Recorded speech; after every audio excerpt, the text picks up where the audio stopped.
Recorded Books presents an unabridged recording of Night Prey by John Sandford, narrated by Richard Ferrone. This book is copyrighted 1994 by John Sandford. This recording is copyrighted 1994 by Recorded Books. It was a very cold, very clear morning in the Carlos Avery Game Reserve, cold enough to preserve the body lying there, clear enough so the state investigator couldn't miss it. There was something familiar about the stab wounds, she thought, but the Minneapolis police dismissed her theories, and the city's new police chief has problems enough of her own. The cops are wary of her. The public thinks she is too political. The feminists think she's sold out. And this damn murder just won't go away.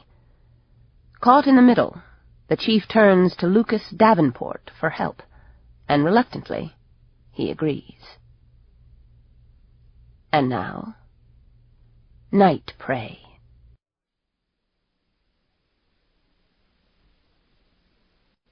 Chapter 1. The night was warm, the twilight inviting. Middle-aged couples in pastel shirts holding hands strolled the old cracked sidewalks along the Mississippi.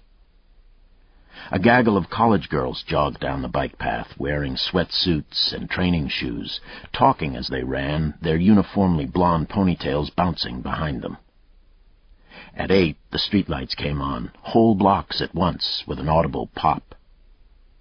Overhead, above the new green of the elms, nighthawks made their skizzic cries, their wing flashes like the silver bars on new first lieutenants. Spring was shading into summer. The daffodils and tulips were gone, while the petunias spread across their beds like Mennonite quilts. Coop was on the hunt. He rolled through the residential streets in his Chevy S10, radio tuned to country light, his elbow out the window, a bottle of Pig's Eye beer between his thighs. The soft evening air felt like a woman's fingers stroking his beard. At Lexington and Grand, a woman in a scarlet jacket crossed in front of him. She had a long, graceful neck, her dark hair up in a bun, her high heels rattling on the blacktop. She was too confident, too lively, moving too quickly. She was somebody who knew where she was going. Not Coop's type. He moved on. Coop was 31 years old, but at any distance looked 10 or 15 years older. He was a short, wide man with a sharecropper's bitter face and small, suspicious gray eyes. He had a way of looking at people sideways. His strawberry blonde hair was cut tight to his skull. His nose was pinched, leathery, and long, and he wore a short, furry beard, notably redder than his hair. His heavy shoulders and thick chest tapered to narrow hips. His arms were thick and powerful, ending in rock-like fists. He had once been a bar brawler, a man who could work up a hate with 3 beers and a mistimed glance. He still felt the hate, but controlled it now, except on special occasions, when it burned through his belly like a welding torch. Coop was an athlete of a specialized kind. He could chin himself until he got bored. He could run 40 yards as fast as a professional linebacker. He could climb 11 floors of fire stairs without breathing hard. Coop was a cat burglar. A cat burglar and a killer. Coop knew all the streets and most of the alleys in Minneapolis and St. Paul. He was learning the suburbs. He spent his days driving, wandering, looking for new places, tracking his progress through the spiderweb of roads, avenues, streets, lanes, courts, and boulevards that made up his working territory. Now he drifted down Grand Avenue, over to Summit to the St. Paul Cathedral, past a crack dealer doing business outside the offices of the Archdiocese of St. Paul in Minneapolis, and down the hill. He drove a couple of laps around United Hospitals, looking at the nurses on their way to their special protected lot. A joke, that. He looked in at antique stores along West 7th, drove past the Civic Center, and then curled down Kellogg Boulevard to Robert Street, left on Robert, checking the dashboard clock. He was early. There were 2 or 3 bookstores downtown, but only one that interested him. The Saint had a reading scheduled. Some shit about prairie women. The Saint was run by a graying graduate of St. John's University. Books new and used, trade your paperbacks 2 for 1. Coffee was 20 cents a cup, get it yourself, pay on the honor system. A genteel meat rack where shy people went to get laid. Coop had been inside the place only once. There'd been a poetry reading, and the store had been populated by long-haired women with disappointed faces, Coop's kind of women, and men with bald spots, pot-bellies, and tentative gray ponytails tied with rubber bands. A woman had come up to ask, "Have you read the Rubaiyat?" What was she talking about?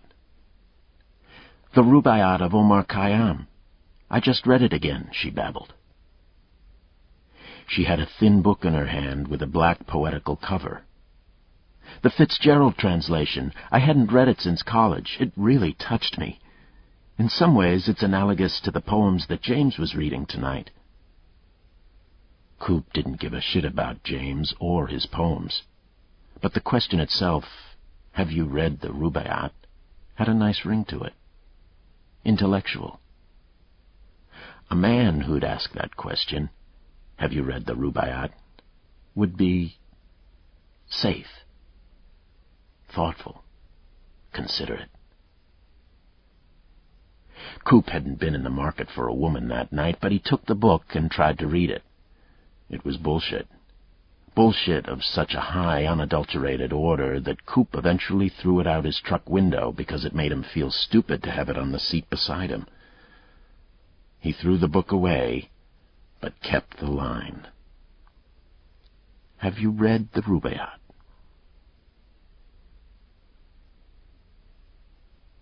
Coop crossed I-94, then recrossed it, circling. He didn't want to arrive at the bookstore until the reading had begun. He wanted people looking at the reader, not at him. What he was doing tonight was out of his careful pattern. He couldn't help it. The drive was irresistible. But he would be as careful as he could. Back across the interstate, he stopped at a red light and looked out the window at the St. Paul police station.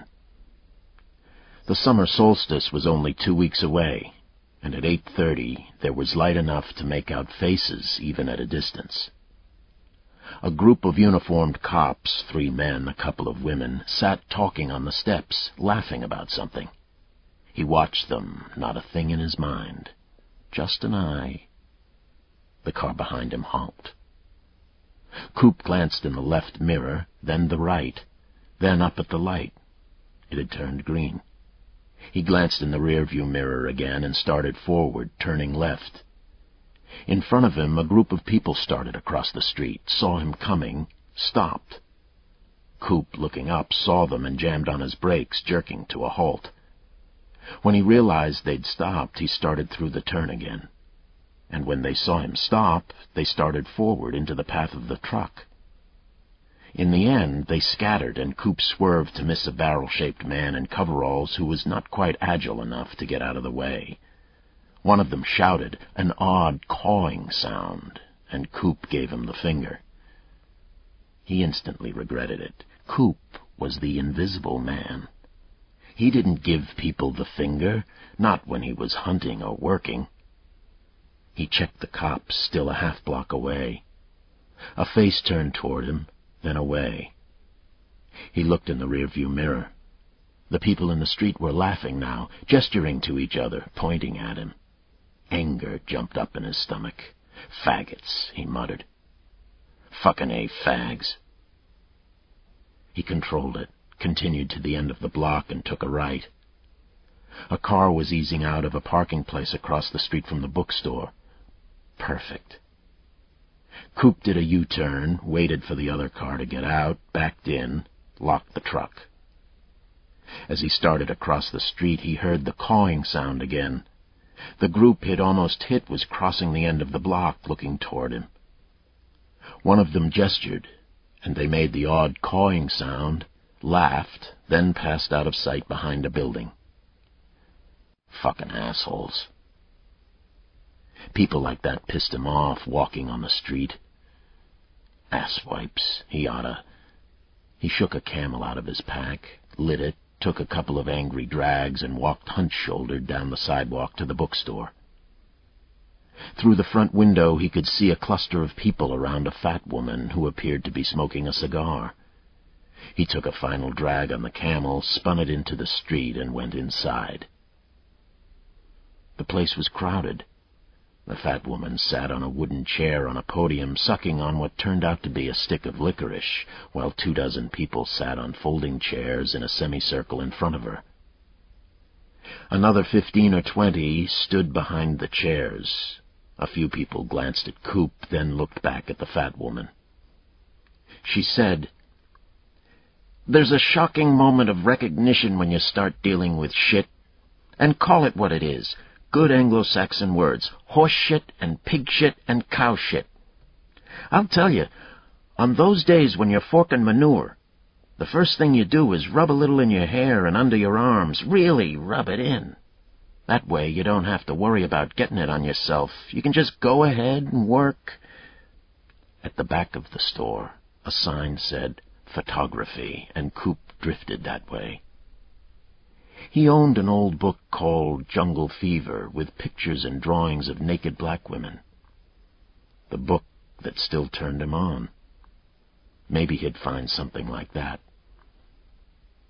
Under the photography sign, he pulled down a book and started flipping pages. Barns and fields. He looked around, taking stock. Several of the women had that floating look, the look of someone reaching for connections, of not really being tuned to the author who was saying, "Certain human viability from hand-hoeing beans. Oh, gets hot, sometimes so hot that you can't spit." Coop was worried. He shouldn't be here. He shouldn't be hunting. He'd had a woman last winter, and that should have been enough for a while. Would have been enough, if not for Sarah Jensen. He could close his eyes and see her.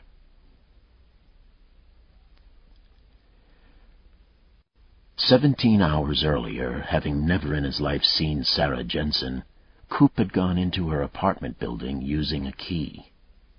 He had worn a light coat and hat against the prying eyes of the video cameras in the lobby.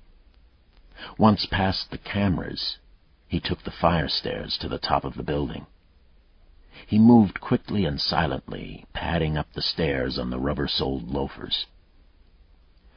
At 3 a.m, the apartment hallways were empty, silent, smelling of rug cleaner, brass polish, and cigarettes. At the 11th floor, he stopped a moment behind the fire door, listened, then went quietly through the door and down the hall to his left. At 11:35, he stopped and pressed his eye to the peephole. Dark. He had greased the apartment key with beeswax, which deadened metal-to-metal clicking and lubricated the lock mechanism. He held the key in his right hand, and his right hand in his left, and guided the key into the lock. It slipped in easily. Coop had done this 200 times, but it was a routine that clattered down his nerves like a runaway freight. What's behind door number 3? A motion detector, a Doberman, 100,000 in cash? Coop would find out. He turned the key and pushed. Not quickly, but firmly, smoothly, his heart in his mouth. The door opened with a light click. He waited, listening, then stepped into the dark apartment, closed the door behind him, and simply stood there. And smelled her. That was the first thing. Coop smoked unfiltered Camels, 40 or 50 a day. He used cocaine almost every day. His nose was clogged with tobacco tars and scarred by the coke, but he was a creature of the night, sensitive to sounds, odors, and textures, and the perfume was dark, sensual, compelling, riding the sterile apartment air like a naked woman on a horse. It caught him, slowed him down. He lifted his head, rat-like, taking it in. He was unaware that he left his own scent behind, the brown scent of old tobacco smoke. The woman's living room curtains were open, and low-level light filtered in from the street. As his eyes began to adjust, Coop picked out the major pieces of furniture, the rectangles of paintings and prints. Still he waited, standing quietly, his vision sharpening, smelling her, listening for movement, for a word, for anything, for a little red light from an alarm console. Nothing. The apartment was asleep. Coop slipped out of his loafers and in sure-footed silence crossed the apartment, down a darker hallway past a bathroom to his left, an office to his right. There were 2 doors at the end of the hall, the master bedroom to the left, a guest room to the right. He knew what they were because an ex-con with Logan Van Lines had told him so. He'd moved Jensen's furniture in, he'd taken an impression of her key, he'd drawn the map. He'd told Coop the woman's name was Sarah Jensen, some rich cunt who was, like in the stock market, and had a taste for gold. Coop reached out and touched her bedroom door. It was open an inch, perhaps 2. Good. Paranoids and restless sleepers usually shut the door. He waited another moment, listening. Then, using just his fingertips, he eased the door open a foot, moved his face to the opening, and peered inside. A window opened to the left, and as in the living room, the drapes were drawn back. A half-moon hung over the roof of an adjoining building, and beyond that he could see the park and the lake like a beer ad. And he could see the woman clearly in the pale moonlight. Sarah Jensen had thrown off the light spring blanket. She was lying on her back, on a dark sheet. She wore a white cotton gown that covered her from her neck to her ankles. Her jet-black hair spread around her head in a dark halo, her face tipped slightly to one side. One hand, open, was folded back to lie beside her ear, as if she were waving to him. The other hand folded over her lower belly just where it joined the top of her pelvic bone.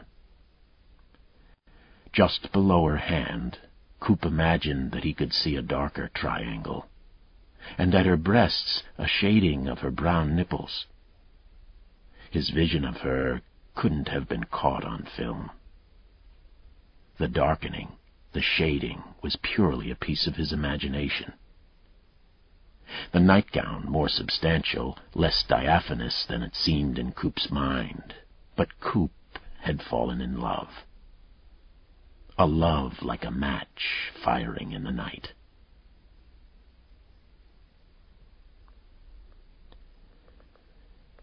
Coop paged through the photo books, watching, waiting. He was looking at a picture of a dead movie star when his woman came around the corner, looking up at hobbies and collectibles. He knew her immediately. She wore a loose brown jacket, a little too long, a bit out of fashion, but neat and well-tended. Her hair was short, careful, tidy. Her head was tipped back so she could look up at the top shelves, following a line of books on antiques. She was plain, without makeup, not thin or fat, not tall or short, wearing oversized glasses with tortoiseshell frames. A woman who wouldn't be noticed by the other person in an elevator.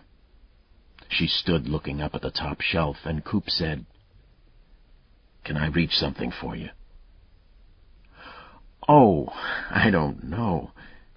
She tried a small smile, but it seemed nervous. She had trouble adjusting it. "Well, if I can," he said politely. "Thanks." She didn't turn away. She was waiting for something. She didn't know how to make it happen herself. "I missed the reading," Coop said. "I just finished the Rubaiyat. I thought there might be something, analogous." And a moment later the woman was saying, "It's Harriet. Harriet Wanamaker."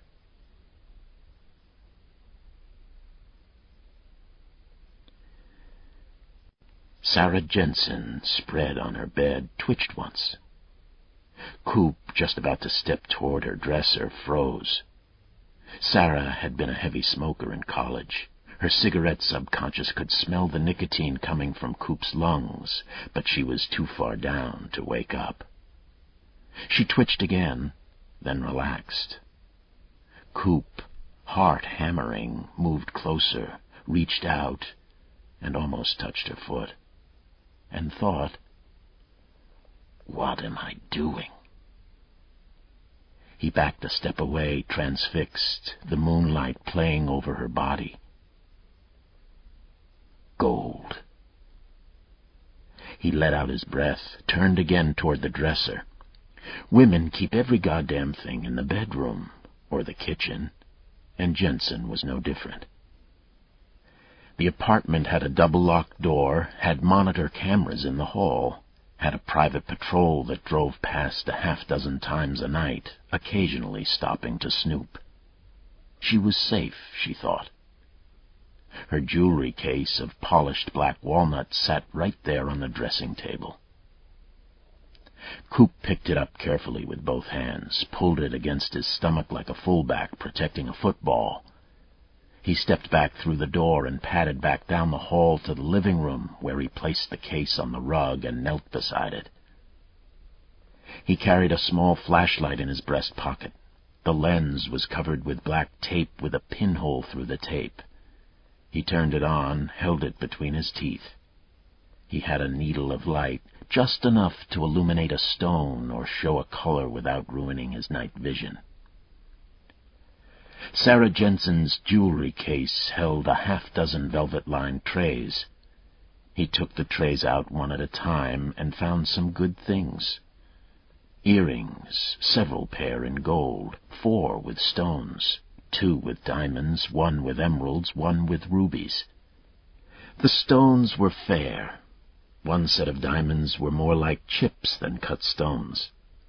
Total retail, maybe 5,000. He'd get 2,000 tops. He found 2 brooches, one a circle of pearls, the other with diamonds, a gold wedding band, and an engagement ring. The diamond brooch was excellent, the best thing she owned. He would have come for that alone. The engagement stone was all right, but not great. There were 2 gold bracelets and a watch, a woman's Rolex, gold and stainless steel. No belt.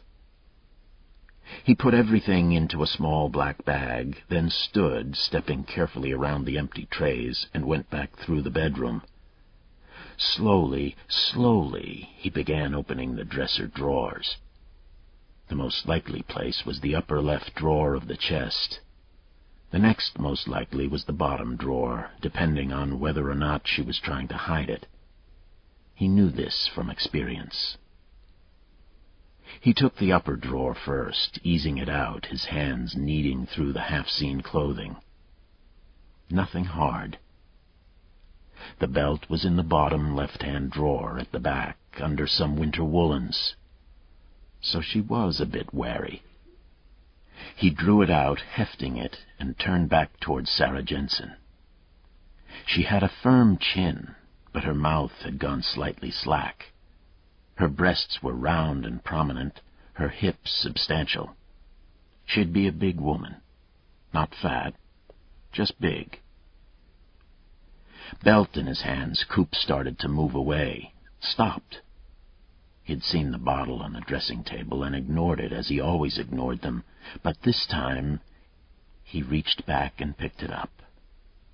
Her perfume. He started for the door again and almost stumbled. He wasn't watching the route. He was watching the woman spread right there, an arm's length away, his breath coming hard. Coop stopped, fumbled for a moment, folding the belt, slipped it into his pocket. Took a step away, looked down again. White face, round cheek, dark eyebrows. Hair splayed back. Without thinking, without even knowing what he was doing, shocking himself, recoiling inside, Coop stepped beside the bed, bent over her, and lightly, gently dragged his tongue over her forehead.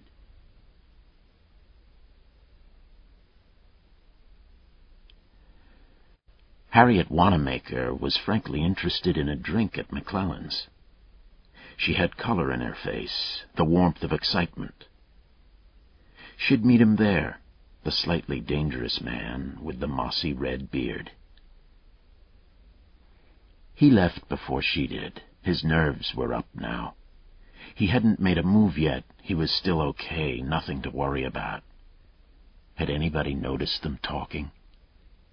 He didn't think so. She was so colorless, who cared? In a few minutes, the pressure was a physical thing, a heaviness in his gut, an inflated feeling in his chest, a pain in the back of his neck. He thought about heading home, ditching the woman, but he wouldn't. There was another pressure, a more demanding one. His hand trembled on the steering wheel. He parked the truck on 6th on the hill, opened the door, took a nervous breath. Still time to leave. He fished under the seat, found the can of ether and the plastic bag with the rag. He opened the can, poured it quickly into the bag, and capped the can. The smell of the ether was nauseating, but it dissipated in a second. In the sealed bag, it quickly soaked into the rag. Where was she? She came a few seconds later, parked down the hill from him, behind the truck, spent a moment in the car, primping. A beer sign in McClellan's side window, flickering with a bad bulb, was the biggest light around, up at the top of the hill. He could still back out. No. Do it.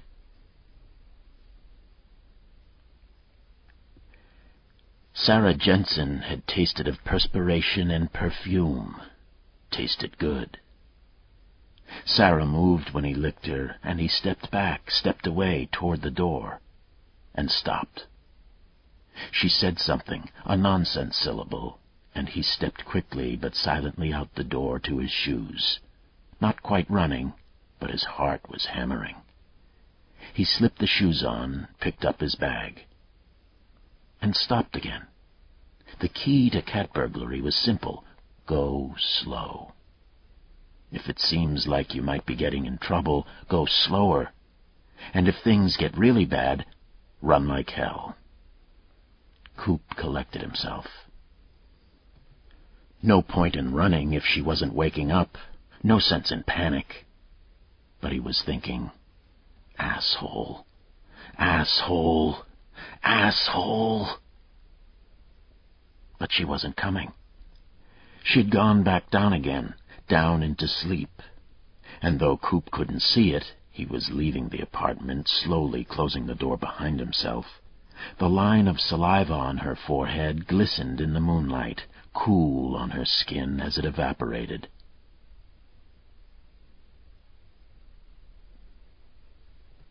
Coop slipped the plastic bag in his coat pocket, stepped to the back of his truck, and popped the camper door. Heart beating hard now. "Hi," she called, 15 feet away. Blushing? "I wasn't sure you could make it." She was afraid he'd ditch her. He almost had. She was smiling, shy, maybe a little afraid, but more afraid of loneliness. Nobody around. Now it had him. A darkness moved on him. Literally a darkness, a kind of fog, an anger that seemed to spring up on its own like a vagrant wind. He unrolled the plastic bag, slipped his hand inside. The ether-soaked rag was cold against his skin. With a smile on his face, he said, "Hey, what's a drink? Come on. And, hey, look at this." He turned as if to point something out to her. That put him behind her, a little to the right, and he wrapped her up and smashed the rag over her nose and mouth and lifted her off the ground.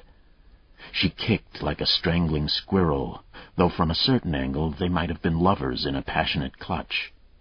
In any case, she only struggled for a moment.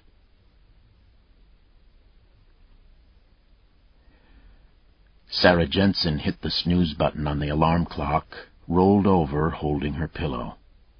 She'd been smiling when the alarm went off. The smile faded only slowly. The peculiar nightmare hovered at the back of her mind. She couldn't quite recover it, but it was there like a footstep in an attic, threatening. She took a deep breath, willing herself to get up, not quite wanting to. Just before she woke, she'd been dreaming of Evan Hart. Hart was an attorney in the bond department. He wasn't exactly a romantic hero, but he was attractive, steady, and had a nice wit, though she suspected that he suppressed it, afraid that he might put her off. He didn't know her well. Not yet. He had nice hands, solid, long fingers that looked both strong and sensitive. He'd touched her once on the nose, and she could almost feel it lying here in her bed, a little warm. Hart was a widower with a young daughter. His wife had died in an auto accident 4 years earlier. Since the accident, he'd been preoccupied with grief and with raising the child. The office gossip had him in 2 quick, nasty affairs with the wrong women. He was ready for the right one. And he was hanging around. Sarah Jensen was divorced. The marriage had been a 1-year mistake right after college. No kids, but the breakup had been a shock. She had thrown herself into her work, had started moving up. But now... She smiled to herself.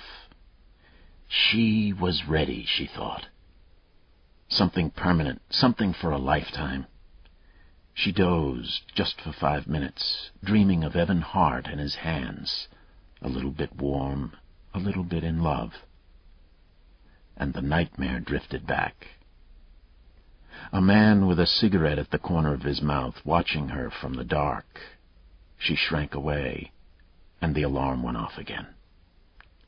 Sarah touched her forehead, frowned, sat up, looked around the room, threw back the blankets with the sense that something was wrong. "Hello?" she called out. But she knew she was alone. She went to use the bathroom, but paused in the doorway. Something... What? The dream? She'd been sweating in the dream. She remembered wiping her forehead with the back of her hand. But that didn't seem right. She flushed the toilet and headed for the front room with the image still in her mind, sweating, wiping her forehead. Her jewelry box sat on the floor in the middle of the front room, the drawers dumped. She said aloud, "How'd that get there?" For just a moment she was confused.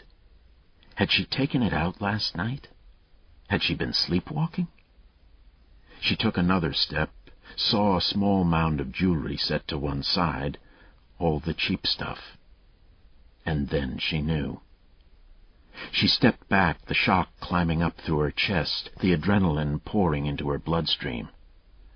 Without thinking, she brought the back of her hand to her face, to her nose, and smelled the nicotine and the other. The what? Saliva. "No!"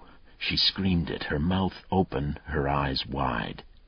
She convulsively wiped her hand on the robe, wiped it again, wiped her sleeve across her forehead, which felt as if it were crawling with ants. Then she stopped, looked up, expecting to see him materializing from the kitchen, from a closet, or even like a golem from the carpet or the wooden floors. She twisted this way, then that, and backed frantically toward the kitchen, groping for the telephone, screaming as she went. Screaming.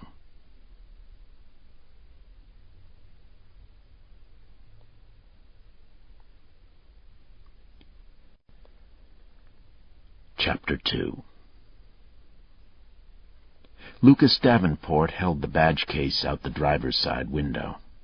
The pimply-faced suburban cop lifted the yellow plastic crime scene tape and waved him through the line.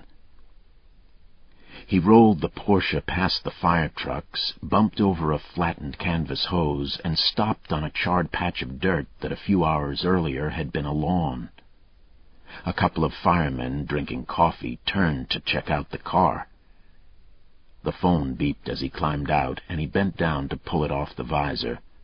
When he stood up, the stink from the fire hit him. The burned plaster, insulation, paint, and old rotting wood. "Yeah, Davenport." Lucas was a tall man with heavy shoulders, dark-complected, square-faced, with the beginnings of crow's feet at the corners of his eyes. His dark hair was touched with gray. His eyes were a startling blue. A thin white scar crossed his forehead and right eye socket and trailed down to the corner of his mouth. He looked like a veteran athlete, a catcher or a hockey defenseman, recently retired. A newer pink scar showed just above the knot of his necktie. "This is Sloan. Dispatch said you were at the fire." Sloan sounded hoarse, as though he had a cold. "Just got here," Lucas said, looking at the burned-out Quonset. "Wait for me. I'm coming over." "What's going on?" "We've got another problem," Sloan said. "I'll talk to you when I get there." Lucas hung the phone back on the visor, slammed the door, and turned to the burned-out building. The warehouse had been a big light green World War II Quonset hut, mostly galvanized steel. The fire had been so hot that the steel sheets had twisted, buckled, and folded back on themselves like giant metallic tacos. With pork. Lucas touched his throat, the pink scar where the child had shot him just before she had been chopped to pieces by the M16. That case had started with a fire, with the same stink, with the same charred pork smell that he now caught drifting from the torched-out hulk. Pork, not pork. He touched the scar again and started toward the blackened tangle of fallen struts. A cop was dead inside the tangle, the first call had said, his hands trussed behind his back. Then Dell had called in, said the cop was one of his contacts. Lucas had better come out, although the scene was outside the Minneapolis jurisdiction. The suburban cops were walking around with grim one-of-us looks on their face. Enough cops had died around Lucas that he no longer made much distinction between them and civilians, as long as they weren't friends of his. Dell was stepping gingerly through the charred interior. He was unshaven as usual, and wore a charcoal gray sweatshirt over jeans and cowboy boots. He saw Lucas and waved him inside. "He was already dead," Dell said. "Before the fire got to him." Lucas nodded. "How?" "They wired his wrists and shot him in the teeth. Looks like 3-4 shots in the fucking teeth from all we can tell in that goddamn nightmare," Dell said, unconsciously dry-washing his hands. "He saw it coming." "Yeah, Jesus, man, I'm sorry," Lucas said. The dead cop was a Hennepin County deputy. Earlier in the year, he'd spent a month with Dell, trying to learn the streets. He and Dell had almost become friends. "I warned him about the teeth. No goddamn street people got those great big white HMO teeth," Dell said, sticking a cigarette into his face. Dell's teeth were yellowed pegs. I told him to pick some other front. Anything would have been better. He could have been a car parts salesman or a bartender or anything. He had to be a fucking street guy. Yeah. So what you want? Got a match? Dell asked. You wanted a match? Dell grinned past the unlit cigarette and said, Come on inside. Look at something. Lucas followed him through the warehouse, down a narrow pathway through holes in half-burned partitions, past stacks of charred wooden pallets. Toward the back, he could see the black plastic sheet where the body was, and the stench of burned pork grew sharper. Dell took him to a fallen plasterboard interior wall, where the remnants of a narrow wooden box held 3 small-diameter pipes, each about 5 feet long. Are these what I think they are? Dell asked. Lucas squatted next to the box, picked up one of the pipes, looked at the screw threading at one end, tipped up the other end, and looked inside at the rifling. Yeah, they are, if you think they're 50 cal replacement barrels.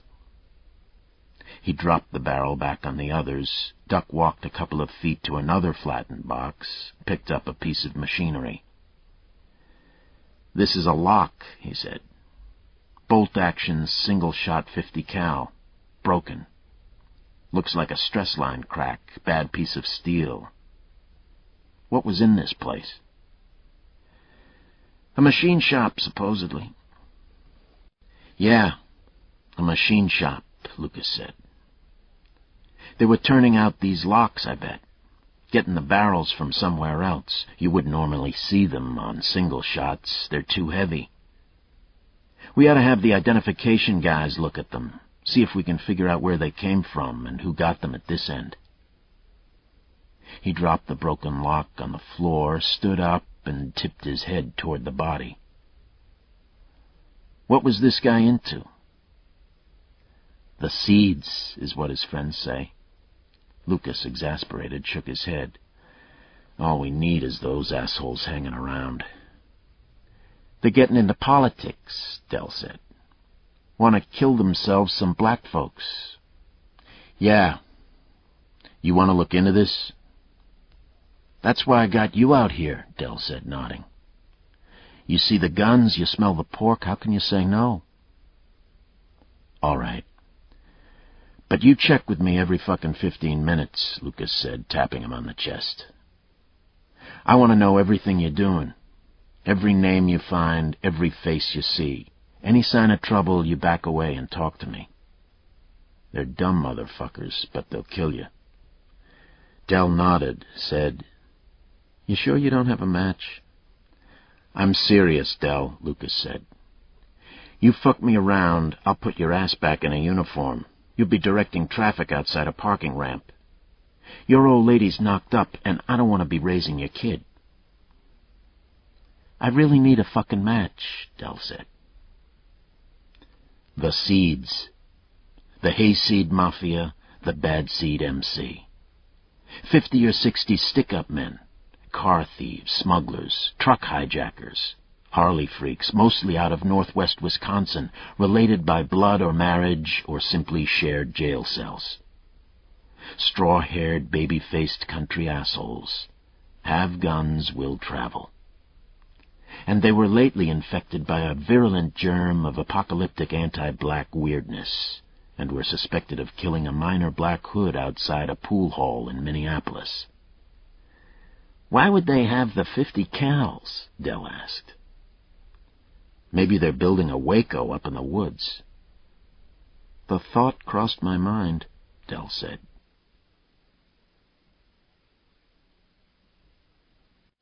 When they got back outside, a Minneapolis squad was shifting through the lines of fire trucks, local cop cars, and sheriff's vehicles.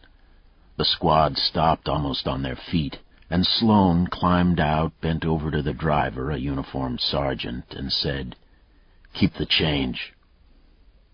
"Blow me," the driver said genially, and eased away. Sloan was a narrow man with a slat-like face. He wore a $150 tan summer suit, brown shoes a shade too yellow, and a fedora the color of beef gravy.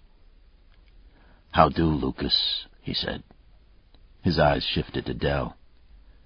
"Dell, you look like shit, my man." "Where'd you get the hat?" Lucas asked. "Is it too late to take it back?" "My wife bought it for me," Sloan said, sliding his fingertips along the brim. "She says it compliments my ebullient personality." Dell said, "Still got her head up her ass, huh?" "Careful," Sloan said, offended. "You're talking about my hat." He looked at Lucas. "We gotta go for a ride." "Where to?" "Wisconsin." He rocked on the toes of the two yellow shoes. "Hudson, look at a body." "Anybody I know?" Lucas asked. Sloan shrugged. "You know a chick named Harriet Wanamaker?" "I don't think so," Lucas said. "That's who it probably is." "Why would I go look at her?" "Because I say so and you trust my judgment?" Sloan made it a question. Lucas grinned. "All right." Sloan looked down the block at Lucas's Porsche. "Can I drive?" "Pretty bad in there?" Sloan asked.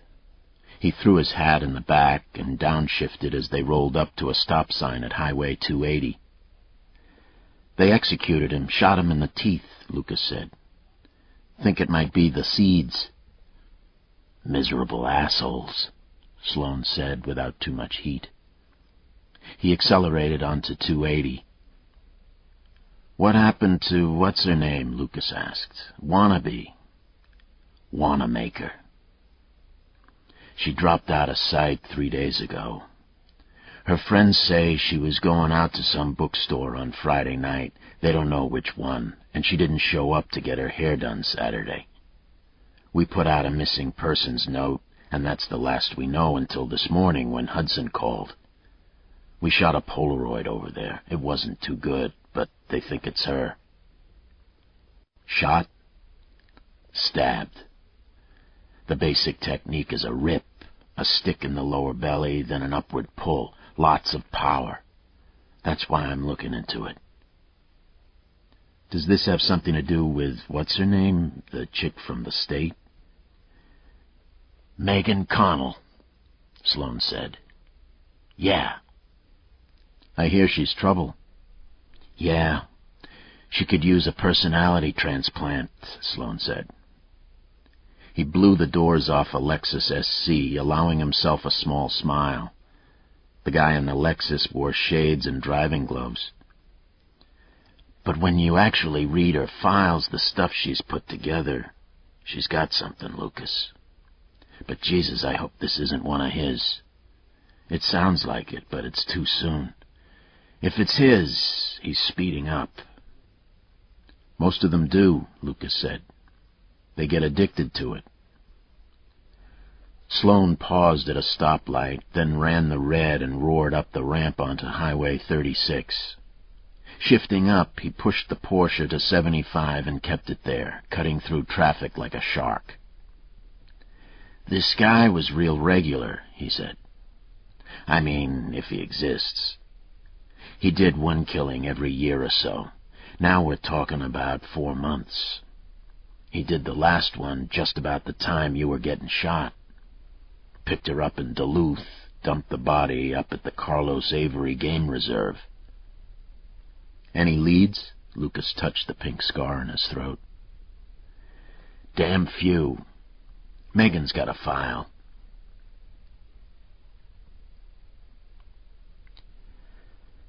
They took 20 minutes getting to Wisconsin, out the web of interstates through the countryside east of St. Paul, the landscape green and heavy after a wet spring. "It's better out here in the country," Sloan said. "Christ, the media's gonna get crazy with this cop killed." "A lot of shit coming down," Lucas said. "At least the cop's not ours."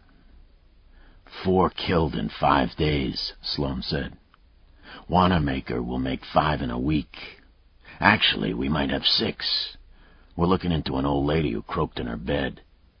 A couple of the guys think she might have been helped along. They're calling it natural for now. You cleared the domestic on DuPont, Lucas said. Yeah, with the hammer and chisel. Hurts to think about it. Lucas grinned. Got it right between the eyes, Sloane said, impressed. He'd never had a hammer and chisel job before, and novelty wasn't that common in murder. Most of it was a half-drunk guy scratching his ass and saying, Jesus, she got me really pissed, you know. Sloane went on. She waited until he was asleep, and whack. Actually, whack, whack, whack. The chisel went all the way through to the mattress. She pulled it out, put it in the dishwasher, turned the dishwasher on, and called 911. Makes me think twice about going to sleep at night. You catch your old lady staring at you. Any defense? Long-term abuse? Not so far. So far, she says it was hot inside, and she got tired of him laying there snoring and farting. You know Donovan up in the prosecutor's office? Yeah. Says he'd have taken a plea to second if it had been only one whack, Sloane said. With whack, whack, whack, he's got to go for first degree. A truck moved in front of them suddenly, and Sloane swore, braked, swung behind it to the right, and passed. The Lewis cap thing, Lucas said. We got him, Sloane said with satisfaction. 2 witnesses. One of them knew him. Shot the guy 3 times, got $150. I chased Lewis for 10 years and I never touched him, Lucas said. There was a note of regret in his voice, and Sloane glanced at him, grinned. He got any defense? 2 dude, Sloane said. Some other dude done it. Ain't gonna work this time. He was always a dumb son of a bitch, Lucas said, remembering Lewis Cap. Huge guy, arms like logs with a big gut. Wore his pants down under his gut, so the crotch of his pants dropped almost to his knees. The thing is, what he did was so simple, you had to be there to catch him. Sneak up behind a guy, hit him on the head, take his wallet. The guy must have fucked up to 200 people in his career. Sloane said, He's as mean as he was dumb. At least, Lucas agreed. So that leaves what? The hmung gangbanger and the fell-jumped-pushed waitress. I don't think we'll get the hmung. The waitress had skin under her fingernails, Sloane said. Ah, Lucas nodded. He liked it. Skin was always good. Lucas had left the department 2 years earlier under some pressure after a fight with a pimp. He'd gone full-time with his own company, originally set up to design games. The computer kids he worked with had pushed him in a new direction, writing simulations for police dispatch computers. He'd been making a fortune when the new Minneapolis chief asked him to come back. He couldn't return under civil service. He'd taken political appointment as deputy chief. He'd work intelligence, as he had before, with 2 main objectives: put away the most dangerous and the most active criminals, and cover the department on the odd crimes likely to attract media attention. Try to keep us from getting ambushed by the fruitcakes out there, the chief said.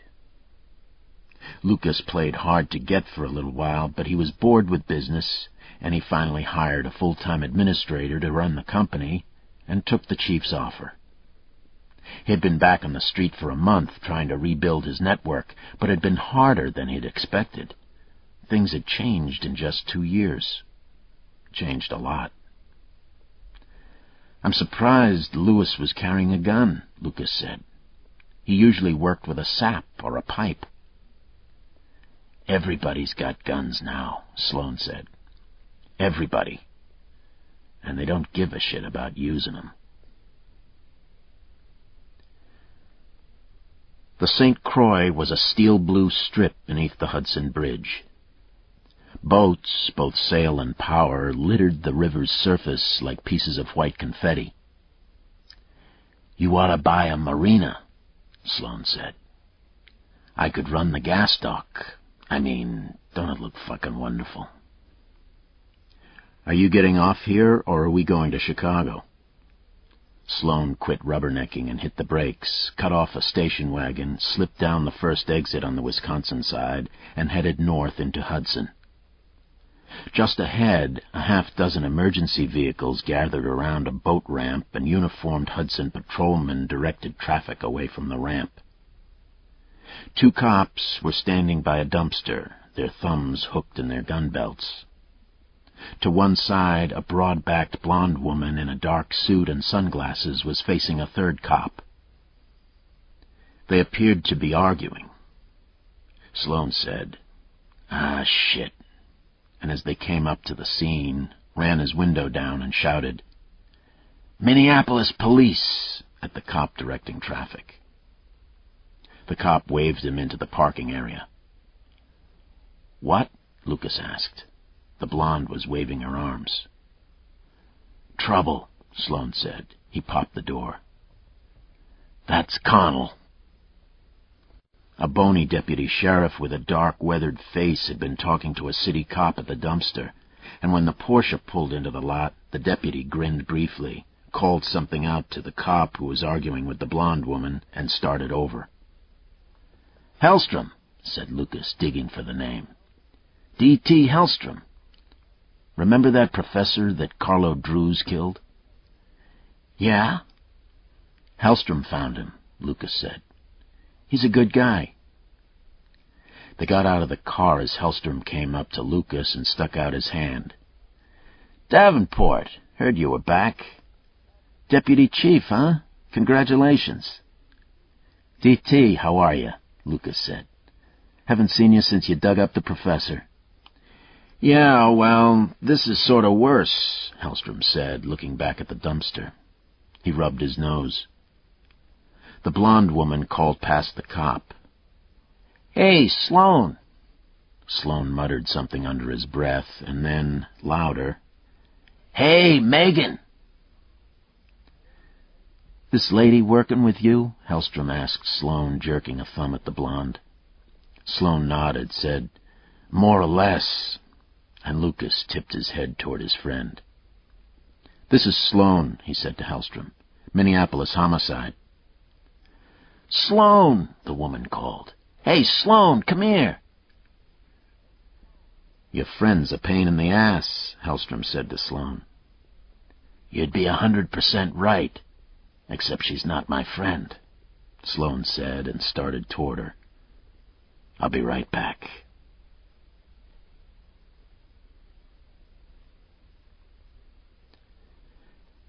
They were standing on a black-topped boat ramp with striped spaces for car and trailer parking, a lockbox for fees, and a dumpster for garbage. "What you got?" Lucas asked Hellstrom as they started toward the dumpster. "A freak. He did the killing on your side of the bridge, I think. There's no blood over here except what's on her. She'd stopped bleeding before she went in the dumpster, no sign of anything on the ground. And there must have been a lot of blood. Jesus, look at that." Up on the westbound span of the bridge, a van with yellow flashing roof lights had stopped next to the rail, and a man with a television camera was shooting down at them. "That legal?" Lucas asked. "Damned if I know," Hellstrom said. Sloane and the woman came up.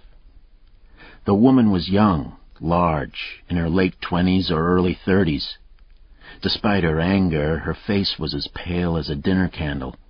Her blonde hair was cropped so short that Lucas could see the white of her scalp.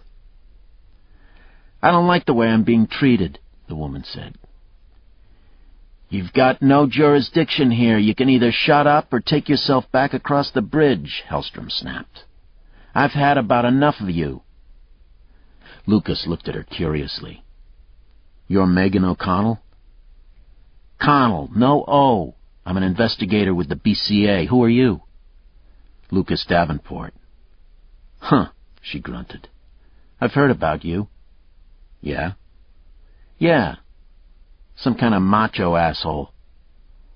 Lucas half laughed, not sure she was serious, looked at Sloane, who shrugged. She was. Connell looked at Hellstrom, who had allowed himself a small grin when Connell went after Lucas. "So, can I see her or what?" "If you're working with Minneapolis Homicide," he looked at Sloane, and Sloane nodded. "Be my guest. Just don't touch anything." "Christ," she muttered and stalked down to the dumpster. The dumpster came to her collarbone, and she had to stand on her tiptoes to look in. She stood for a moment looking down, then walked away down toward the river and began vomiting. "Be my fucking guest," Hellstrom muttered. "What'd she do?" Lucas asked.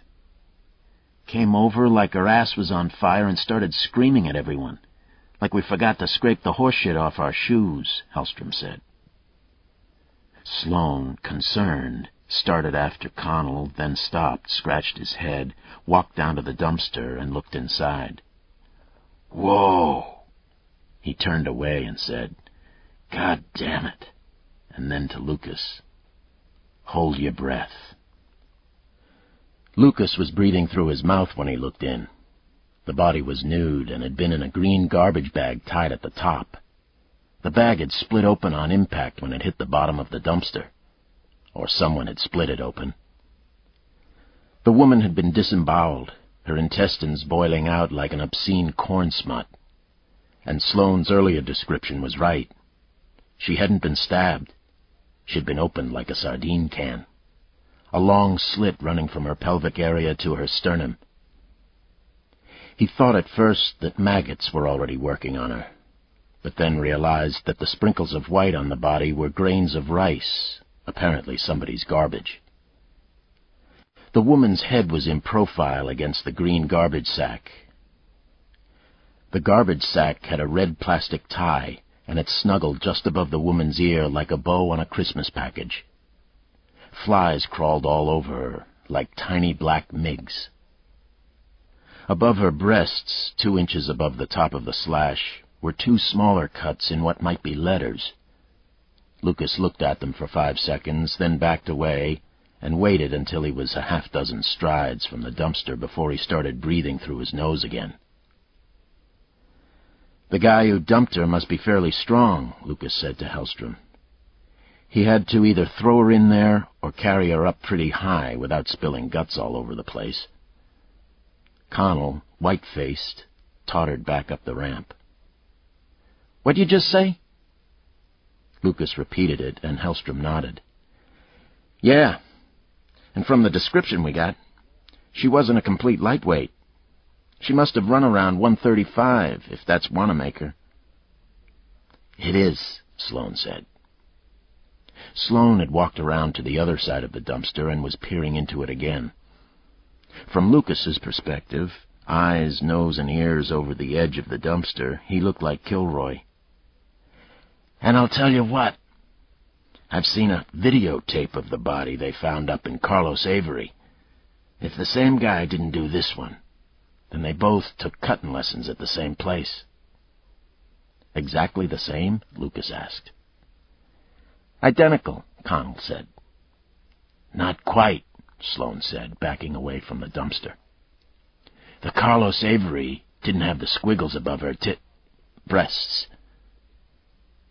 "The squiggles?" Connell asked. "Yeah, take a look." She looked in again. After a moment she said, "They look like a capital S and a capital J." "That's what I thought," Lucas said. "What does that mean?" Connell demanded. "I'm not a mind reader," Lucas said. "Especially with the dead." He turned his head to Hellstrom. "No way to get anything off the edge of this thing, is there? Off the dumpster?" "I doubt it. It's rained a couple times since Friday. People been throwing stuff in there all weekend. Why? Better not take a chance. Lucas went back to the Porsche, popped the trunk, took out a small emergency raincoat, a piece of plastic packed in a bag not much bigger than his hand. He stripped the coat out, carried it back to the dumpster, and said, "Hang on to my legs so I don't tip inside, will you, DT?" "Sure." Lucas draped the raincoat carefully over the edge of the dumpster and boosted himself up until he could lay his stomach over the top. His upper body hung down inside, his face not more than a foot from the dead woman's. "She's got, What?"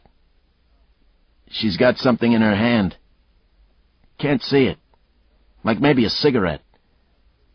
"Don't touch." "I'm not." He hung closer. "She's got something on her chest. I think it's tobacco. Stuck on. Garbage got tossed on her." Lucas dropped back onto the blacktop and started breathing again. "Some of it's covered with blood. It's like she crumbled a cigarette on herself." "What are you thinking?" Hellstrom asked. "That the guy was smoking when he killed her," Lucas said. "That she snatched it out of his mouth. I mean, she wouldn't have been smoking, not if she was being attacked." "Unless it wasn't really an attack," Sloane said. "Maybe it was consensual. They were relaxing afterwards, and he did her."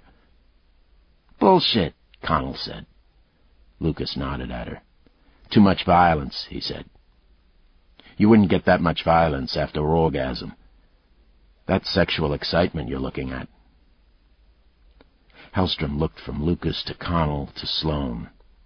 Connell seemed oddly satisfied by Lucas's comment. "He was smoking when he did it?" "Get them to make the cigarette if that's what it is. I can see the paper," Lucas told Hellstrom.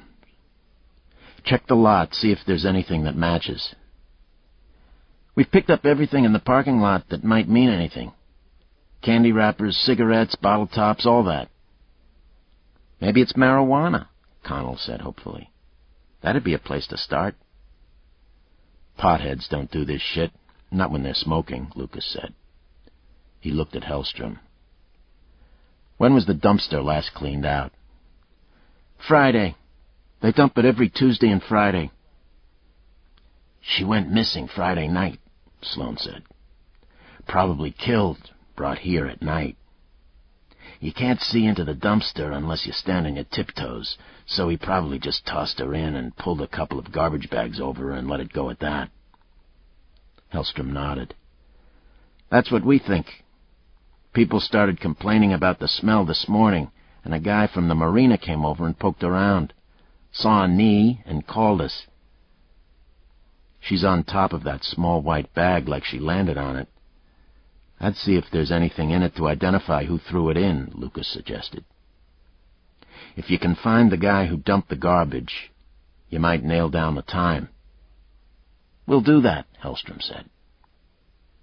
Lucas went back for a last look, but there was nothing more to see, just the pale gray skin, the flies, and the carefully colored hair with the streak of white frost. She'd taken care of her hair, Lucas thought. She'd liked herself for her hair. And now all that liking was gone like evaporating gasoline. "Anything else?" Sloane asked. "Nah, I'm ready." "We gotta talk," Connell said to Sloane. She was squared off to him, fists on her hips. "Sure," Sloane said, an unhappy note in his voice. Lucas started toward the car, then stopped so quickly that Sloane walked into him. "Sorry," Lucas said as he turned and looked back at the dumpster. "What?" Sloane asked. Connell was looking at him curiously. "Do you remember Junkie Doog?" Lucas asked Sloane. Sloane looked to one side, groping for the name, then snapped his fingers, looked back at Lucas, a kernel of excitement in his eyes. "Junkie," he said. "Who's that?" Connell asked. "Sexual psychopath who fixated on knives," Lucas said. "He grew up in a junkyard, didn't have any folks. Guys at the junkyard took care of him. He liked to carve on women. He'd go after fashion models. He'd do grapevine designs on them and sign them. Lucas looked at the dumpster again. This is almost too crude for Junkie. Besides, Junkie's at St. Peter, Sloane said. Isn't he? Lucas shook his head. We're getting older, Sloane. Junkie was a long time ago. Must have been 10 or 12 years. His voice trailed off, and his eyes wandered away to the river before he turned back to Sloane. By God, he was 17 years ago. The second year I was out of uniform. What's the average time in St. Peter, 5 or 6 years? And remember a few years ago when they came up with that new rehabilitation theory and they swept everybody out of the state hospitals? That must have been in the mid-'80s. First killing I found was in '84 in Minneapolis, and it's still open, Connell said. We need to run Junkie, Sloane said.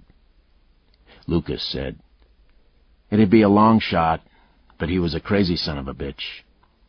Remember what he did to that model he followed out of that Dayton's fashion show? Yeah, Sloane said. He rubbed the side of his face, thinking. Let's get Anderson to look him up. I'll look him up too, Connell said. I'll see you back there, Sloane? Sloane was unhappy. Yeah. See you, Megan.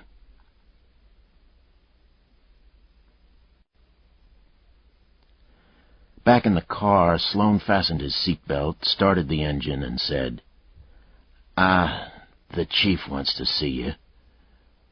Yeah? About what? Lucas asked. About this? I think so. Sloane bumped the car out of the ramp and toward the bridge. Sloane, what did you do? Lucas asked suspiciously. Sloane laughed, a guilty rattle. Lucas, there's 2 people in the department who might get this guy. You and me. I got 3 major cases on my load right now. People are yelling at me every 5 minutes. The fucking TV is camped out in my front yard. This wasn't my deal when I came back, Lucas said. Don't be a prima donna, Sloane said. This asshole is killing people. If he exists, he exists. There was a moment of silence, then Lucas said, Society of Jesus. What? Society of Jesus. That's what Jesuits belong to. They put the initials after their name, like Father John Smith, S.J., like the S.J. on Wanamaker. Find another theory, Sloane said. The Minneapolis homicide unit ain't chasing no fucking Jesuits.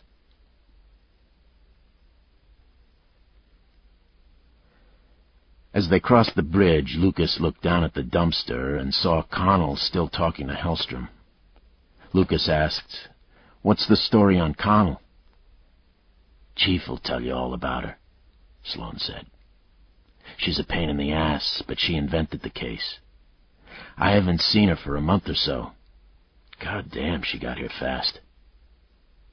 Lucas looked back toward the ramp. She's got a major edge on her, he said. She's in a hurry to get this guy, Sloane said. She needs to get him in the next month or so. Yeah? What's the rush? She's dying, Sloane said.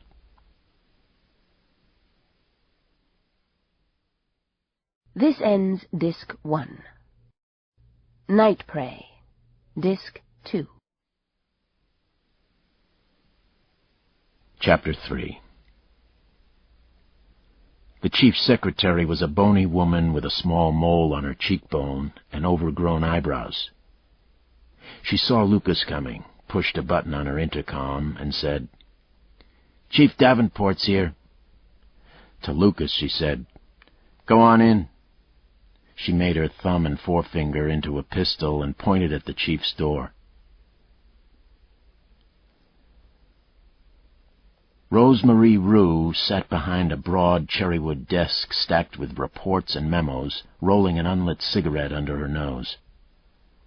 When Lucas walked in, she nodded, fiddled with the cigarette for a moment, then sighed, opened a desk drawer, and tossed it inside. "Lucas," she said. Her voice had a ragged nicotine edge to it, like a hangnail. "Sit down." When Lucas had quit the force, Quentin Daniels' office had been neat, ordered, and dark.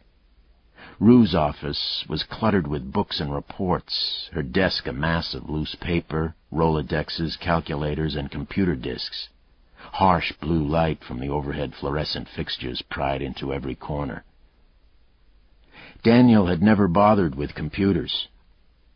A late-model IBM sat on a stand next to Rue's desk, a memo button blinking at the top left corner of the screen.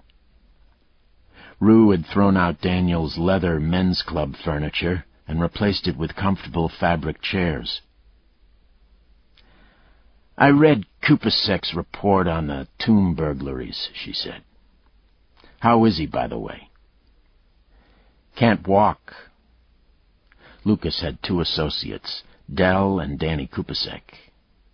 Kupisek's kid had run over his foot with a Dodge Caravan. "He's gone for a month." "If we get a media question on the tombs, can you handle it? Or Kupisek?" "Sure, but I doubt that it'll ever get out." "I don't know. It's a good story." A persistent series of tomb break-ins had first been attributed to scroungers looking for wedding rings and other jewelry, though the departmental conspiracy freaks had suggested a ring of Satanists getting body parts for black masses. Whatever, the relatives were getting upset. Rue had asked Lucas to look at it. About that time, polished finger and toe bones had started showing up in art jewelry. Kupisek had found the designer saleswoman, squeezed her, and the burglary stopped. "Her stuff does go well with a simple black dress," Lucas said. "Of course, you want to match the earrings." Rue showed a thin smile. "You can talk that way because you don't give a shit," she said. "You're rich, you're in love, you buy your suits in New York. Why should you care?" "I care," Lucas said mildly. "But it's hard to get too excited when the victims are already dead." "What do you want?" There was a long moment of silence. Lucas waited it out, and she sighed again and said, "I've got a problem." "Connell." She looked up, surprised. "You know her?" "I met her about an hour ago over in Wisconsin, running her mouth." "That's her," Rue said, "running her mouth. How'd she hear about it?" Lucas shrugged. "I don't know." "God damn it. She's working people inside the department." She nibbled at a fingernail, then said, "God damn it," again, and heaved herself to her feet, walked to her window. She stuck 2 fingers between the blades of her Venetian blinds, looked out at the street for a moment. She had a big butt, wide hips. She'd been a large young woman, a good cop in decent shape. The shape was going now, after too many years in well-padded government chairs. "There's no secret about how I got this job," she said finally, turning back to him. "I solved a lot of political problems. There was always pressure from the blacks. Then the feminists started in, after those rapes at Christmas. I'm a woman, I'm a former cop, I've got a law degree, I was a prosecutor and a liberal state senator with a good reputation on race relations." Yeah, you were right for the job," Lucas said impatiently. "Cut to the chase." She turned back to him. "Last winter, some game wardens found a body up in the Carlos Avery Reserve. You know where that's at?" "Yeah, lots of bodies up there." "This one's name was Joan Smits. You probably saw the stories in the papers." "Vaguely. From Duluth?" "Right. An immigrant from South Africa. Walked out of a bookstore, and that was it. Somebody stuck a blade in her just above the pelvic bone and ripped her all the way up to her neck. Dumped her in a snowdrift at Carlos Avery. Lucas nodded. Okay. Connell got the case, assisting the local authorities. She freaked. Something snapped. She told me that Smits comes to her at night to see how the investigation is going. Smits told her that there'd been other killings by the same man. Connell poked around and came up with a theory. Of course, Lucas said dryly. Rue took a pack of Winston Lights from her desk drawer, asked, "Do you mind?" "No." "This is illegal," she said. "I take great pleasure in it." She shook a cigarette out of the pack, lit it with a green plastic Bic lighter, and tossed the lighter back in the desk drawer with the cigarettes. Connell thinks she's found the tracks of a serial sex killer. She thinks he lives here in Minneapolis, or St. Paul, or whatever, the suburbs. Close by, anyway. Is there? A serial killer? Lucas sounded skeptical, and Rue peered across her desk at him. "You've got a problem with the idea?" she asked. "Give me a few facts." "There are several," Rue said, exhaling smoke at the ceiling. "But let me give you another minute of background. Connell's not just an investigator. She's big in the left feminist wing of the state AFS-CME, American Federation of State, County, and Municipal Employees." "I know what it is." "That's an important piece of my constituency, Lucas. AFS-CME put me in the state senate and kept me there. And maybe 60% of them are female." Rue flicked a cigarette ash toward her wastebasket. "They're my rock. Now, if I pull off this chief's job, if I go 4, maybe 6 years and get a little lucky, I'll go up to the U.S. Senate as a liberal law and order feminist." "Okay," Lucas said. Everybody hustles. So Connell came down to talk to me about her serial killer theory. The state doesn't have the resources for this kind of investigation, but we do. I make nice noises and say we'll get right on it. I'm thinking, nut. But she's got contacts all over the women's movements, and she's AFS-CME. Lucas nodded, said nothing. "She gives me her research." Rue tapped a thick file folder on her desk. "I carried it down to homicide and asked them to make some checks. Connell thinks there have been a half-dozen murders and maybe more.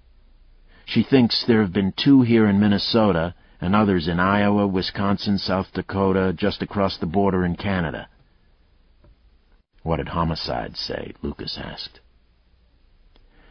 I got the eye-rolling routine, and I started hearing Dickless Tracy comments again. 2 of the killings had already been cleared. The Madison cops got a conviction. They're local suspects in a couple of other cases. Sounds like... He was about to say bullshit, but Rue tapped her desk with an index finger and rode her voice over his.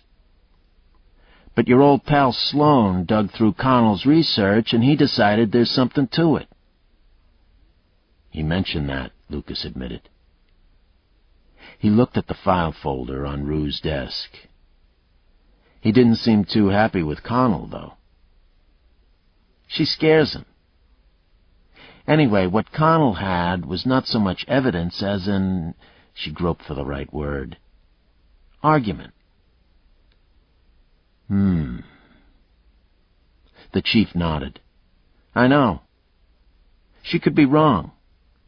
But it's a legitimate argument, and I keep thinking, what if I ditch it, and it turns out that I'm wrong? A fellow feminist, one of the constituency, comes to me with a serial killer. We blow it off, and somebody else gets murdered, and it all comes out. I'm not sure. Besides, I can feel myself getting in trouble here. We're going to set a new record for murders this year unless something strange happens. That doesn't have anything to do with me, but I'm the chief. I take the blame. You're starting to hear that we need somebody tough up there. I'm getting it from both inside and outside the department. The union never misses a chance to kick my ass. You know, they backed McLemore for the job. McLemore's a fucking Nazi. Yes, he is. Rue took a drag on the cigarette, blew smoke, coughed, laughing, and said, "There's even more. She thinks the killer might be a cop." "Ah, man." "It's just a theory," Rue said. "But if you start chasing cops, the Brotherhood's gonna be unhappy." "Exactly.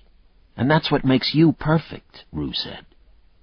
"You're one of the most experienced serial killer investigators in the country, outside the FBI.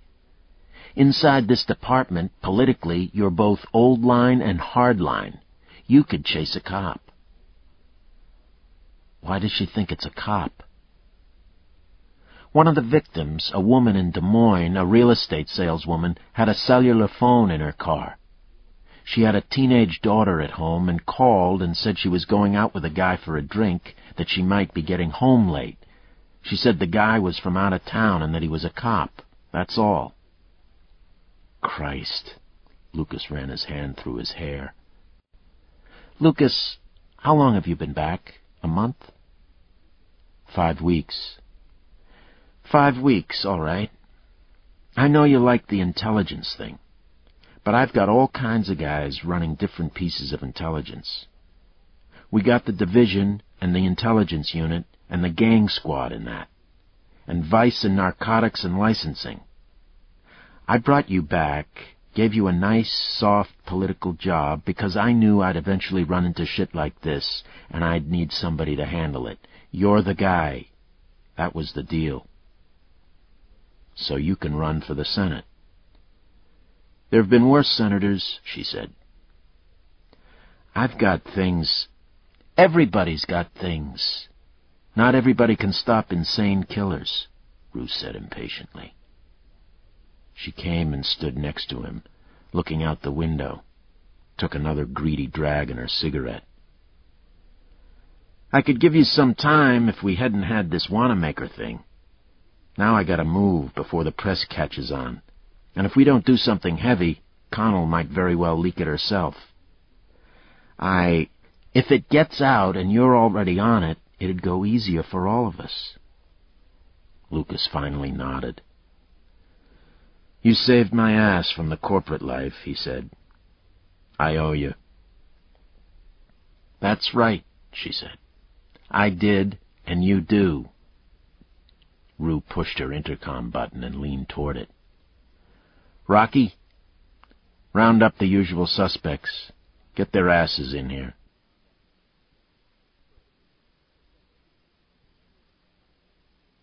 Rue took 5 minutes to put together a meeting. Lester, head of the Criminal Investigation Division, his deputy, Swanson, and Kurt Meyer, the new head of intelligence. Anderson, the department's computer freak, was invited at Lucas's request.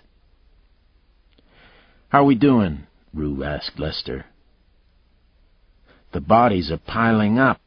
I've honest to God never seen anything like it." He looked at Lucas. "Sloan tells me there's not much chance that Wanamaker got it in Hudson. She was probably transported there." Lucas nodded.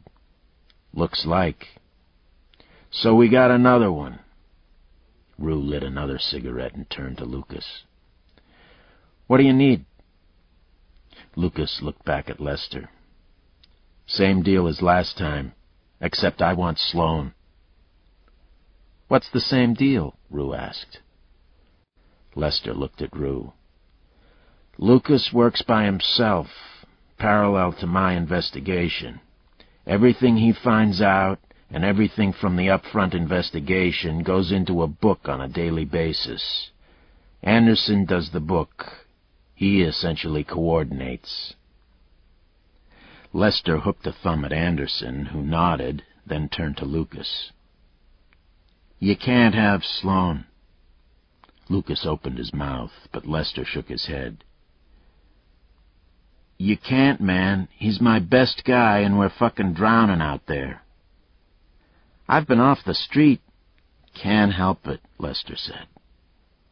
To Rue, I'm telling you, pulling Sloan would kill us. Rue nodded. You'll have to live with it, at least for a while, she said to Lucas. Can't you use caps lock? He shook his head. He's got something going with this deputy that was killed. We need to stay on it. I could let you have one guy, Lester said. He could run errands. Tell you the truth, you could help him out, show him how it's done. Lucas's eyebrows went up. Grieve? Lester nodded. I hear he's an idiot, Lucas said. He's just new, Lester said defensively. You don't like him, give him back. All right, Lucas said. He looked at Anderson. And I need to know where a guy is, a knife guy from years ago. Who's that? His name was Junkie Doog.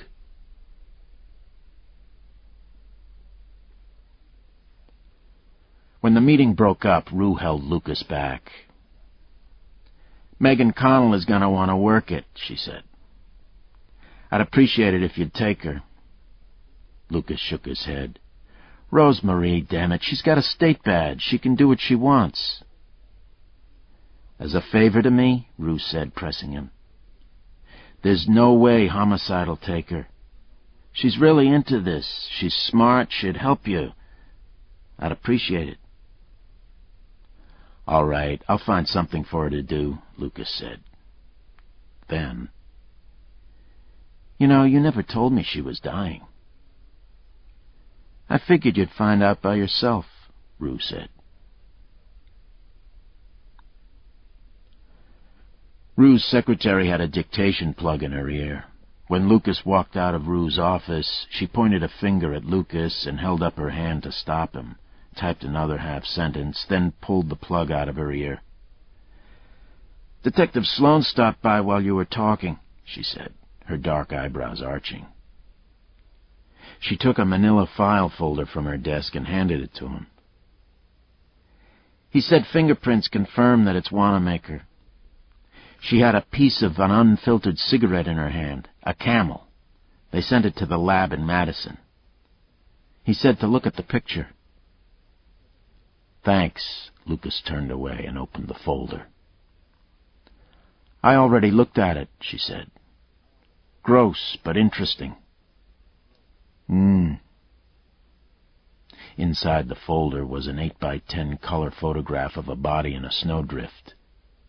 The face-up attitude was almost the same as that of the Wanamaker woman, with the same massive abdominal wound. Pieces of a plastic garbage bag were scattered around in the snow. The secretary was looking over his shoulder, and Lucas half-turned. There's a state investigator who's been in and out of here. Name of Megan Connell. Could you find her and ask her to call me?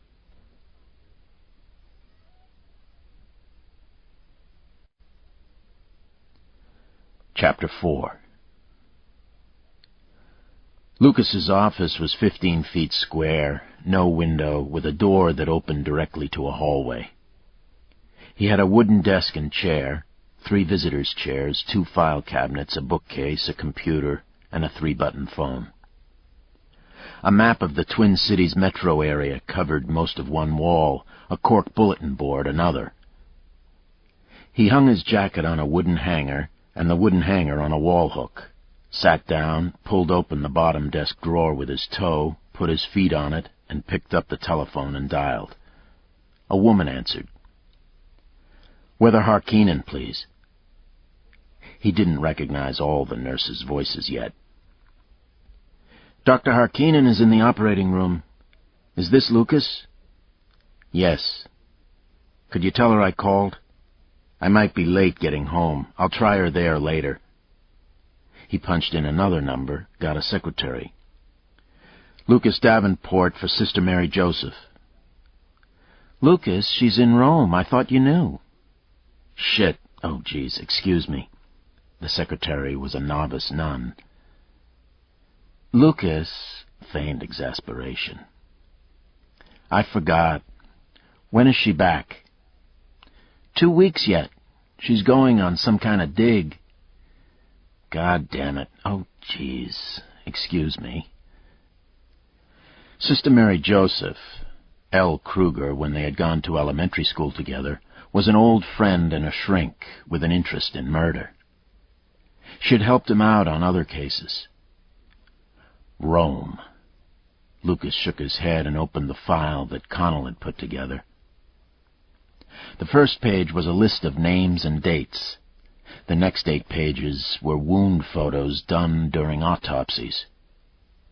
Lucas worked through them. They weren't identical, but there were inescapable similarities. The wound photos were followed by crime scene shots. The bodies had been dumped in a variety of locations, some urban, some rural. A couple were in roadside ditches, one in a doorway, one under a bridge. One had been simply rolled under a van in a residential neighborhood. There was little effort to hide them. In the background of several, he could see shreds of plastic garbage bags. Going back and forth from each report to the relevant photographs, Lucas picked up a thread that seemed to tie them together in his mind. The women had been littered. They'd been thrown away like used Kleenex, not with desperation or fear or guilt, but with some discretion, as though the killer had been afraid of being caught littering. The autopsy reports also showed up differences. Ripped was a subjective description, and some of the wounds looked more like frantic knife strikes than deliberate ripping. Some of the women had been beaten, some hadn't. Still, taken together, there was a feel about the killings. The feel was generated almost as much by the absence of fact as by the presence of it. Nobody saw the women when they were picked up. Nobody saw the man who picked them up, or his car, although he must have been among them. There were no fingerprints, vaginal smears, turned up no semen, although signs of semen had been found on the clothing of one of the women. Not enough for a blood or DNA type, apparently. None was listed. When he finished the first reading, he skipped through the reports again, quickly, looking at the small stuff. He'd have to read them again, several times. There were too many details for a single reading, or even 2 or 3. But he'd learned, when he looked back from other murders, that the files often pointed at the killer way before he was brought down. Truth was in the details. His rummaging was interrupted by a knock. "Yeah, come in." Connell stepped through, flustered, but still pale as a ghost. "I was in town. I thought I'd come by instead of calling." "Come in, sit down," Lucas said. Connell's close-cropped hair was disconcerting. It lent a punkish air to a woman who was anything but a punk. She had a serious, square face with a short Irish nose and a square chin. She was still wearing the blue suit she had worn that morning, with a darker stripe of what might have been garbage juice on the front of it. An incongruous black leather hip pack was buckled around her hips, the bag itself perched just below her navel, a ripped-down holster for a large gun. She could take a big gun. She had large hands, and she stuck one of them out, and Lucas half rose to shake it. She had opted for peace, Lucas thought. But her hand was cold. "I read your file," he said. "That's nice work." "The possession of a vagina doesn't necessarily indicate stupidity," Connell said. She was still standing. "Take it easy," Lucas said, his forehead wrinkling as he sat down again. That was a compliment. "Just want things clear," Connell said crisply. She looked at the vacant chair, still didn't sit. "And you think there is something?" Lucas stared at her for another moment, but she neither flinched nor sat down. Holding her eyes, he said, "I think so. They're all too, not alike, but they have the feeling of a single man." "There's something else," Connell said. "It's hard to see it in the files, but you see it when you talk to the friends of these women." "Which is?" "They're all the same woman." "Ah, tell me. And sit down, for Christ's sake." She sat, reluctantly, as if she were giving up the high ground. "One here in the cities, one in Duluth, now this one, if this latest one is his. One in Madison, one in Thunder Bay, one in Des Moines, one in Sioux Falls. They were all single, late 20s to early 40s. They were all somewhat shy, somewhat lonely, somewhat intellectual, somewhat religious, or at least involved in some kind of spirituality. They'd go out to bookstores or galleries or plays or concerts at night, like other people go out to bars. Anyway, they were all like that. And then these shy, quiet women turn up ripped." "Nasty word," Lucas said casually. "Ripped." Connell shuddered, and her naturally pale complexion went paper white. "I dream about the woman up at Carlos Avery. I was worse up there than I was today. I went out, took a look, started puking. I got puke all over my radio." "Well, first time," Lucas said. "No, I've seen a lot of dead people," Connell said. She was pitched forward in her chair, hands clasped. "This is way different. Joan Smits wants vengeance, or justice. I can hear her calling from the other side. I know that sounds like schizophrenia, but I can hear her, and I can feel the other ones, all of them. I've been to every one of those places where the murders happened on my own time. Talked to witnesses, talked to cops. It's one guy, and he's the devil." There was a hard, crystalline conviction in her voice and eyes, the taste and bite of psychosis that made Lucas turn his head away. "What about the sequence you've got here?" Lucas asked, trying to escape her intensity. He was putting a year between most of them. But then he skipped a couple, once 21 months, another time 23. "You think you're missing a couple?" "Only if he completely changed his M.O., Connell said. "If he shot them. My data search concentrated on stabbings. Or maybe he took the time to bury them and they were never found. That wouldn't be typical of him, though. But there are so many missing people out there, it's impossible to tell for sure. Maybe he went someplace else, L.A. or Miami, or the bodies were just never found." She shrugged. "I don't think so. He tends to stay close to home. I think he drives to the killing scene. He picks his ground ahead of time and goes by car. I plotted all the places where these women were taken from, and except for the one in Thunder Bay, they all disappeared within 10 minutes of an interstate that runs through the cities. And the one in Thunder Bay was off Highway 61. So maybe he went out to L.A., but it doesn't feel right." "I understand that you think it could be a cop." She leaned forward again, the intensity returning.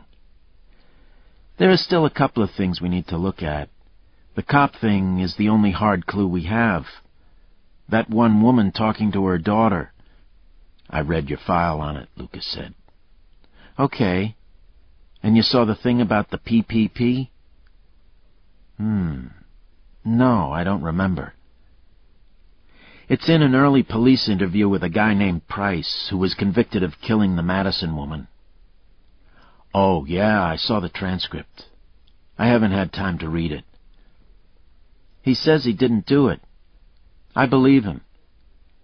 I'm planning to go over and talk to him if nothing else comes up.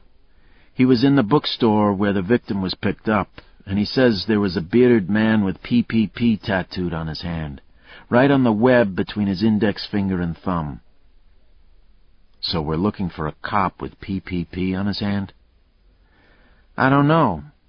Nobody else saw the tattoo, and they never found anybody with PPP on his hand. A computer search doesn't show PPP as an identifying mark anywhere. But the thing is, Price had been in jail, and he said the tattoo was a prison tattoo. You know, like they make with ballpoint ink and pins. Well, Lucas said, it's something. Connell was discouraged. But not much. Not unless we find the killer. Then it might help confirm the ID, Lucas said. He picked up the file and paged through it until he found the list of murders and dates. Do you have any theories about why the killings are so scattered around? I've been looking for patterns, she said. I don't know. Until the body you found last winter, he never had 2 killings in the same state, and the last one here was almost 9 years ago. Yes, that's right. Lucas closed the file and tossed it back on his desk. Yeah, that means different reporting jurisdictions. Iowa doesn't know what we're doing, and Wisconsin doesn't know what Iowa's doing. And nobody knows what South Dakota's doing. And Canada sure as hell is out of it. You're saying he's figured on that, Connell said. So it is a cop. Maybe, said Lucas. But maybe it's an ex-con. A smart guy. Maybe the reason for the 2 gaps is he was inside. Some small-timer who gets slammed for drugs or burglary, and he's out of circulation. Connell leaned back, regarding him gravely. When you crawled into the dumpster this morning, you were cold. I couldn't be that cold. I never would have seen that tobacco on her. I'm used to it, Lucas said. No, it was impressive, she said. I need that kind of distance. When I said we only had one fact about him, the cop thing, I was wrong. You came up with a bunch of them. He was strong, he smokes. Unfiltered Camels, Lucas said. Yeah? Well, it's interesting. And now these ideas... I haven't had anybody bouncing ideas off me. Are you going to let me work with you? He nodded. If you want. Will we get along? Maybe, maybe not, he said. What does that have to do with anything? She regarded him without humor. Exactly my attitude, she said. So, what are we doing? We're checking bookstores. Connell looked down at herself. I've got to change clothes. I've got them in my car.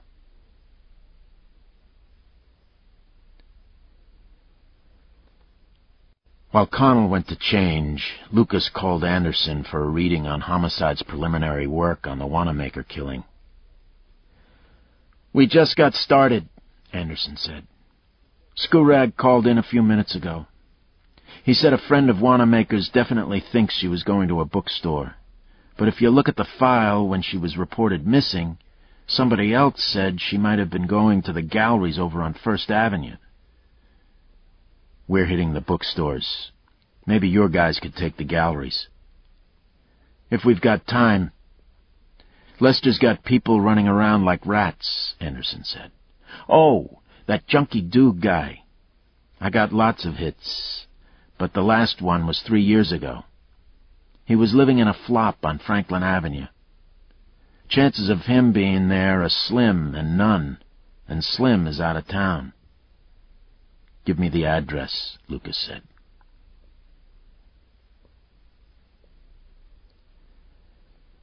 When he finished with Anderson, Lucas carried his phone book down the hall, Xeroxed the books section of the yellow pages, and went back to his office for his jacket. He had bought the jacket in New York. The thought was mildly embarrassing. He was pulling on the jacket when there was a knock at the door. "Yeah?" A fleshy, pink-cheeked 30-something man in a loose green suit and moosed blonde hair poked his head inside, smiled like an encyclopedia salesman, and said, "Hey, Davenport, I'm Bob Grieve. I'm supposed to report to you." "I remember you," Lucas said as they shook hands. "From my officer-friendly stuff?" Grieve was cheerful, unconsciously rumpled. But his green eyes matched his Italian-cut suit a little too perfectly, and he wore a fashionable 2-days stubble on his chin. "Yeah, there was a poster down at my kid's preschool," Lucas said. Grieve grinned. "Yep, that's me." "Nice jump up to homicide," Lucas said. "Yeah, bullshit." Grieve's smile fell away, and he dropped into the chair Connell had vacated, looked up. "I suppose you've heard about me." "I haven't, Grieve, the fuck-up?" "Haven't heard anything like that," Lucas lied. "Don't bullshit me, Davenport." Grieve studied him for a minute, then said, "That's what they call me. Grieve the fuck-up, one word. The only goddamn reason I'm in homicide is that my wife is the mayor's niece. She got tired of me being officer-friendly. Not enough drama. Didn't give her enough to gossip about. Well, so now I'm doing something I can't fucking do, and I'm stuck between my old lady and the other guys on the job." "What do you want from me?" "Advice." Lucas spread his hands and shrugged. "If you liked being an officer-friendly..." Grieve waved him off. "Not that kind of advice. I can't go back to officer-friendly. My old lady'd nag my ears off. She doesn't like me being a cop in the first place. Homicide just makes it a little okay, and she makes me wear these fucking Italian fruit suits and only lets me shave on Wednesdays and Saturdays." "Sounds like you gotta make a decision about her," Lucas said. "I love her," Grieve said. Lucas grinned. "Then you've got a problem." "Yeah." Grieve rubbed the stubble on his chin. "Anyway, the guys in homicide don't do nothing but fuck with me. They figure I'm not pulling my load, and they're right. Whenever there's a really horseshit case, I get it. I got one right now. Everybody in homicide is laughing about it. That's what I need your advice on." "What happened?" "We don't know," Grieve said. "We've got it pegged as a homicide, and we know who did it, but we can't figure out how." "Never heard of anything like that," Lucas admitted. "Sure you have," Grieve said. "All the time." "What?" Lucas was puzzled. "It's a goddamned locked room mystery, like one of them old lady English things. It's driving me crazy." Connell pushed through the door. She was wearing a navy suit with matching low heels, a white blouse with wine-colored tie, and carried a purse the size of a buffalo. She looked at Grieve, then Lucas, and said, "Ready?" "Bob Grieve, Megan Connell," Lucas said. "Yeah, we sort of met," Grieve said, "a few weeks ago." A little tension there. Lucas scooped Connell's file from his desk, handed it to Grieve. "Megan and I are going out to the bookstores. Read the file. We'll talk tomorrow morning." "What time?" "Not too early," Lucas said. "How about here at 11 o'clock? "What about my case?" Grieve asked. "We'll talk tomorrow," Lucas said. As Lucas and Connell walked out of the building, Connell said, "Grieve's a jerk. He's got the Hollywood stubble and the Miami Vice suits, but he couldn't find his shoes in a goddamn clothes closet." Lucas shook his head, irritated. "Cut him a little slack. You don't know him that well." "Some people are an open book," Connell snorted. "He's a fucking comic." Connell continued to irritate him.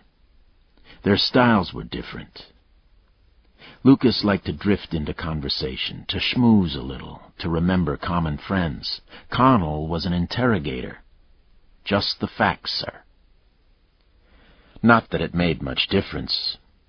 Nobody in the half-dozen downtown bookstores knew Wanamaker. They picked up a taste of her at the suburban Smart Book. She used to come to readings, the store owner said. He nibbled at his lip as he peered at the photograph. She didn't buy much, but we'd have these wine and cheese things for authors coming through town, and she'd show up maybe half the time, maybe more than that. Did you have a reading last Friday? No, but there were some. Where? Hell, I don't know. He threw up his hands. Goddamn authors are like cockroaches. There are hundreds of them. They're always reading somewhere, especially at the end of the week. How'd I find out where? Call the Star Trib. There'd be somebody who could tell you. Lucas called from a corner phone, another number from memory. I wondered if you'd call. The woman's voice was hushed. Are you bringing up your net? I'm doing that now. There are lots of holes. I'm in. Thanks, I appreciate it. How about the readings? There was poetry at the Startled Crane. Something called Prairie Woman at the Saint. I don't know how I missed that one. Gnostic at Wild Lily Press. And The Pillar of Manhood at Crosby's.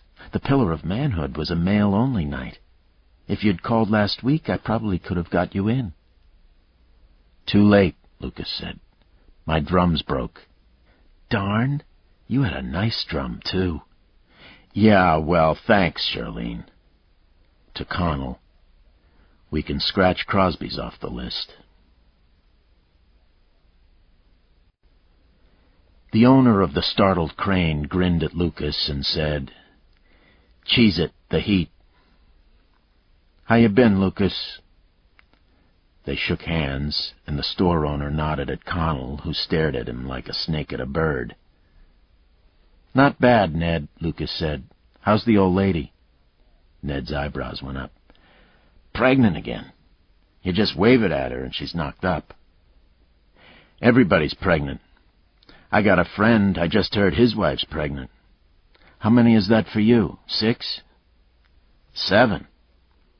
What's happening? Connell, who had been listening impatiently to the chit-chat, thrust the photos at him. Was this woman here Friday night? Lucas, softer, said. We're trying to track down the last days of a woman who was killed last week. We thought she might have been at your poetry reading. Ned shuffled through the photos. Yeah, I know her. Harriet something, right? I don't think she was here. There were about 20 people, but I don't think she was with them. But you see her around? Yeah, she's a semi-regular. I saw the TV stuff on Nooner. I thought that might be her. Ask around, will you? Sure. What's Nooner? Connell asked. TV3's New Noon News, Ned said. But I didn't see her Friday. I wouldn't be surprised if she was somewhere else, though. Thanks, Ned. Sure, and stop in. I've been fleshing out the poetry section. Back on the street, Connell said, You've got a lot of bookstore friends? A few, Lucas said. Ned used to deal a little grass. I leaned on him, and he quit. Huh, she said, thinking it over. Then, why'd he tell you about poetry? I read poetry, Lucas said. Bullshit. Lucas shrugged and started toward the car. Say a poem. Fuck you, Connell, Lucas said. No, come on, she said, catching him, facing him. Say a poem. Lucas thought for a second, then said, The heart asks pleasure first, and then excuse from pain, and then those little anodynes that deaden suffering, and then to go to sleep, and then, if it should be the will of its inquisitor, the privilege to die. Connell, already pale, seemed to go a shade paler, and Lucas, remembering, thought, "Oh, shit." "Who wrote that?" "Emily Dickinson." "Rue told you I have cancer?" "Yes, but I wasn't thinking about that." Connell, studying him, suddenly showed a tiny smile. "I was kind of hoping you were. I was thinking, Jesus Christ, what a shot in the mouth." "Well?" She stepped toward the car. "Where's next?" "The Wild Lily Press over on the West Bank." She shook her head. "I doubt it. That's a feminist store. He'd be pretty noticeable." "Then the Saint, over in St. Paul."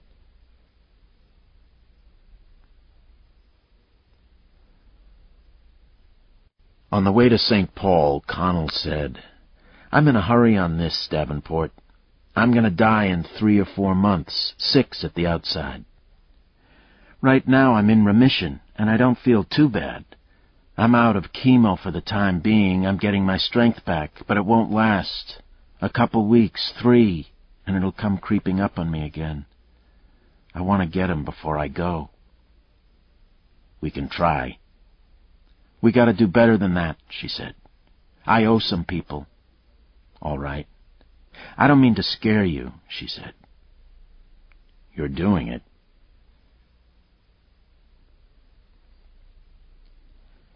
The owner at the Saint recognized Wanamaker immediately. "Yes, she was here," he said. His voice was cool, soft. He looked at Lucas over the top of his gold-rimmed John Lennon specs. "Killed? My God, she wasn't the kind to get killed." "What kind was she?" Lucas asked. "Well, you know," he gestured. "Meek. A wallflower." She did ask a question when Margaret finished the reading, but I think it was because nobody was asking questions and she was embarrassed. That kind of person. "Did she leave with anyone?" "No, she left alone. I remember, 'cause it was abrupt. Most readings she'd hang around. She'd be the last to leave, like she had nothing else to do. But I remember she headed out maybe 15 minutes after we broke things up. There were still quite a few people in the store. I thought maybe she didn't like Margaret." "Was she in a hurry?" The store owner scratched his head, looked out his window at the street. "Yeah, now that you mention it, she did sort of seem like she was going somewhere."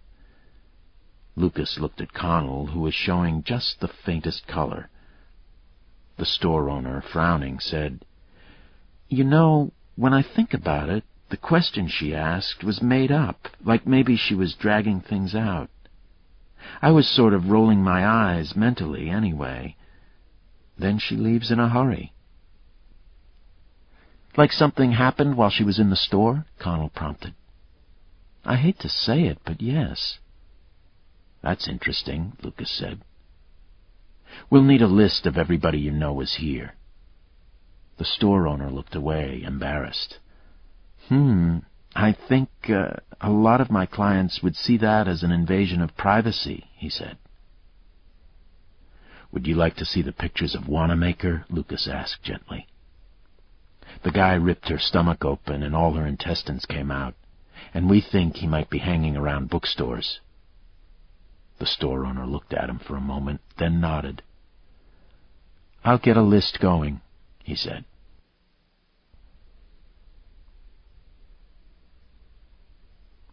Lucas used the store phone to call Anderson and told him about the identification. "She left here at 9 o'clock. "We got her car 15 minutes ago," Anderson said. "It was in the impound lot, towed out of downtown St. Paul. Hang on a minute." Anderson spoke to somebody else, then came back. "It was towed off a hill on 6th. I'm told that's next to Dayton's." "So she must have been headed somewhere." Unless she already was somewhere and walked back to the store.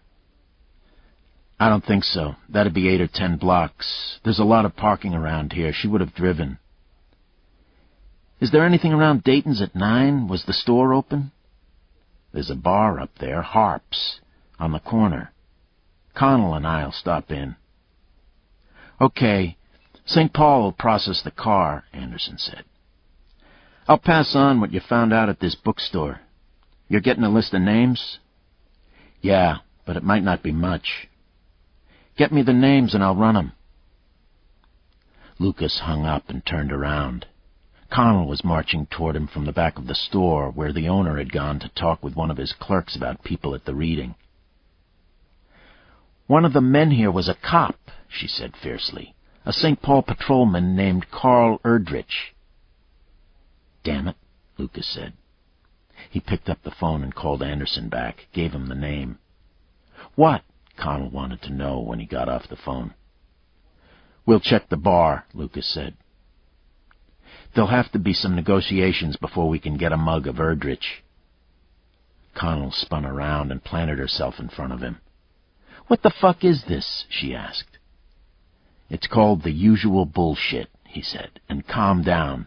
We're talking about an hour or two, not forever. But she was angry, heels pounding as they walked back to Lucas's Porsche. Why do you drive this piece of crap? You ought to buy something decent, she snapped. Lucas said, Shut the fuck up. What? She goggled at him. I said, shut the fuck up. You don't shut the fuck up, you can take the bus back to Minneapolis.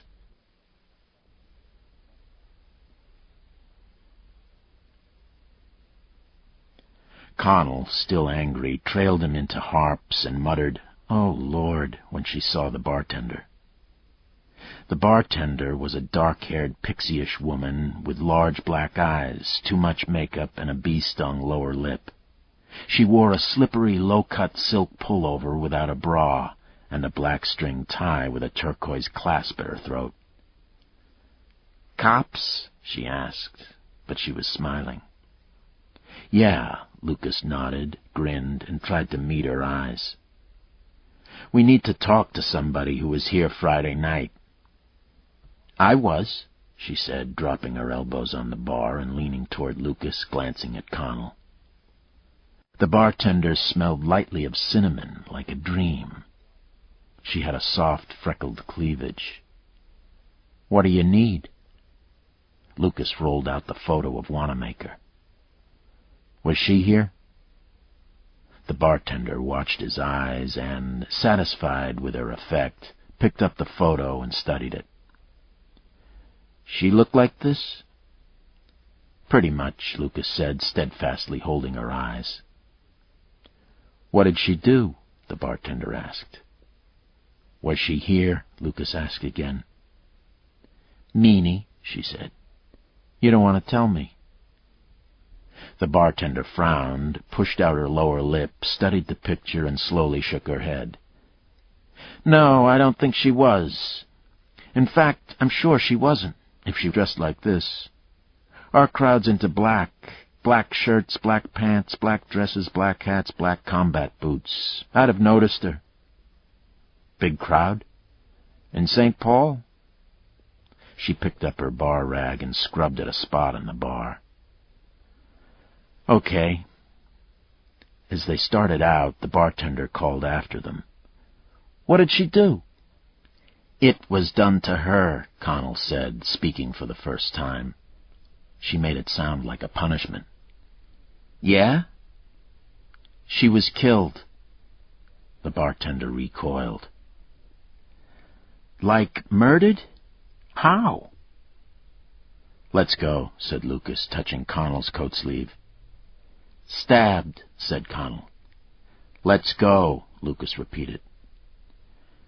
Do not wait for the last judgment. It takes place every day, the bartender said solemnly in a quotation voice. Now Lucas stopped. Who was that? He asked. Some dead French dude, the bartender said.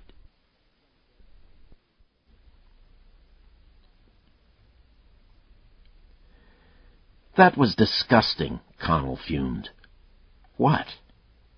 The way she was throwing it at you. What? You knew. Lucas looked back at the bar, then at Connell, a look of utter astonishment on his face. You think she was coming on to me? Kiss my ass, Davenport, she said, and stalked off toward the car. Lucas called Anderson again. Rue's still talking to St. Paul, Anderson said. She wants you back here ASAP. What for? I don't know, but she wants you back.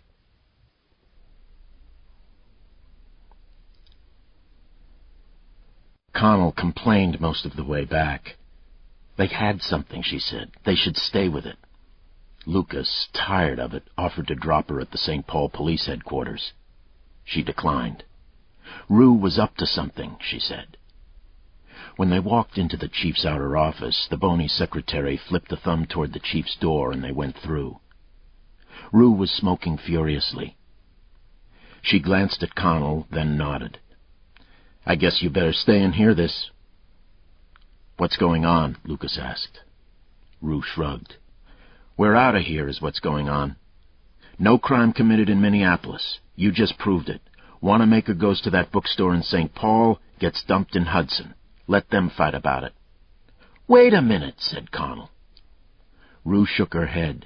Megan, I promised to help you, and I did. But we've got lots of trouble right now, and this is St. Paul's killing. Your killing up in Carlos Avery is either Anoka County's or Duluth's, not ours. We're putting out a press release that says our investigation concludes the murder was not committed here, that we'll cooperate with the investigating authorities, and so on. Wait a fucking minute, Connell shouted.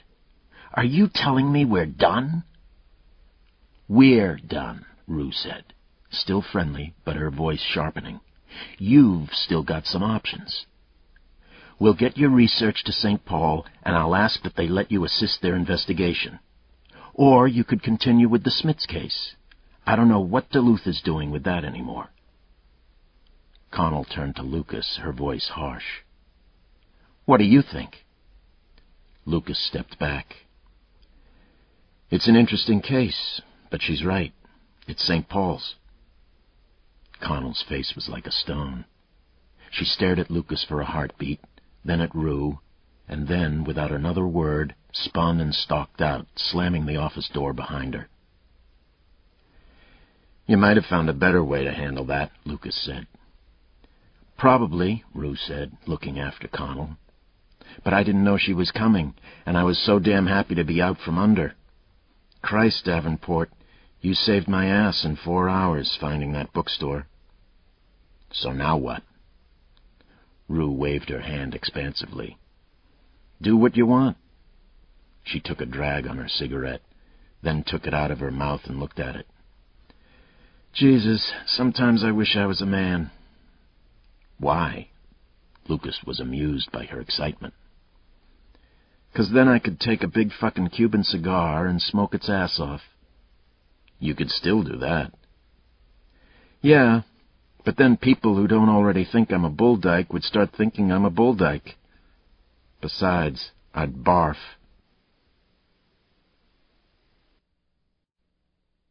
Lucas talked briefly to Anderson and Lester about wrapping up the paper on the case. St. Paul will probably want to talk to you, Lester said. That's fine. Give them my home phone number if they call. I'll be around, Lucas said. Connell thinks it's a cheap shot, doesn't she? Dumping the case. It is cheap, Lucas said. Man, we're hurting, Lester said. We've never hurt this bad. And if you're looking for something to do, we've still got bodies coming out of our ears. Did Grieve tell you about his? He mentioned something, but it didn't sound very interesting. Sloane wandered in, hands in his pockets. He nodded to them, yawned, stretched, and to Lester said, You got a Coke or something? I'm a little dry. Do I look like a fucking vending machine? Lester asked. What happened, Sloane? Lucas asked, picking up the signs. Sloane yawned again, then said, "A little pissant student named Lanny Bryson threw Heather Tatton off the bridge." "What?" A smile broke across Lester's face like the sun coming up. "Got him on tape," Sloane said, ostentatiously studying his fingernails. "She was hooking part-time. She fucked him once, but wouldn't do it twice, not even for money. They were arguing, walking across the bridge, and he tried to smooch her, but she hit him with her fist in the nose. It hurt, and he got mad, and when she walked away, he hit her on the back of the head with an economics textbook. Big fat motherfucker. And knocked her down. She was stunned, and he just picked her up and pushed her over the railing. She tried to hang on at the last minute, scratched him all the way down his forearms." "Did you use the cattle prods?" Lucas asked. "Told us the whole fucking thing in one long sentence," Sloane said. "We Miranda'd him twice on the tape. Got Polaroids of his arms. We'll get a DNA match later. He's over in the lockup now, waiting for the public defender." Lucas, Anderson, and Lester looked at each other, then back at Sloane. Lester stepped close, took him by the arm, and said, "Can I kiss you on the lips?" "Better not," Sloane said. "People might think you favor me at promotion time." A pizza arrived, too much for somebody's lunch, so they cut it up, got Cokes from the machine in the basement, had a little party, giving Sloane a hard time. Lucas left smiling. Sloane was a friend, maybe his best friend. But at the same time, he looked for a word. Disgruntled? Yes. Sloane had his victory, but somewhere out there, a monster was roaming around.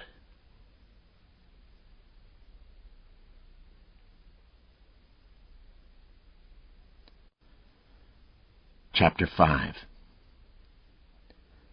Coop was slick with sweat, eyes shut, counting.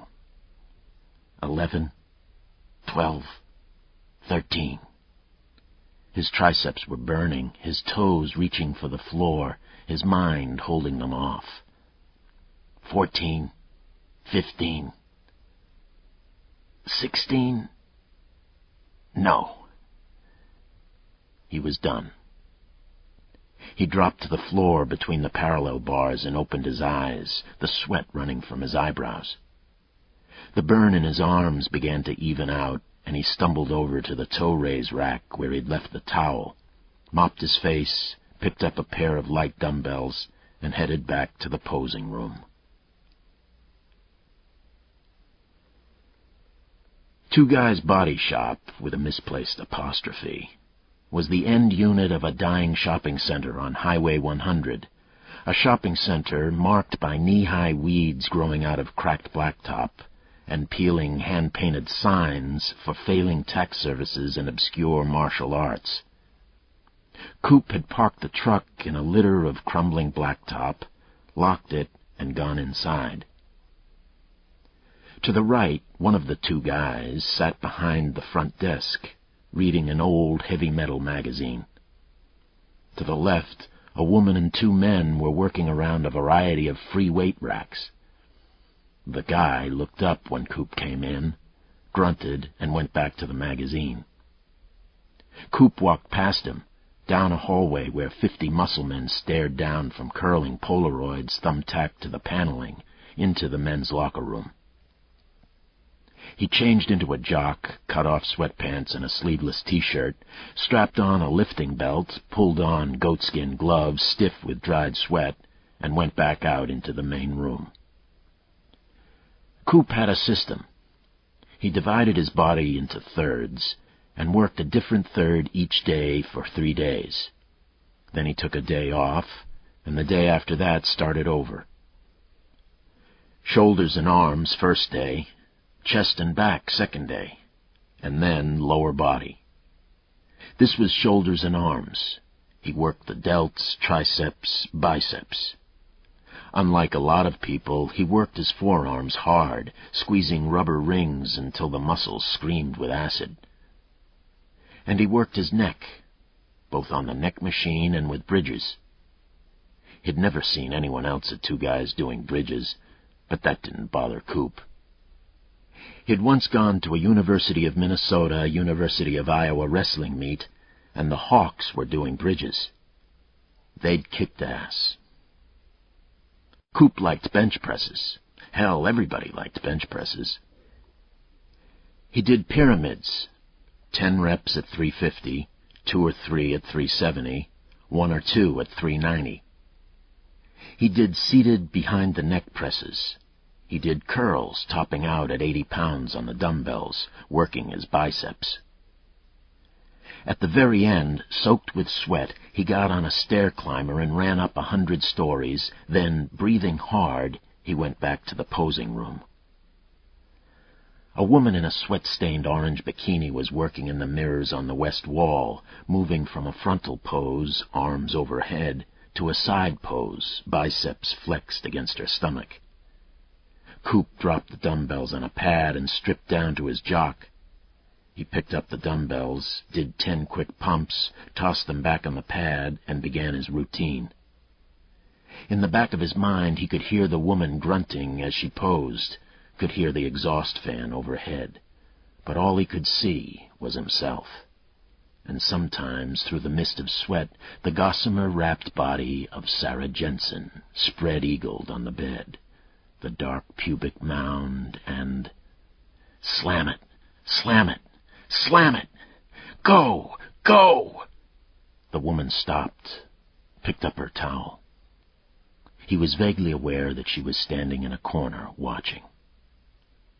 When he finally quit, she tossed him his towel. "Getting the pecs," she said. "Need more work," he mumbled, wiping himself down. "Need more work." He carried his workout clothes back to the locker room, soaked them under a shower, wrung them by hand, threw them into a dryer, and turned the dryer on.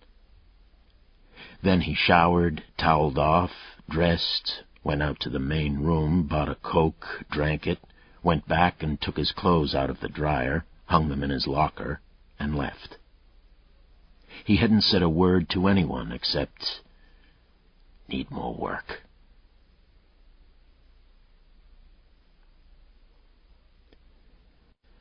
John Carlson was already in summer mode, black Raiders jacket over knee-length wrapper shorts, and black Nikes with red laces. "What's happening, dude?" John was black and far too heavy. Coop handed him a small roll. John didn't check it, just stuffed it in his pocket. "Got a date," Coop said. "Far out, man." John rapped the car with his knuckles as if for luck. "Get you some latex, man. You don't want to get no fucking AIDS." "Do that," Coop said. John backed away, took off his cap, and scratched his head. Coop started down the block, turned the corner. Another black kid was walking down the sidewalk. He swerved across the dirt parking strip to the curb, and when Coop slowed next to him, tossed a plastic twist through the passenger window and turned away. Coop kept going. 3 blocks later, with nothing in his rear view, Coop stopped for a taste. Just a taste to wake him up. Coop didn't understand his fascination with Jensen. Didn't understand why he was compelled to watch her, to get close to her, to hurry his daily rounds, to meet her after work. He finished liquidating the jewelry he'd taken from Jensen's apartment in a bar on the I-494 strip in Bloomington, selling the engagement ring and the wedding band to a guy who dressed and talked like an actor playing a pro athlete. A tan, a golf shirt, capped teeth, and a gold chain around his thick neck. But he knew stones, and the smile was gone from his eyes when he looked at them. He gave Coop $1,300. The total take from the apartment pushed $6,000, not counting the belt. It never occurred to Coop to feel a connection between the jewelry and the woman who'd caught his heart. The jewelry was his, not hers. He left the Bloomington Strip and idled back into Minneapolis, killing time behind the wheel, eventually turning east to an Arby's on St. Paul's East Side. He'd called the moving man who'd given him the map of Jensen's apartment and arranged to meet. Coop was both early and late for the meetings, arriving a half-hour early, watching the meeting spot from a distance. When his man arrived, alone, on time, he'd watch for another 10 minutes before going in. He'd never had a contact turn on him. He didn't want it to happen, either. This ends Disc 2. Night Prey, Disc 3. The moving man arrived a few minutes early, hurried straight into the Arby's. The way he moved gave Coop some confidence that everything was okay. There was no tentativeness, no looking around. He carried a notebook in his hand. Coop waited 5 more minutes, watching, then went in. The guy was sitting in a booth with a cup of coffee. A young guy, looked like a college kid.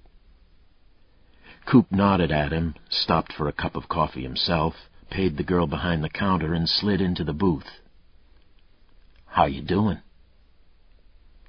"It's been a while," the guy said. "Yeah, well..." Coop handed him a Holiday Inn brochure. The guy took it and looked inside. "Thanks," he said. "You must have done okay." Coop shrugged. He wasn't much for chit-chat. "Got anything else?" "Yeah, a good one." The guy pushed the notebook at him. "I was pissing my pants waiting for you to call. We was moving some stuff into this house on Upper St. Denis in St. Paul. You know where that is?" "Up the hill off West 7th, Coop said, pulling in the notebook. "Some nice houses up there. A little riffraff, too." "This a nice house, man." The guy's head was bobbing. "Nice. There was a guy from a safe company there. They'd just set a big fucking safe in concrete down in the basement, in a corner of a closet. I seen it myself." "I don't do safes." The notebook was too thick. Coop opened it and found a key impression in dried putty. He had shown the guy how to do it. The impression was crisp, clean. "Wait a minute, for Christ's sake," the guy said, holding up his hands. "So when he was talking to the safe guy, he was walking around with this piece of paper in his hand. When they finished, he came up and asked how long we were going to be, 'cause he wanted to take a shower and shave, 'cause he was going out. We said we'd be a while yet, and he went up and took a shower in the bathroom off his bedroom. We were working right down the hall. My buddy was setting up a guest bed, so I stepped down the hall and looked into his bedroom. I could hear the shower going, and I saw this paper laying on the dresser with his billfold and watch, and I just took the chance, man. I zipped over and looked at it, and it was the fucking combination. How about that, huh? I wrote it down. And listen, you know what this guy does? This guy runs half the automatic car washes in the Twin Cities, and he was bragging to us about going out to Vegas all the time. I bet that fucking safe is stuffed." "How about his family?" This sounded better. Coop would rather steal money than anything. "He's divorced. Kids live with his old lady." "The key's good?" "Yeah, but there's a security system on the door. I don't know nothing about that." Coop looked at the man for a minute, then nodded. "I'll think about it." "I could use some cash," the guy said. My parole's up in September. Maybe go to Vegas myself." "I'll get back," Coop said. He finished his drink, picked up the notebook, nodded to the guy, and walked out. As he pulled out of the parking lot, he glanced at his watch. Sarah should be getting off.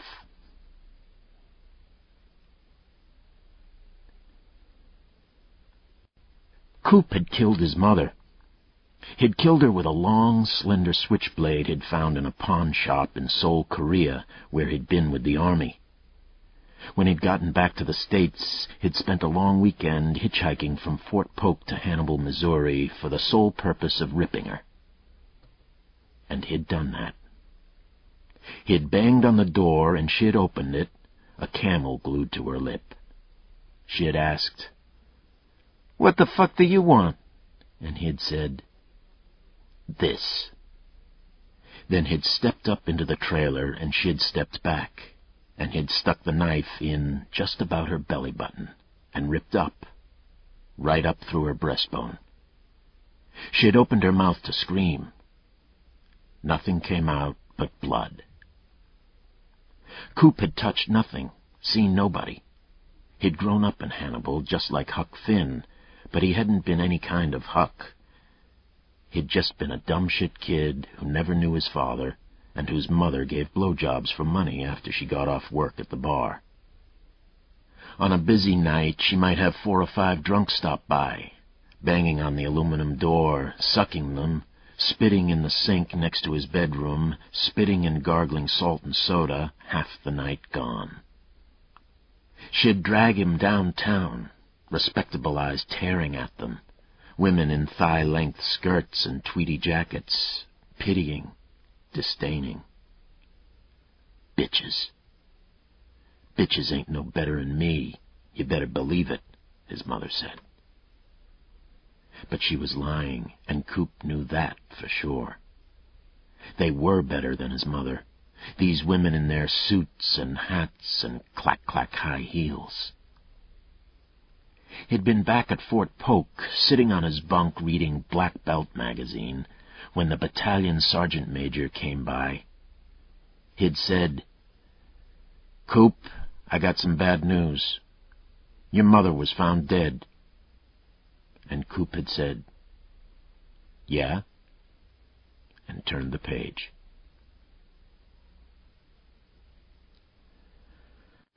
When Coop had been in Korea, he'd learned from the hookers outside the base that he had a problem with sex. Nothing worked right. He'd get turned on thinking about it, but then the time would come and nothing would happen. Until, in his anger, he smacked one of the women, hit her in the forehead with a fist, knocked her flat. Things started to work. He'd killed a woman in New Orleans. He thought of the murder as an accident. He was pounding on her, getting worked up, and suddenly she wasn't fighting back, and her head was flopping a little too loosely. That had scared him. They had the death penalty in Louisiana, and no qualms about using it. He'd run back to Fort Polk and was astonished when nothing happened. Nothing. Not even a story in the newspaper. Not that he could find. That's when he'd gotten the idea about killing his mother. Nothing complicated. Just do it.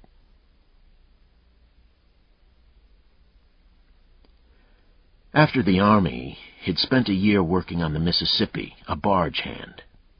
He'd eventually gotten off in St. Paul, drifted through a series of crappy jobs, finally got smart and used his veteran's preference for something a little better.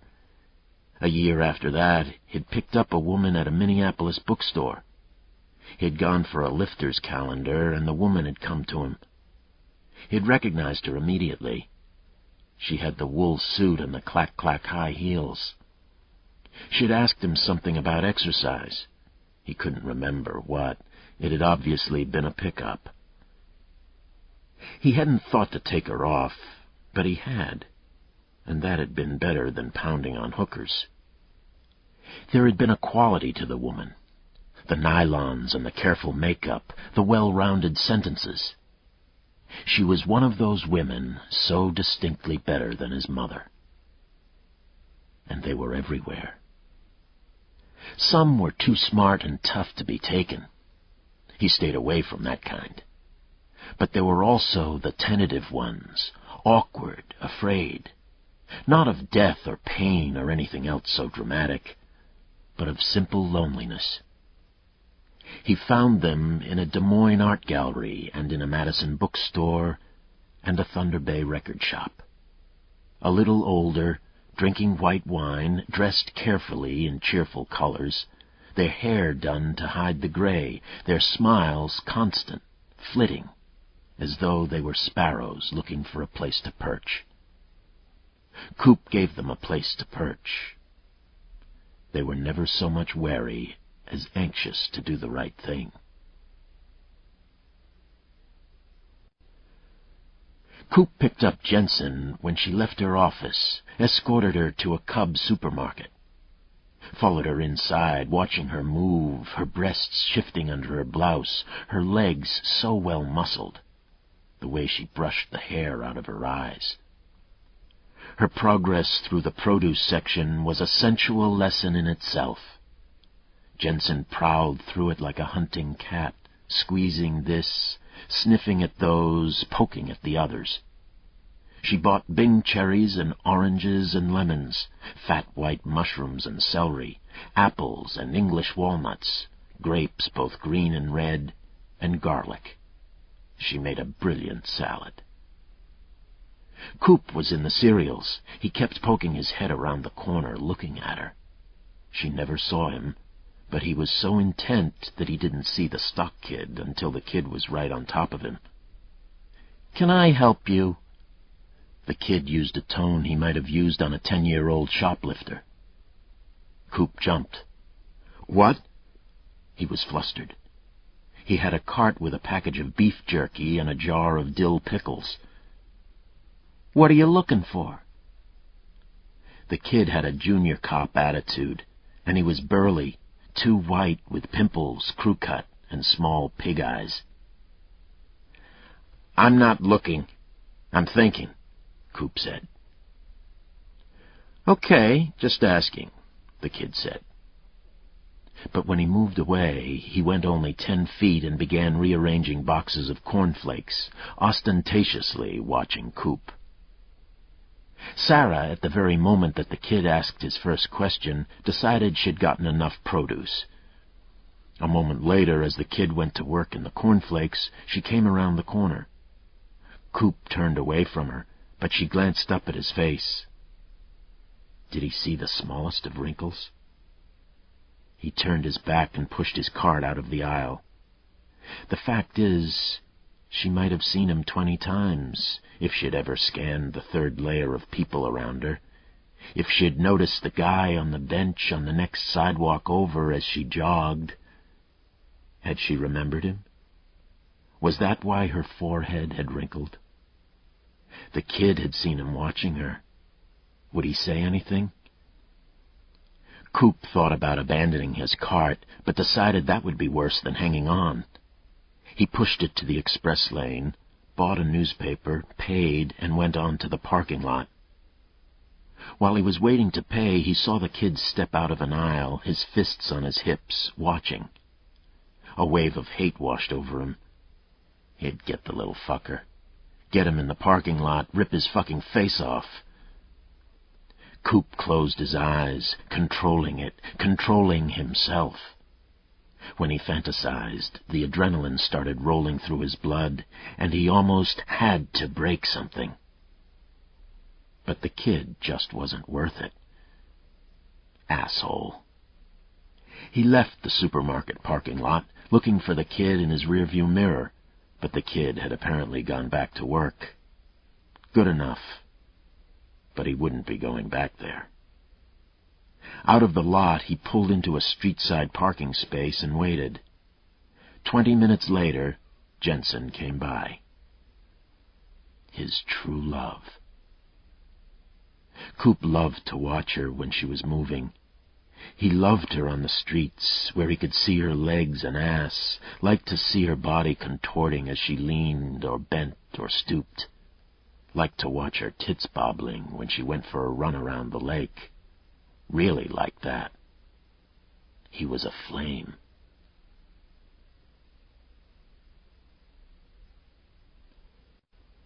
Monday was a warm night, moths batting against the park lights. Jensen finished her run and disappeared inside. Coop was stricken with what might have been grief to see her go like that. He stood outside, watching the door. Would she be back out? His eyes rolled up the building. He knew her window, had known from the first night. The light came on. He sighed and turned away. Across the street, a man fumbled for keys, opened the lobby door to his apartment building, walked through, then used his key to unlock the inner door. Coop's eyes drifted upward. The top floor was just about even with Jensen's. With a growing tingle of excitement, he counted floors and crashed. The roof would be below her window, he thought. He wouldn't be able to see inside, but it was worth checking. He crossed the street, moving quickly, stepped into the apartment lobby. 200 apartments, each with a call button. He slapped 100 of them. Somebody would be expecting a visitor. The intercom scratched at him, but at the same moment the door lock buzzed and he pushed through, leaving behind the voice on the intercom. "Who's there? Who's there?" This would work twice, but he couldn't count on it more often than that. He turned the corner to the elevators, rode to the top. Nobody in the hall. The exit sign was far down to the left. He walked down to the exit sign, opened the door, stepped through it. A flight of steps went down to the left, and 2 more went up to the right, to a gray metal door. A small black and white sign on the door said, "Roof access. Room key necessary to unlock and to re-enter." Shit. He pulled at the door. Nothing. Good luck. He turned to the steps, thinking to start back down, then thought, wait. Did the window at the end of the hall look out at Jensen's building? It did. Coop stood in the window, looking up, and a bare 2 stories above, Sarah Jensen came to the window in a robe and looked down. Coop stepped back, but she was looking at the street and hadn't noticed him in the semi-dark window. She had a drink in her hand. She took a sip and stepped away, out of sight. Jesus! A little higher, and he'd be virtually in her living room. She never pulled the drapes. Never. Coop was aflame. A match. A killer.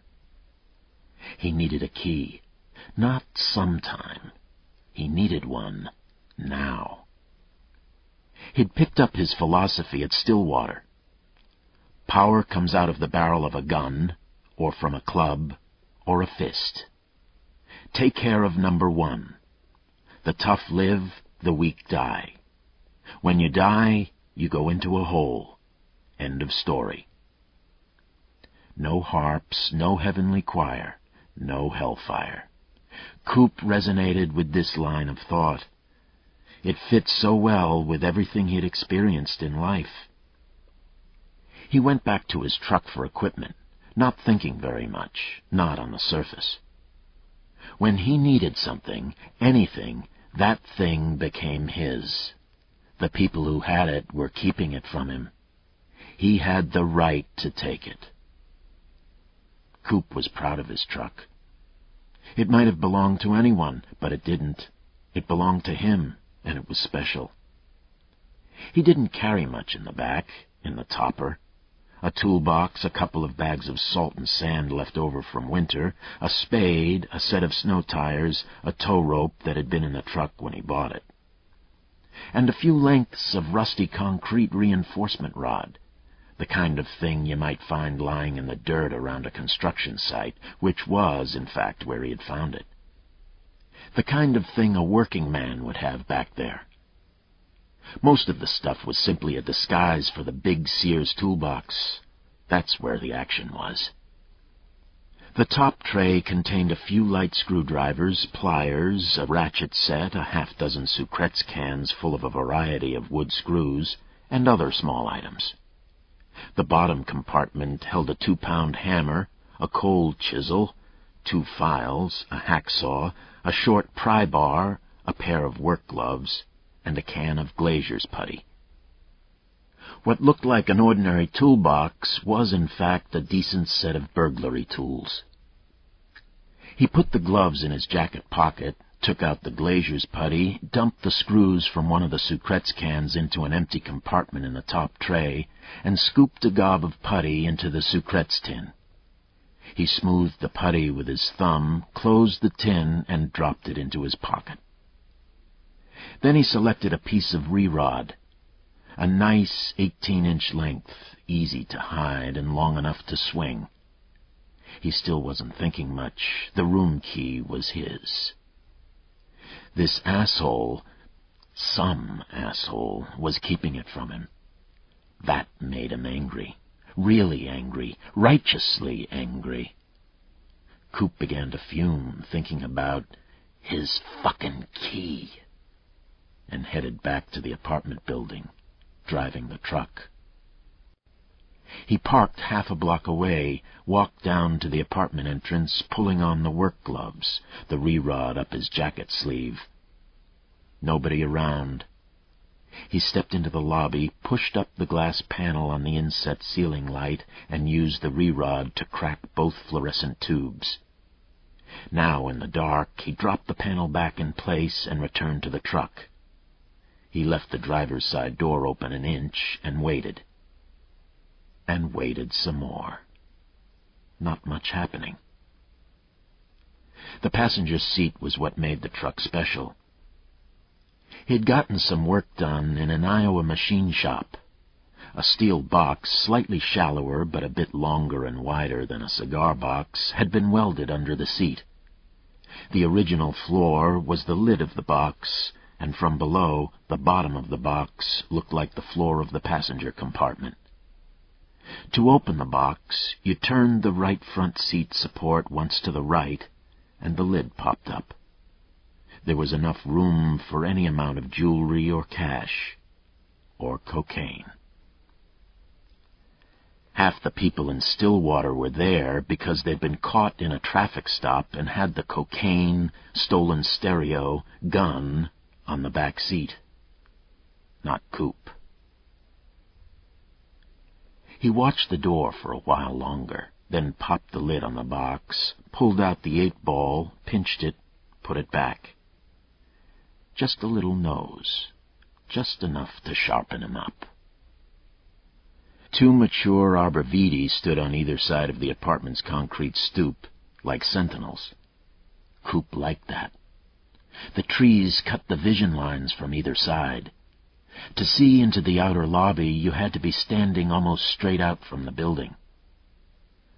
A couple came down the walk, the man jingling his keys.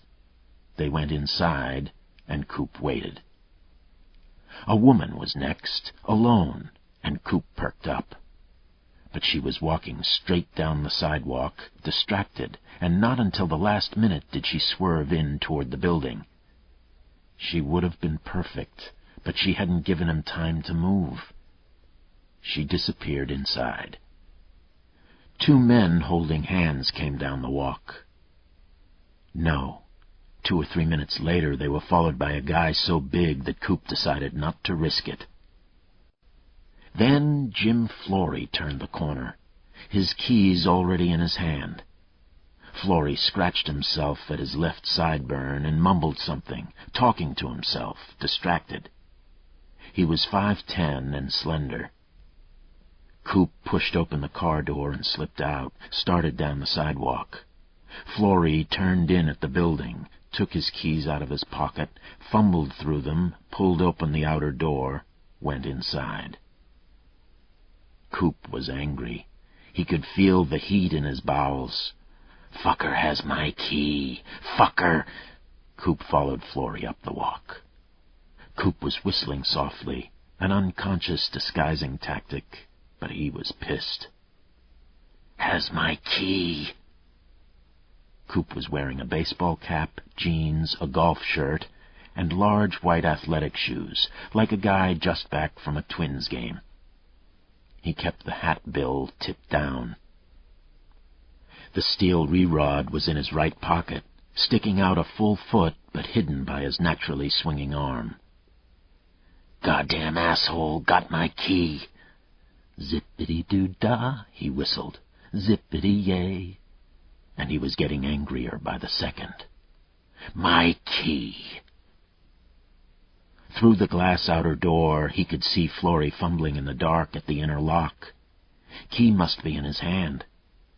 Coop pulled open the outer door, and Florrie, turning the key on the inner door, glanced back and said, "Hi." Coop nodded and said, "Hey," kept the bill of his hat down. Florrie turned back to the door and pulled on it, and as he did, Coop, the cocaine right there, slipped the re-rod out of his pocket.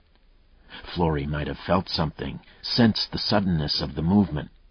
He stopped with the key, his head coming up, but too late. "Motherfucker has my key! Key! Coop slashed him with the re-rod, smashed him behind the ear. The re-rod hit. Pack! Metal on meat, the sound of a butcher's cleaver cutting through a rib roast. Florrie's mouth opened, and a single syllable came out. "Unk!" His head bounced off the glass door, and he fell, dragging his hands down the glass.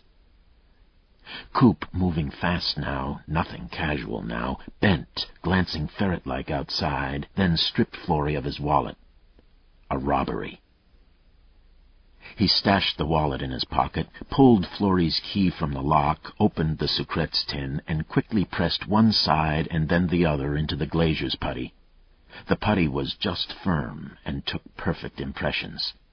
He shut the tin, wiped the key on his pants leg, and pushed it back into the lock. Done. He turned, still half crouching, reached for the outer door, and saw the legs. A woman stumbled on the other side of the door, trying to backpedal, already turning. She wore tennis shoes and a jogging suit. He had never seen her coming.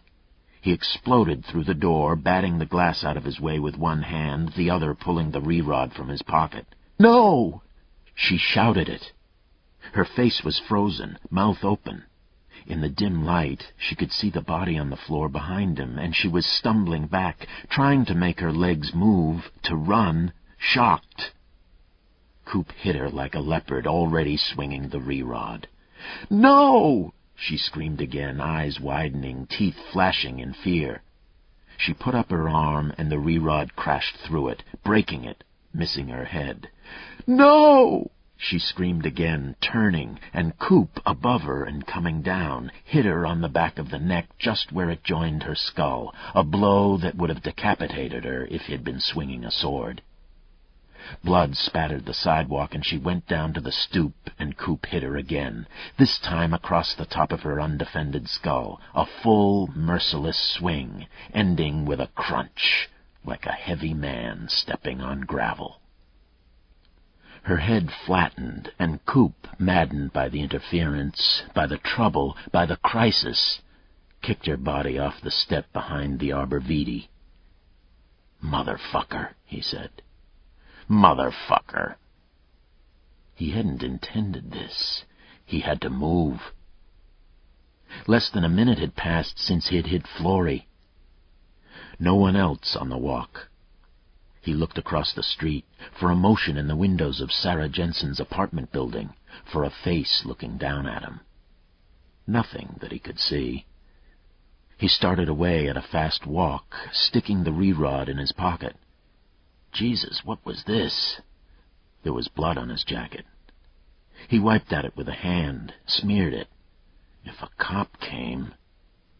The anger boiled up. The goddamned bitch, coming up like that.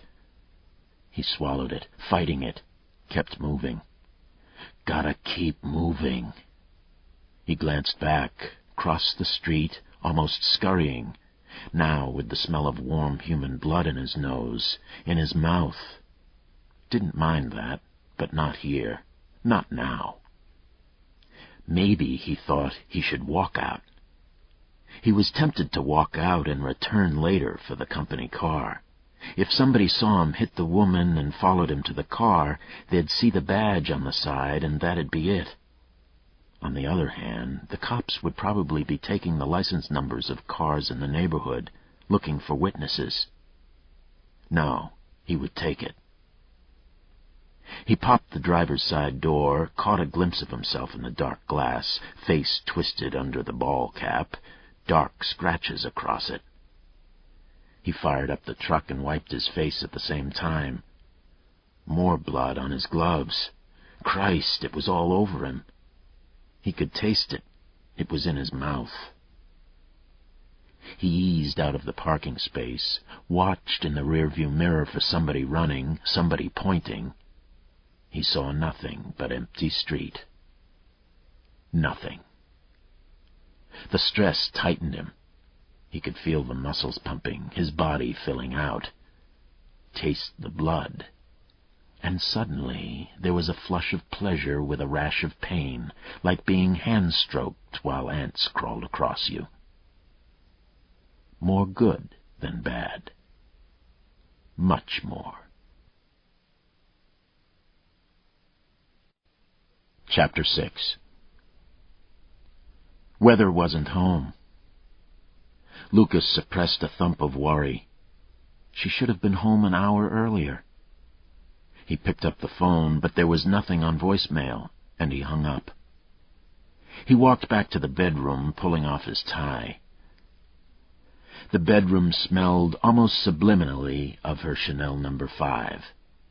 And on top of that, very faintly of wood polish. She had bought a new bedroom set, simple wooden furniture with an elegant line, slightly craftsman mission. He grumbled. His old stuff was good enough. He'd had it for years. She didn't want to hear it. You've got a 20-year-old queen-sized bed that looks like it's been pounded to death by strange women. I won't ask. And you don't have a headboard, so the bed just sits there like a launching pad. Don't you read in bed? Don't you know about headboard lights? Wouldn't you like some nice pillows? Maybe if somebody else bought them. And his old dresser, she said, looked like it had come from the Salvation Army. He didn't tell her, but she was precisely correct. She said nothing at all about his chair. His chair was older than the bed, bought at a rummage sale after a St. Thomas professor had died and left it behind. It was massive, comfortable, and the leather was fake. She did throw out a mostly unused second chair with a stain on one arm. Lucas couldn't remember what it was, but it got there during a Vikings-Packers game, and replaced it with a comfortable love seat. If we're going to watch television in our old age, we should sit next to each other, she said. The first goddamn thing men do when they get a television is put 2 Easy Boys in front of it and a table between them for beer cans and pizzas. I swear to God, I won't allow it. Yeah, just don't fuck with my chair, Lucas had said. He said it lightly, but he was worried.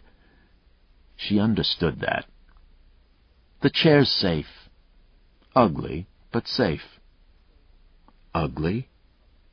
That's genuine glove material. Really? They make gloves out of garbage bags?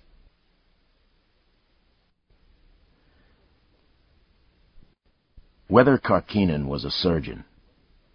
Small woman in her late 30s, her blondish hair beginning to show streaks of white. She had dark blue eyes, high cheekbones, and a wide mouth. She looked vaguely Russian, Lucas thought. She had broad shoulders for her size and wiry muscles. She played a vicious game of squash and could sail anything. He liked to watch her move.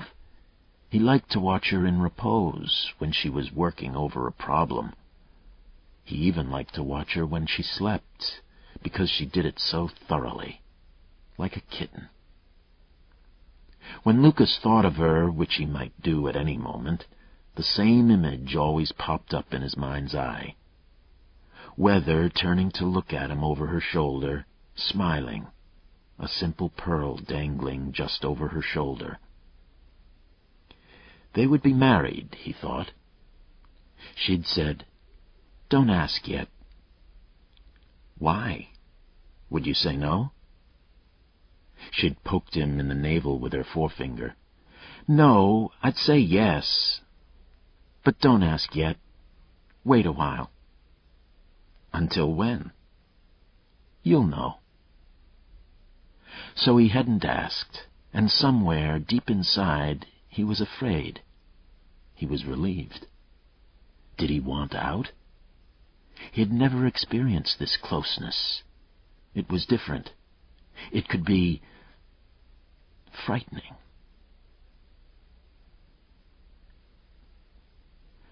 Lucas was down to his underpants when the phone rang in the kitchen. He picked up the silent bedroom extension and said, "Yeah?" "Chief Davenport?" "Connell." She sounded tight. "Megan, you can start calling me Lucas," he said. "Okay, I just wanted to say, don't throw away your files.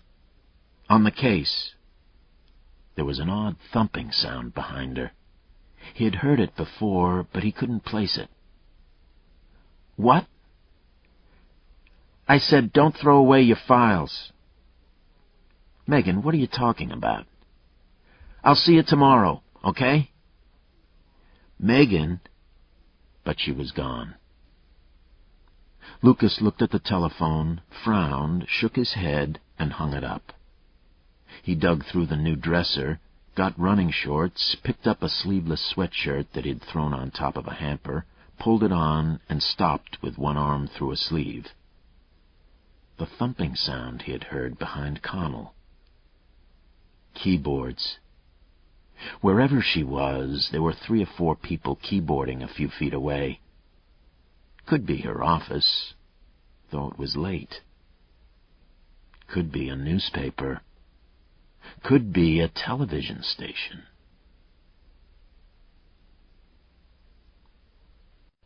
His line of thought was broken by the sound of the garage door going up. Weather.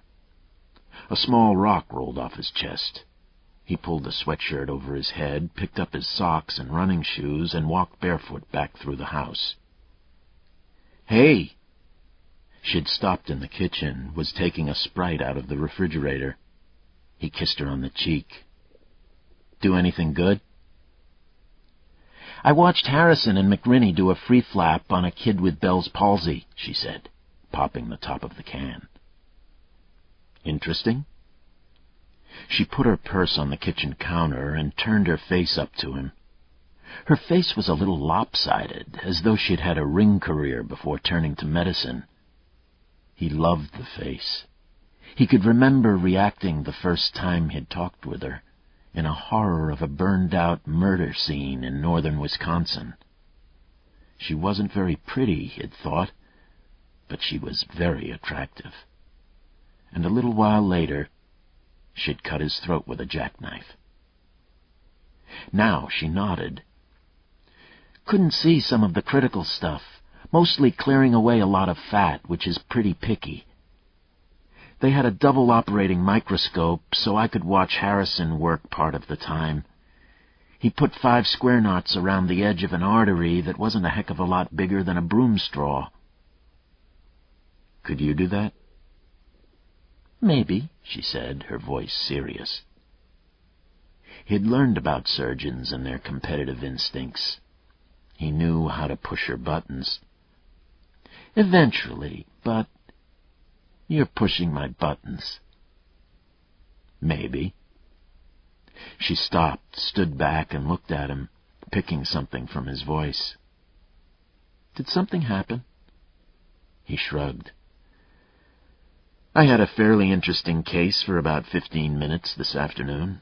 It's gone now, but I don't know." "Interesting?" She worried. "Yeah.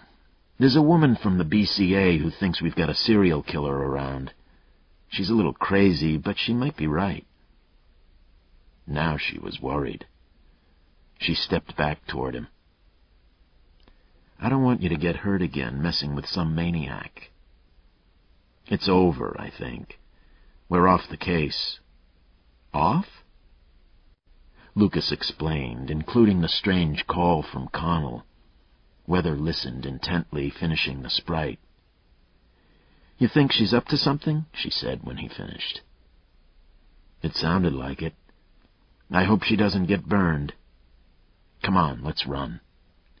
"Can we go down to Grand and get ice cream afterwards?" "We'll have to do 4 miles. God, you're hard." After dark, after the run and the ice cream, Weather began reviewing notes for the next morning's operation. Lucas was amazed by how often she operated. His knowledge of surgery came from television, where every operation was a crisis, undertaken only with great study and some peril. With Weather, it was routine. She operated almost every day, and some days 2 or 3 times. "You've got to do it a lot if you're going to do it at all," she said. She'd be in bed by 10 and up by 5:30.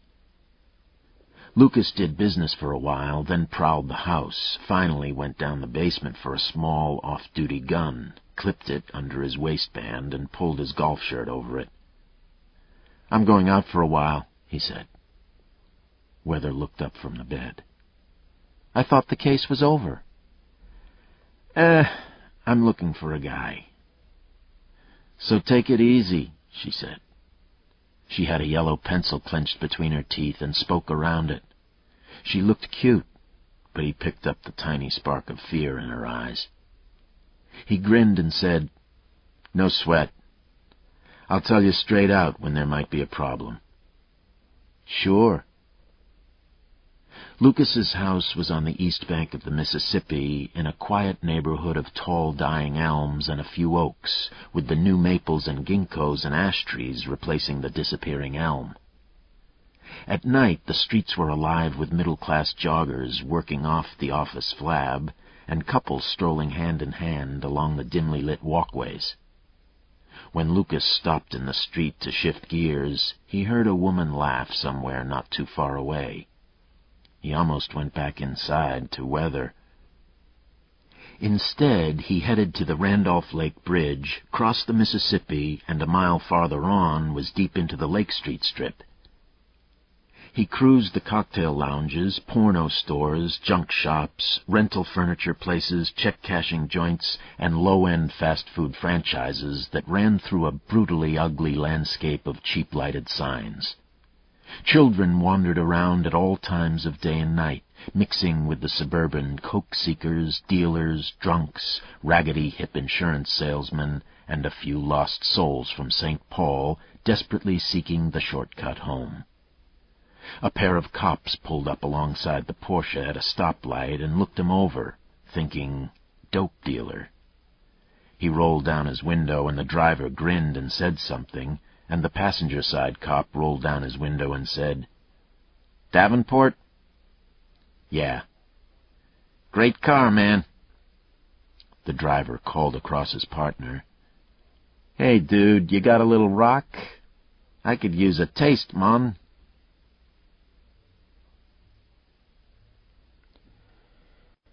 Franklin Avenue was as rugged as Lake Street, but darker.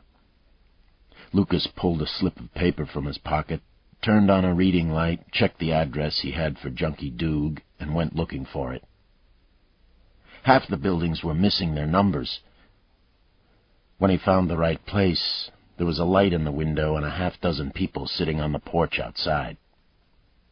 Lucas parked, climbed out, and the talk on the porch stopped. He walked halfway up the broken front sidewalk and stopped. "There a guy named Junkie Doog who lives here?" A heavy-set Indian woman heaved herself out of a lawn chair. "Not now. All my family live here now." "Do you know him?" "No, I don't, Mr. Police." She was polite. "We've been here almost 4 months and never heard the name." Lucas nodded. "Okay." He believed her.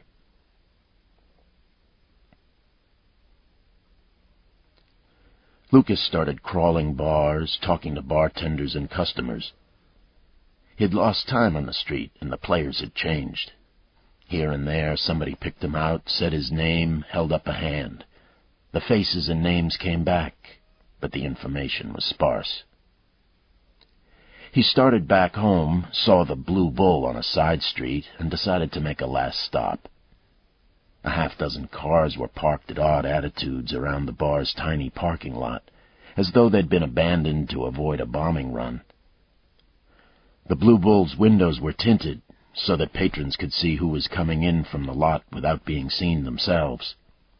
Lucas left the Porsche at a fire hydrant on the street, sniffed the night air, creosote and tar, and went inside. The Blue Bull could sell cheap drinks, the owner said, because he avoided high overhead. He avoided it by never fixing anything. The pool table had grooves that would roll a ball through a 30-degree arc into a corner pocket. The overhead fans hadn't moved since the 60s. The jukebox had broken halfway through a Guy Lombardo record and hadn't moved since. Nor did the decor change. Red flocked whorehouse wallpaper with a patina of beer and tobacco smoke. The obese bartender, however, was new. Lucas dropped on a stool, and the bartender wiped his way over. "Yeah?" "Carl Stupella still work here?" Lucas asked. The bartender coughed before answering, turning his head away, not bothering to cover his mouth. Spit flew down the bar. "Carl's dead," he said, recovering. "Dead?" "Yeah, choked on a bratwurst at a Twins game." "You gotta be kidding me." The bartender shrugged, started to smile, thought better of it, and shrugged again. Coughed. "His time was up," he said piously, running his rag in a circle. "You a friend of his?" "Jesus Christ, no. I'm looking for another guy. Carl knew him." "Carl was an asshole," the bartender said philosophically. He leaned one elbow on the bar. "You a cop?" "Yup." The bartender looked around. There were 7 other people in the bar, 5 sitting alone, looking at nothing at all, the other 2 with their heads hunched together so they could whisper. "Who you looking for?" "Randolph Lesky? He used to hang out here." The bartender's eyes shifted down the bar, then back to Lucas. He leaned forward, dropping his voice. "Does this shit bring in money?" "Sometimes. You get on the list." "Randy's about 8 stools down," he muttered. "On the other side of the next 2 guys." Lucas nodded, and a moment later leaned back a few inches and glanced to his right. Looking at the bartender again, he said quietly, "The guy I'm looking for is as big as you." "You mean fat," the bartender said. "Hefty." The bartender tilted his head. "Randy had a tumor. They took out most of his gut. He can't keep the weight on no more. They say he eats a pork chop, he shits sausages. They don't digest." Lucas looked down the bar again, said, "Give me a draw, whatever." The bartender nodded, stepped away. Lucas took a business card out of his pocket, rolled out a 20 and the business card. "Thanks. What's your name?" "Earl. Stupella." "Carl's brother." "Maybe you hear something serious sometime, you call me," Lucas said. "Keep the change."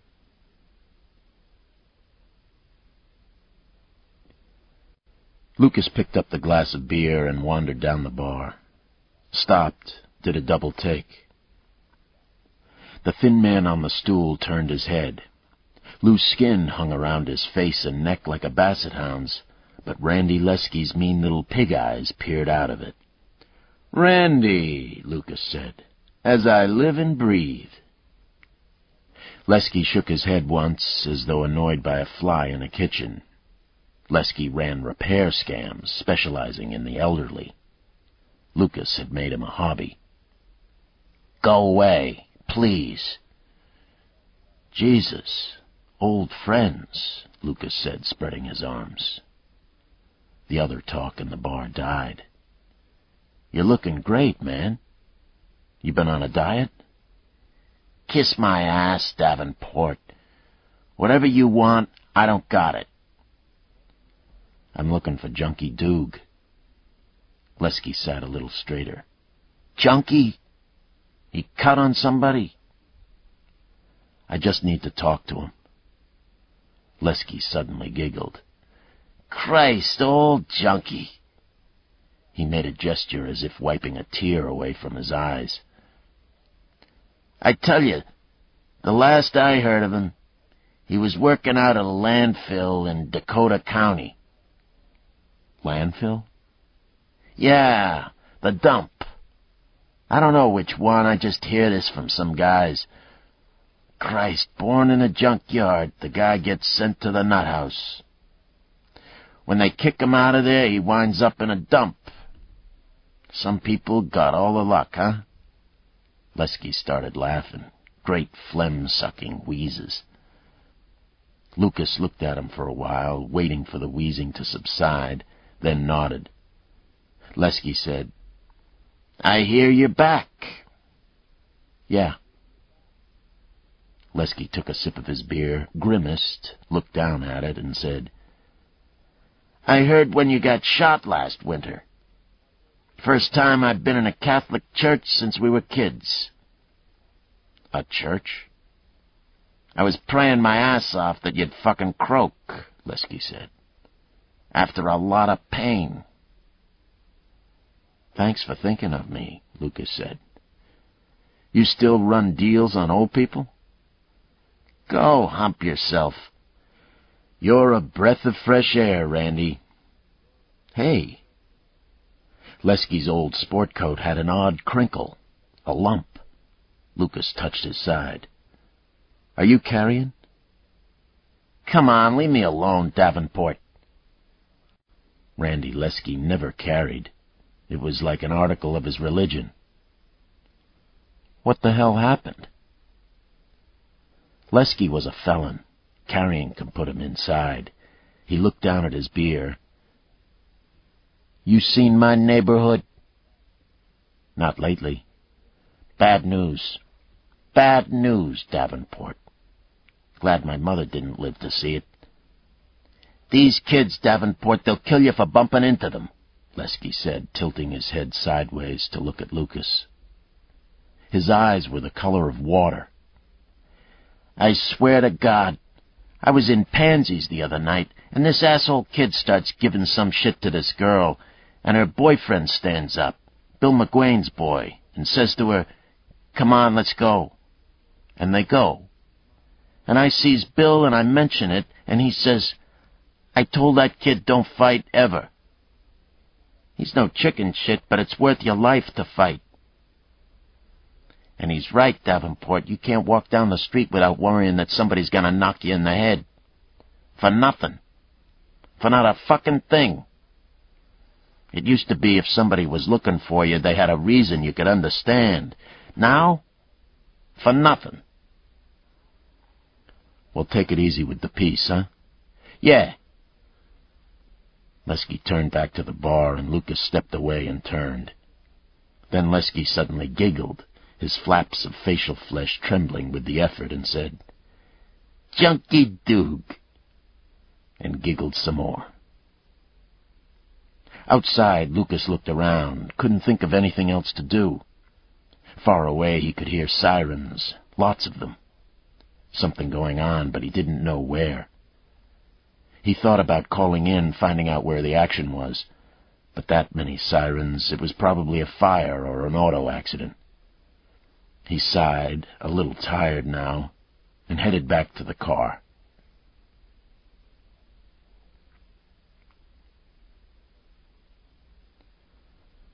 Weather was asleep. She'd be up at 6, moving quietly not to wake him. By 7, she'd be in the OR. Lucas would sleep for 3 hours after that. Now he undressed in the main bath down the hall from the bedroom, took a quick shower to get the bar smoke off his skin, and then slipped in beside her. He let himself roll against her, her legs smooth against his. Weather slept in an old-fashioned man's T-shirt and bikini pants, which left something, not much, to the imagination. He lay on his back and got a quick mental snapshot of her in the shirt and underpants bouncing around the bedroom. Sometimes, when she wasn't operating the next morning, he'd get the same snapshot, couldn't escape it, and his hand would creep up under the T-shirt. Not tonight. Too late. He turned his head, kissed her goodnight. He should always do that, she told him. Her subconscious would know.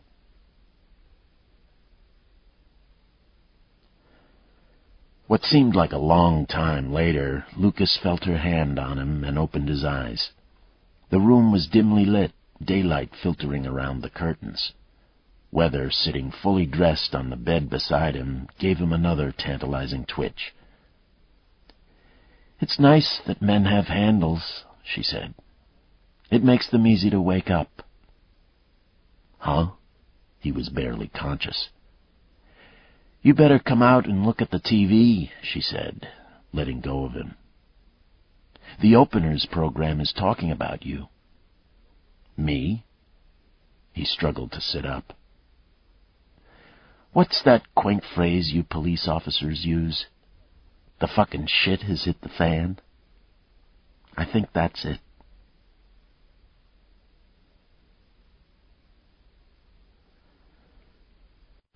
Chapter 7. Anderson was waiting in the corridor outside Lucas's office, reading through a handful of computer printouts. He pushed away from the wall when he saw Lucas. "Chief wants to see us now." "I know, I got a call. I saw TV3, Lucas said. "Paper for you," Anderson said, handing Lucas a manila file. "The overnight's on Wanamaker. Nothing in the galleries. The camels confirmed. The tobacco on her body matched the tobacco in the cigarette. There were ligature marks on her wrists, but no ties. Her ankles were tied with a piece of yellow polypropylene rope. The rope was old, partially degraded by exposure to sunlight, so if we can find any more of it, they could probably make a match." "Anything else? Any skin, semen, anything?" "Not so far. And here's the Bay file." "Jesus." Lucas took the file, flipped it open. Most of the paper inside had been Xeroxed for Connell's report. A few minor things he hadn't seen before. Mercedes Bay, 37, killed in 1984, file still open. The first of Connell's list, the centerpiece of the TV3 story. "Have you heard about the lakes?" Anderson asked, his voice pitching lower, as though he were about to tell a particularly dirty joke. "What happened?" Lucas looked up from the Bay file. "We've got a bad one over by the lakes. Too late to make morning TV. Guy and his girlfriend, maybe his girlfriend. Guy's in a coma, could be a veggie. The woman's dead. Her head was crushed, probably by a pipe or a steel bar. Or a rifle barrel, or a long-barreled pistol, maybe a Red Hawk. Small-time robbery, looks like. Really ugly, really ugly." "They're freaking out in homicide?" "Everybody's freaking out," Anderson said. "Everybody went over there. Rue just got back. And then this TV3 thing, the chief is hot, really hot."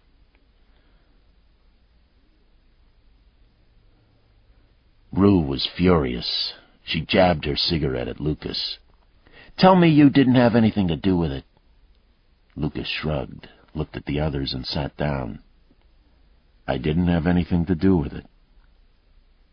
Rue nodded, took a long drag on her cigarette. Her office smelled like a bowling alley on league night. Lester sat in a corner with his legs crossed, unhappy. Anderson perched on a chair, peering owlishly at Rue through his thick-lensed glasses. "I didn't think so," Rue said.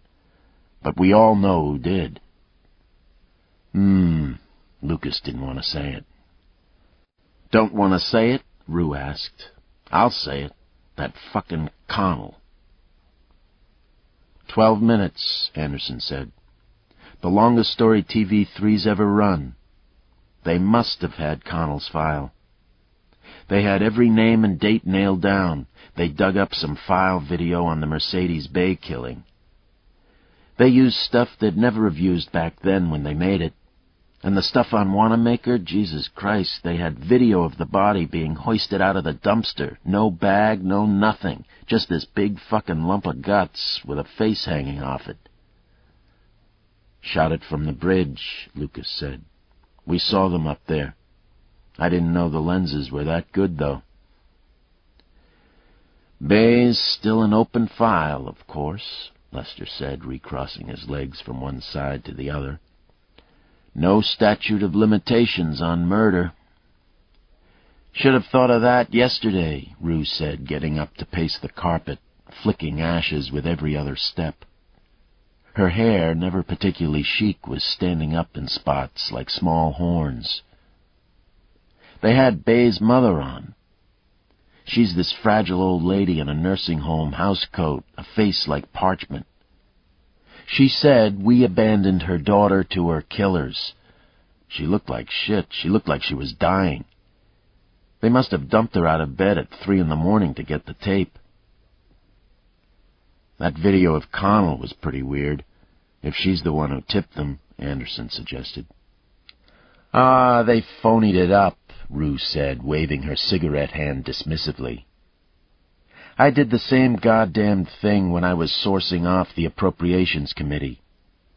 They take you out on the street and have you walk into some building so it looks like surveillance film or file stuff. She did it all right." Rue looked at Davenport. "I've got the press 10 minutes from now." "Good luck." He smiled, a very thin, unpleasant smile.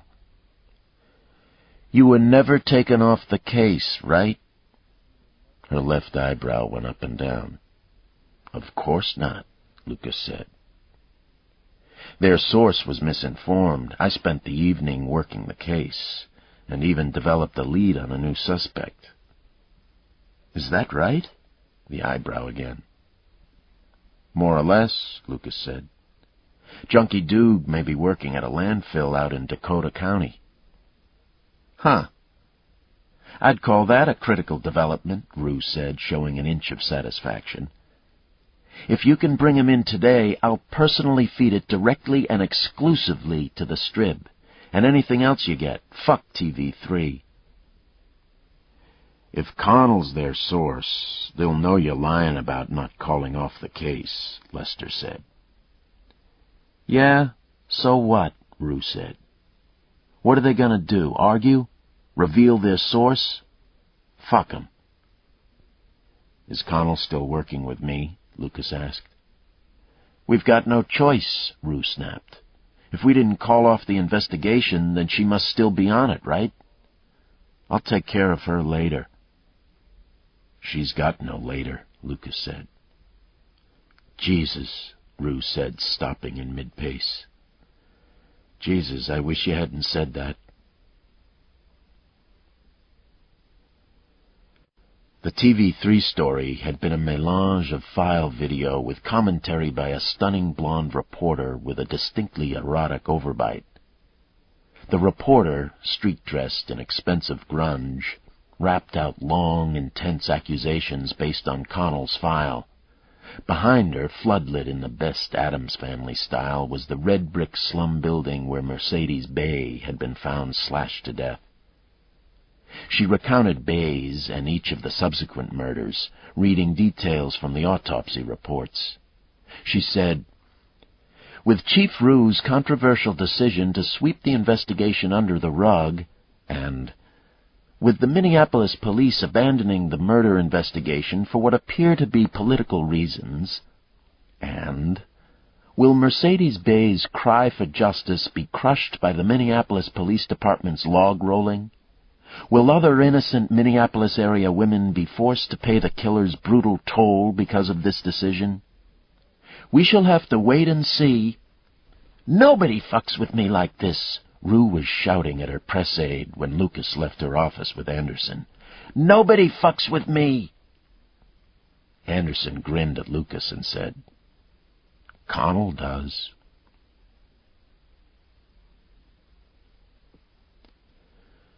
Grieve caught Lucas in the hall.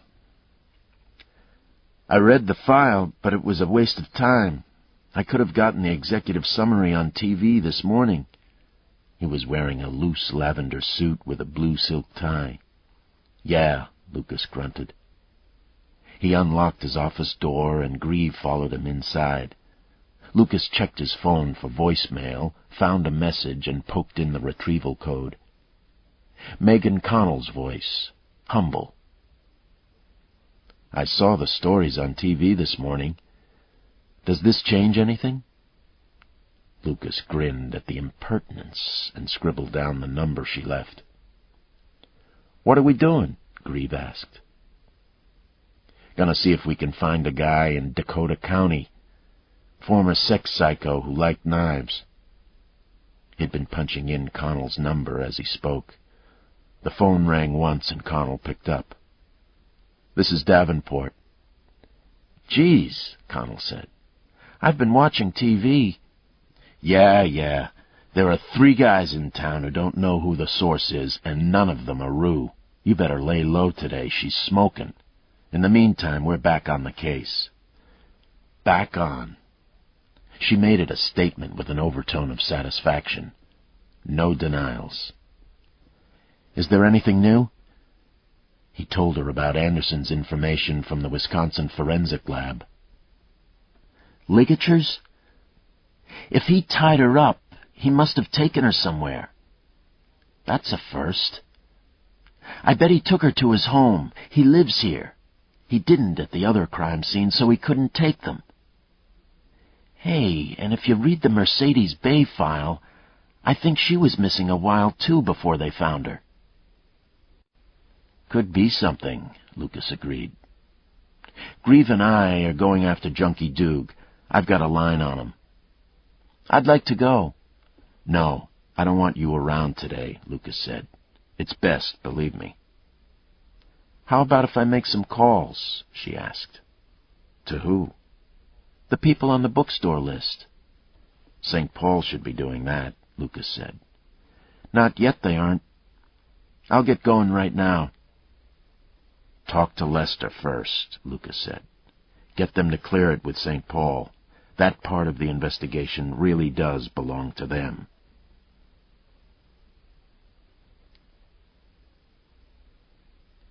"Are you going to listen to my story?" Grieve asked as they walked out to the Porsche. "Do I gotta?" "Unless you want to listen to me whine for a couple hours." "Talk," Lucas said. A school teacher named Charmaine Carter had been found dead in her bed, Grieve said. Her apartment was locked from the inside. The apartment was covered by a security system that used motion and infrared detectors with direct dial-out to an alarm monitoring company. "Completely locked?" "Sealed tight." "Why do you think she was murdered?" "Her death was very convenient for some bad people." "Say a name." "The Joyce brothers, John and George," Grieve said. "Know them?" Lucas smiled. "Excellent," he said. "What?" "I played hockey against them when I was a kid," he said. "They were assholes then, they're assholes now." "The Joyces had almost been rich," Grieve said. They'd started by leasing slum housing from the owners, mostly defense attorneys it seemed, and renting out the apartments. When they'd accumulated enough cash, they bought a couple of flop houses. When housing the homeless became fashionable, they brought the flops up to minimum standards and unloaded them on a charitable foundation. The foundation director came into a large BMW shortly thereafter, Grieve said. Skipped his lunches and saved the money, Lucas said. No doubt, Greaves said. So the Joyces took the money and started pyramiding apartments. I'm told they controlled like $5 to $6 million at one point. Then the economy fell on its ass, especially apartments. Oh. Anyway, the Joyces saved what they could from the pyramid and put every buck into this old apartment building on the southeast side. 40 units, wide hallways. Wide hallways? Yeah, wide. The idea was they'd throw in some new drywall and a bunch of spackling compound and paint, cut down the cupboards, stick in some new lowrider stoves and refrigerators, and sell the place to the city as public housing for the handicapped. They had somebody juiced. The city council was hot to go. The Joyces figured to turn $1.5 million on the deal, but there was a fly in the ointment. The teacher, Charmaine Carter, and a dozen other older tenants had been given long-term leases on their apartments by the last manager of the building before the Joyces bought it, Greaves said. The manager knew he'd lose his job in the sale and apparently made the leases as a quirky kind of revenge. The city wouldn't take the building with the long-term leases in effect. The Joyces bought out a few of the leases and sued the people who wouldn't sell. The district court upheld the leases.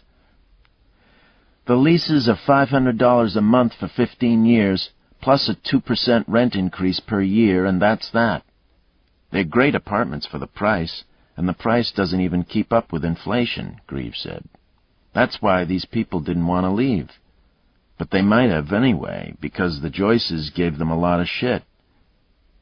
But this old lady wasn't intimidated, and she held them all together. Then she turned up dead. Ah. Last week she doesn't make it to school, Greaves continued. The principal calls. No answer. A cop goes by for a look, can't get the door open. It's locked from the inside, and there's no answer on the phone. They finally take the door down, the alarms go off, and there she is, dead in her bed. George Joyce is dabbing the tears out of his eyes and looking like the cat that ate the canary. We figured they killed her. Autopsy? Yep. Not a mark on her. The toxicology reports showed just enough sedative for a couple of sleeping pills, which she had a prescription for. There was a beer bottle and a glass on her nightstand, but she'd apparently metabolized the alcohol because there wasn't any in her blood. Her daughters said she had long-term insomnia, and she'd wash down a couple of sleeping pills with a beer, read until she got sleepy, and then take a leak and go to bed. And that's exactly what it looks like she did. The docs say her heart stopped. Period. End of story. Lucas shrugged. It happens. No history of heart problems in her family. Cleared a physical in February. No problems except the insomnia, and she's too thin. But being underweight goes against the heart thing. Still, it happens, Lucas said. People drop dead. Greaves shook his head. When the Joyces were running the flops, they had a guy whose job it was to keep things orderly. They brought him over to run the apartments. Old friend of yours. You busted him 3 or 4 times, according to the NCIC. Remember Ray Cherry? Cherry? Jesus, he is an asshole. Used to box Golden Gloves when he was a kid. Lucas scratched the side of his jaw, thinking. That's a nasty bunch you got there. Jeez. So what do? I got nothing. Get a cattle prod in a dark basement. Cherry'd talk after a while. Lucas grinned through his teeth, and Greaves almost visibly shrank from him. You're not serious. I guess not, Lucas said. Then brightening, maybe she was stabbed with an icicle. What? Let me think about it, Lucas said. This ends Disc 3. Night Prey, Disc 4. There were 2 landfills in Dakota County. Adhering to Murphy's Law, they went to the wrong one first, then shifted down a series of blacktop back roads to the correct one.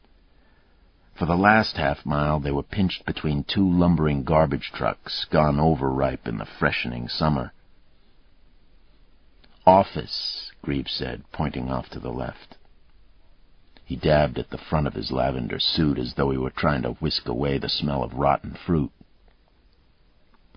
The dump office was a tiny brick building with a large plate-glass window overlooking a set of truck scales and the lines of garbage haulers rumbling out to the edge of the raw, yellow earth of the landfill.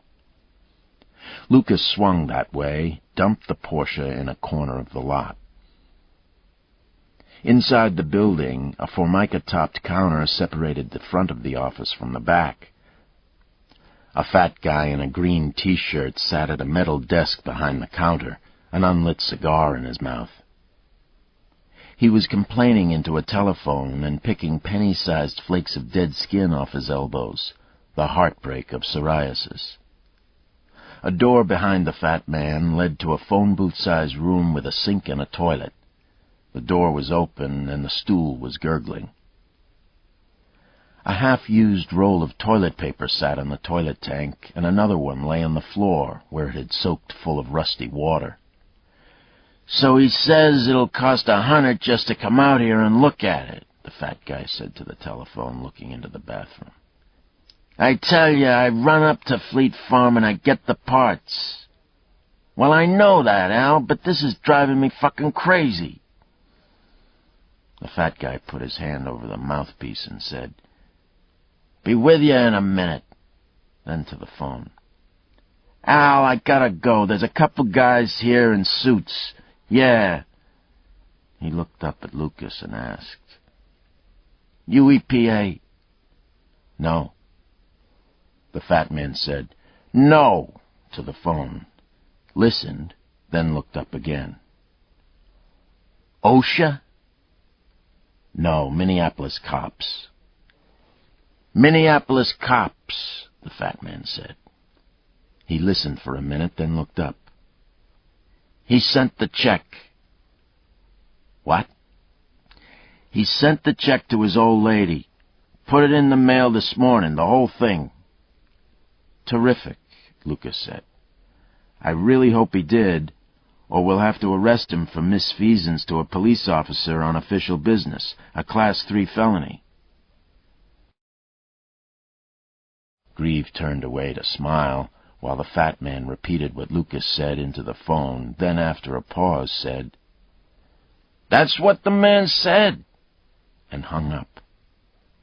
"He says he really mailed it." "Okay," said Lucas. "Now we're also looking for a guy who supposedly hangs around here. Junkie Doog." The fat man's eyes slid away, and Lucas said, "So he's out here?" "Junkie's, kind of..." The fat man tapped his head. "I know, I've dealt with him a few times." "Like, recently?" "Not since he got out of St. Peter." "I think he's got Alzheimer's," the fat man said. "Some days he's just not here. He forgets to eat. He shits in his pants." "So where is he?"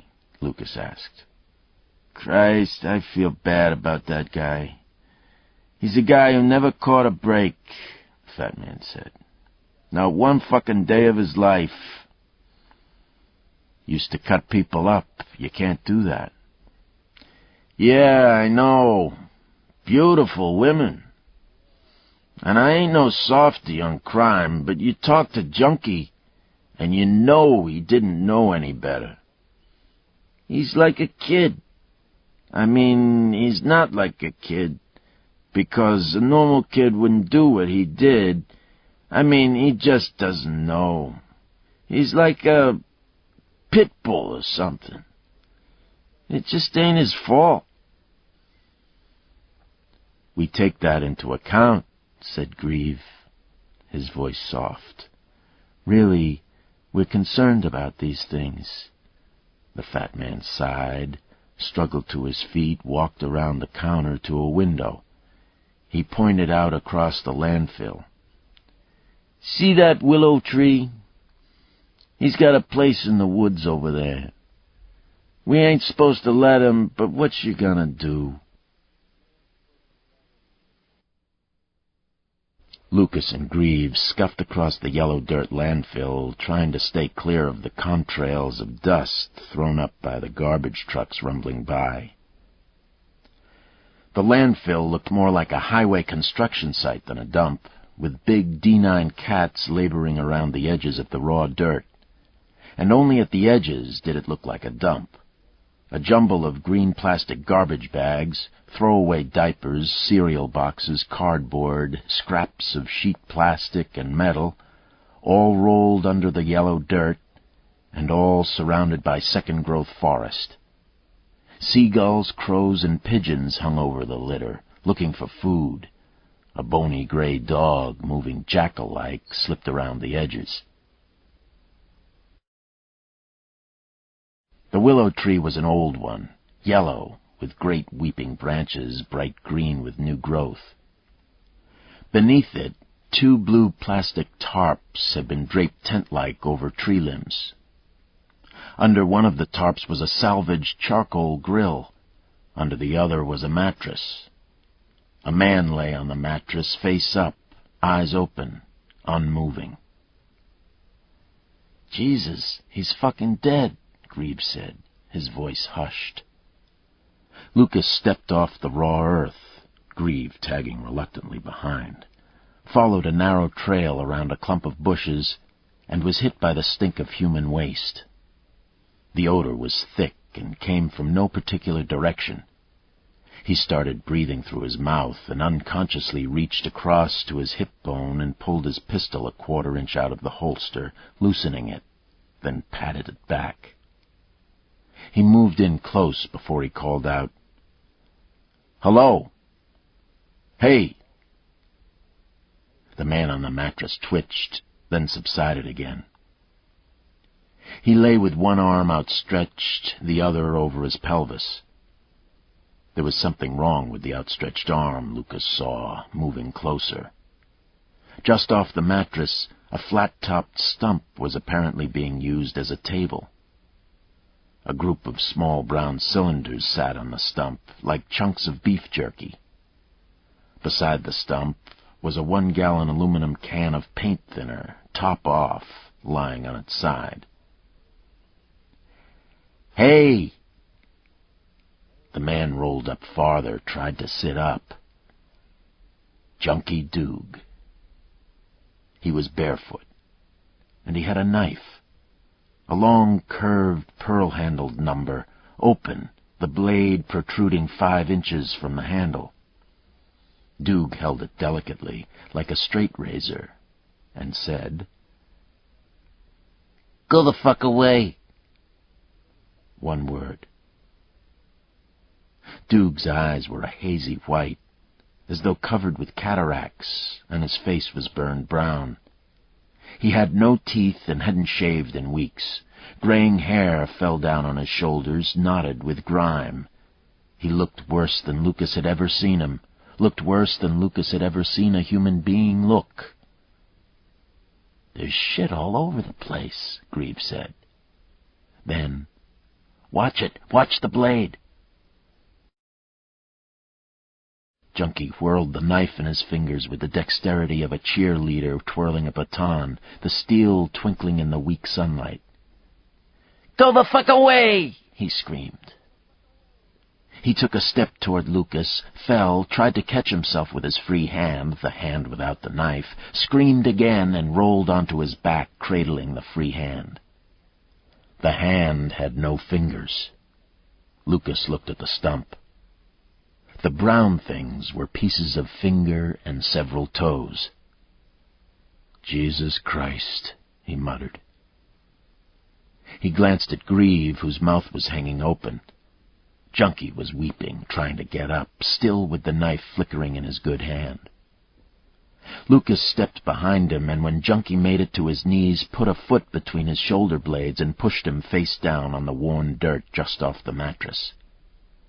Pinning him, he caught the bad arm and as Junkie squirmed, crying, caught the other arm, shook the knife out of his hand. Junkie was too weak to resist, weaker than a child. "Can you walk?" Lucas asked, trying to pull Junkie up. He looked at Grieve. "Give me a hand." Junkie, caught in a crying jag, nodded, and with a boost from Lucas and Grieve got to his feet. "We gotta go, man. We gotta go, Junkie," Lucas said. "We're cops. You gotta come with us." They led him back through the shit stink, through the weeds, Junkie stumbling, still weeping. Halfway up the path something happened, and he pulled around, looked at Lucas, his eyes clearing. "Get me my blade. Get me my blade, please. It'll get all rusted up." Lucas looked at him a minute, looked back. "Hold him," he said to Grieve. Junkie had nothing to do with the killings. No way. But Lucas should take the knife. "Get the blade." Lucas jogged back to the campsite, picked up the knife, closed it, and walked back to where Grieve held Junkie's arm, Junkie swaying in the path. Junkie's mind had slipped away again, and he mutely followed Lucas and Grieve across the yellow dirt, walking stiffly, as though his legs were posts. Only the big toes remained on his feet. His thumb and the lowest finger-knuckles remained on his left hand. The hand was fiery with infection. Back at the shed, the fat man came out, and Lucas said, "Call 911. Tell them a police officer needs an ambulance.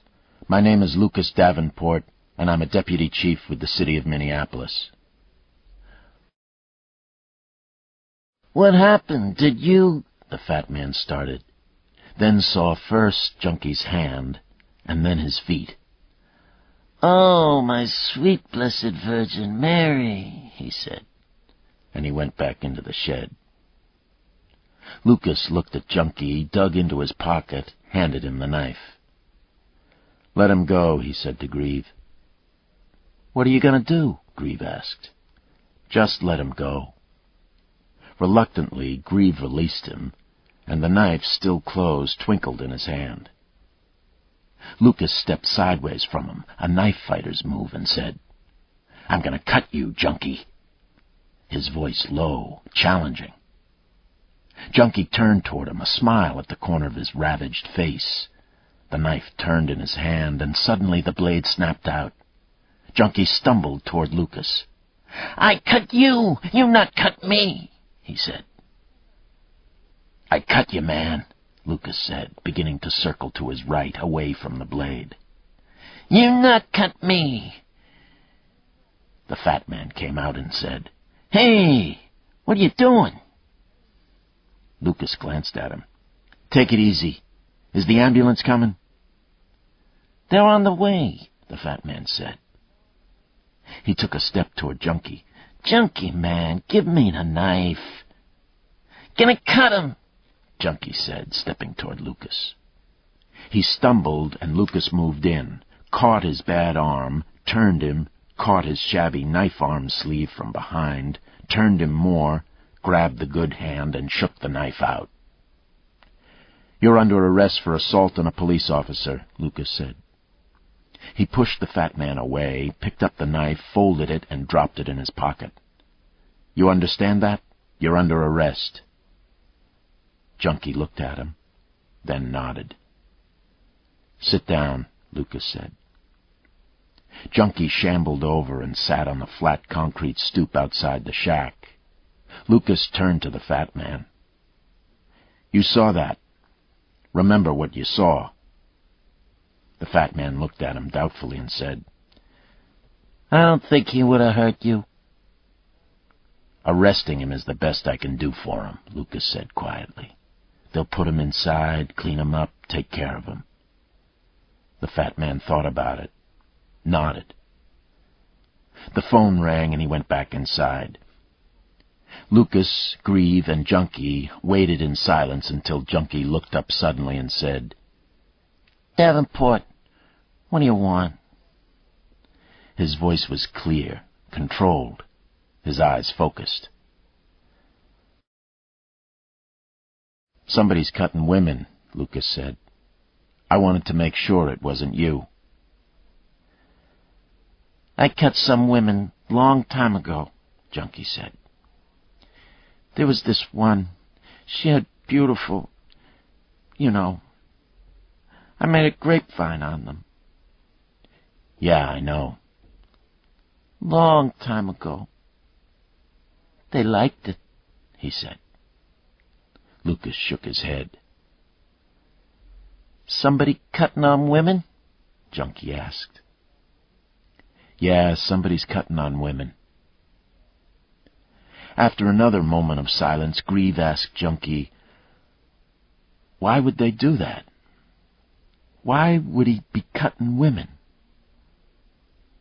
In the distance, over the sound of the trucks moving toward the working edge of the fill, they could hear a siren. The fat man must have made it an emergency. "You got to," Junkie said solemnly to Grieve. "If you don't cut them, especially the pretty ones, they get out of hand. You can't have women getting out of hand." "Yeah?" "Yeah. You cut 'em, they stay put, that's for sure. They stay put." "So why would you go a long time and not cut any women, then start cutting a lot of women?" "I didn't do that," Junkie said. He cast a defensive eye at Grieve.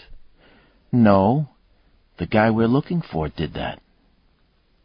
Lucas looked on curiously as the man in the lavender Italian suit chatted with the man with no toes, like they were sharing a cappuccino outside a cafe. "He just started up?" Junkie asked. "Yep." Junkie thought about that, pawing his face with his good hand, then his head bobbed as though he'd worked it out. "'Cause a woman turns you on, that's why. Maybe you see a woman and she turns you on, gets you by the pecker. You go around with your pecker up for a few days, and you gotta do something. You gotta cut some women." "Some woman turns you on?" "Yep." "So then you cut her?" "Well," Junkie seemed to look inside himself. "maybe not her exactly. Sometimes you can't cut her. There was this one—" He seemed to drift away, lost in the past. Then, "But you gotta cut somebody, see? If you don't cut somebody, your pecker stays up." "So what?" "So what? You can't go around with your pecker up all the time. You can't." "I wish I could," Grieve cracked. Junkie got angry, intent, his face quivering. "You can't. You can't go around like that." "Okay." The ambulance bumped into the landfill, followed a few seconds later by a sheriff's car. "Come on, Junkie. We're going to put you in the hospital," Lucas said. Junkie said to Grieve, pulling at Grieve's pant leg with his good hand, "But you gotta get her sooner or later. Sooner or later, you got to get the one that put your pecker up. See, if she goes around putting your pecker up any time she wants, she's out of hand. She's just out of hand, and you gotta cut her." "Okay." Lucas filed a complaint with the sheriff's deputy who followed the ambulance in, and Junkie was hauled away.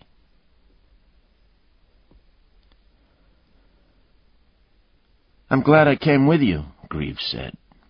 "Got to see a dump and a guy cutting himself like a provolone."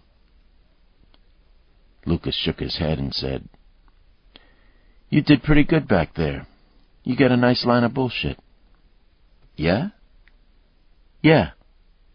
Talking to people, that's half of homicide." "I got the bullshit. It's the other part I ain't got," Grieve said gloomily. "Listen, you want to stop at my mystery apartment on the way back?" "No." Come on, man. We've got too much going on, Lucas said. Maybe we'll catch it sometime later. They're wearing me out in homicide, Grieve said.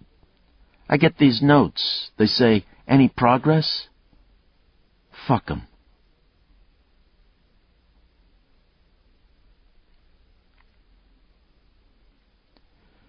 Grieve went on to homicide to check in, while Lucas walked down to Rue's office and stuck his head in. We picked up Junkie Doog. He's clear almost for sure. He explained and told her how Junkie had mutilated himself. Rue, nibbling her lip, said, "What happens if I feed him to the strib?" "Depends on how you do it," Lucas said, leaning against the door, crossing his arms. "If you did it deep off the record, gave them just the bare information, it might take some heat off, or at least get them running in a different direction. In either case, it'd be sort of cynical." "Fuck cynical. His prior arrests were here in Hennepin, right?" "Most of them, I think. He was committed from here. If you tipped them early enough, they could get across the street and pull his files." "Even if it's bullshit, it's an exclusive. It's a lead story," Rue said. She rubbed her eyes. "Lucas, I hate to do it, but I'm taking some serious damage now. I figure I've got a couple of weeks of grace. After that, I might not be able to save myself."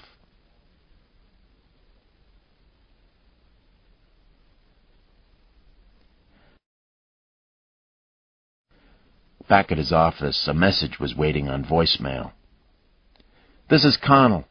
I got something. Beep me." Lucas dialed her beeper number, let it beep, and hung up. Junkie had been a waste of time, although he might have been a bone they could throw the media. Not much of a bone. With nothing else to do, he began paging through Connell's report again, trying to absorb as much of the detail as he could. There were several threads that tied all the killings together, but the thread that worried him most was the simplicity of them. The killer picked up a woman, killed her, dumped her. They weren't all found right away. Connell suggested he might have kept one or two of them for several hours, or even overnight, but in one case, in South Dakota, the body was found 45 minutes after the woman had been seen alive. He wasn't pressing his luck by keeping the woman around. They wouldn't get a break that way. He didn't leave anything behind, either. The actual death scenes might have been in his vehicle.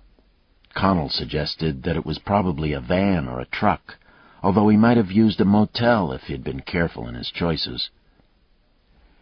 In one case, in Thunder Bay, there may have been some semen on a dress, but the stain, whatever it was, had been destroyed in a failed effort to extract a blood type. A note from a cop said that it might have been salad dressing. DNA testing had not yet been available. Vaginal and anal examinations had come up negative, but there was oral bruising that suggested that some of the women had been orally raped. Stomach contents were negative, which meant that he didn't ejaculated outside their mouth, or they lived long enough for stomach fluids to destroy the evidence. Hair was a different problem. Foreign hair samples had been collected from several of the bodies, but in most cases where hair was collected, several varieties were found.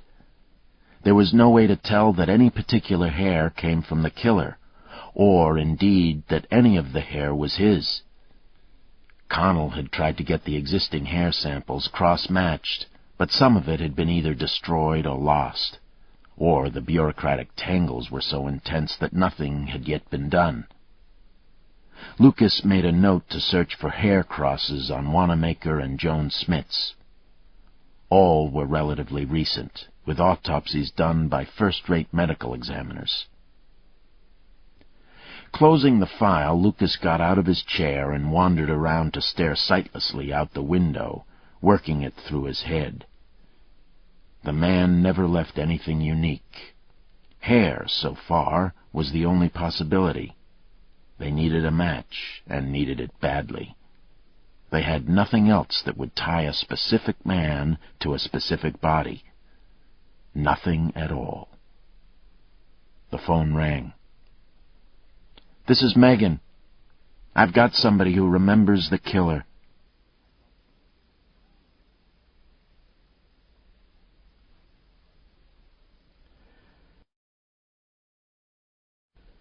Chapter 8. Late in the afternoon, sun warm on the city sidewalks. Grieve didn't want to go. "Look, I'm not going to be much help to you. I don't know what you and Connell are into, where your heads are at, but I really want to do my own thing. And I already been to a fucking dump today." "We need somebody else current with the case," Lucas said. "You're the guy. I want somebody else seeing these people, talking to them." Grieve rubbed his hair with both hands, then said, All right, I'll go along, but if we've got time, we stop at my apartments, right?" Lucas shrugged. "If we've got time."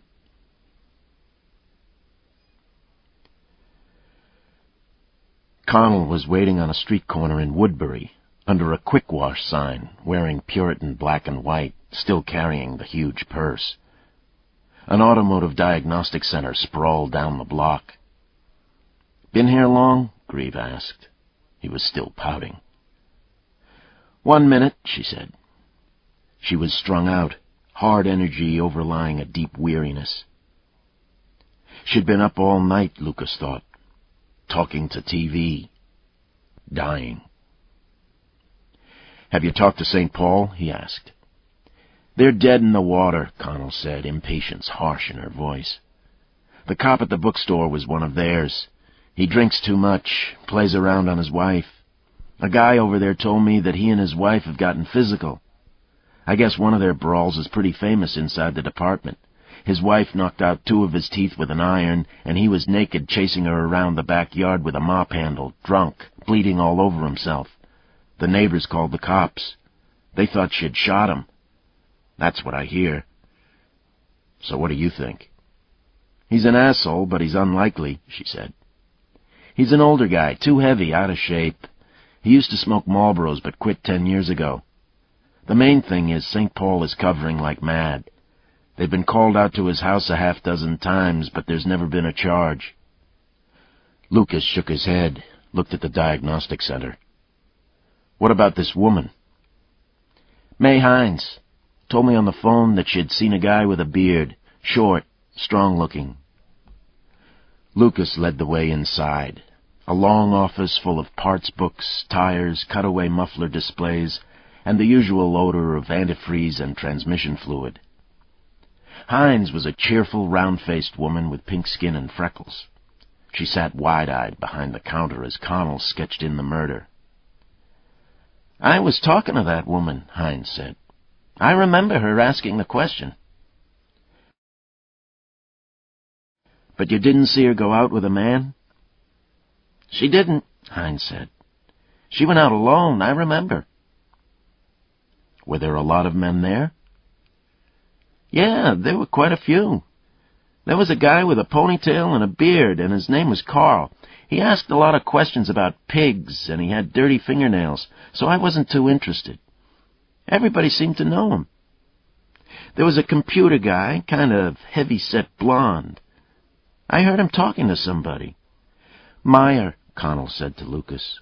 "Talked to him this morning. He's out." "Kind of cute," Hines said, looking at Connell and winking. "If you like the intellectual types." "What about—" "There was a guy who was a cop," Hines said. "Got him," Lucas said. "Then there were 2 guys there together, and I thought they might be gay. They stood too close to each other." "Know their names?" "No idea," she said. "But they were very well dressed. I think they were in architecture or landscaping or something like that, because they were talking to the author about sustainable land use." "And the guy with the beard," Connell said, prompting her. "Yeah. He came in during the talk, and he must have left right away because I didn't see him later. I sort of looked. Jesus, I could have been dead." I mean, if I'd found him. Was he tall, short, fat, skinny? Big guy. Not tall, but thick. Big shoulders. Beard. I don't like beards, but I like the shoulders. She winked at Connell again, and Lucas covered a grin by scratching his face. But the thing is, she said to Connell, you asked about smoking, and he snapped a cigarette into the street. I saw him do it. Snapped the cigarette and then came in the door. Lucas looked at Connell and nodded. Hines caught it. Was that him? She asked excitedly. Would you know him if we showed you a picture of him? Lucas asked. She cocked her head and looked to one side as though she were running a video through her head. I don't know, she said after a minute. Maybe if I saw an actual picture. I can remember the beard and the shoulders. His beard looked sort of funny. Short, but really dense, like fur. Kind of unpleasant, I thought. Maybe fake. I can't remember much about his face. Knobby, I think. Dark beard? Light? Dark. Kind of medium, really. Pretty average hair, I think. Brown.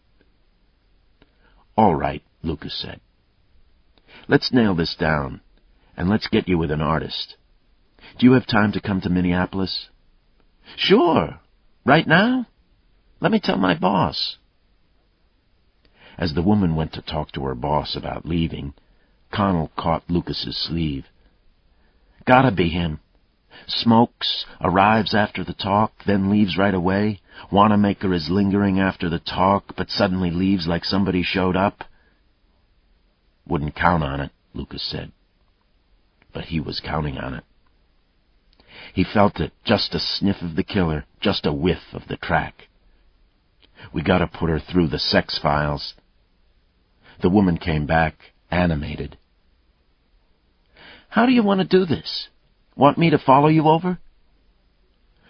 Why don't I take you? Connell offered. We can talk on the way over.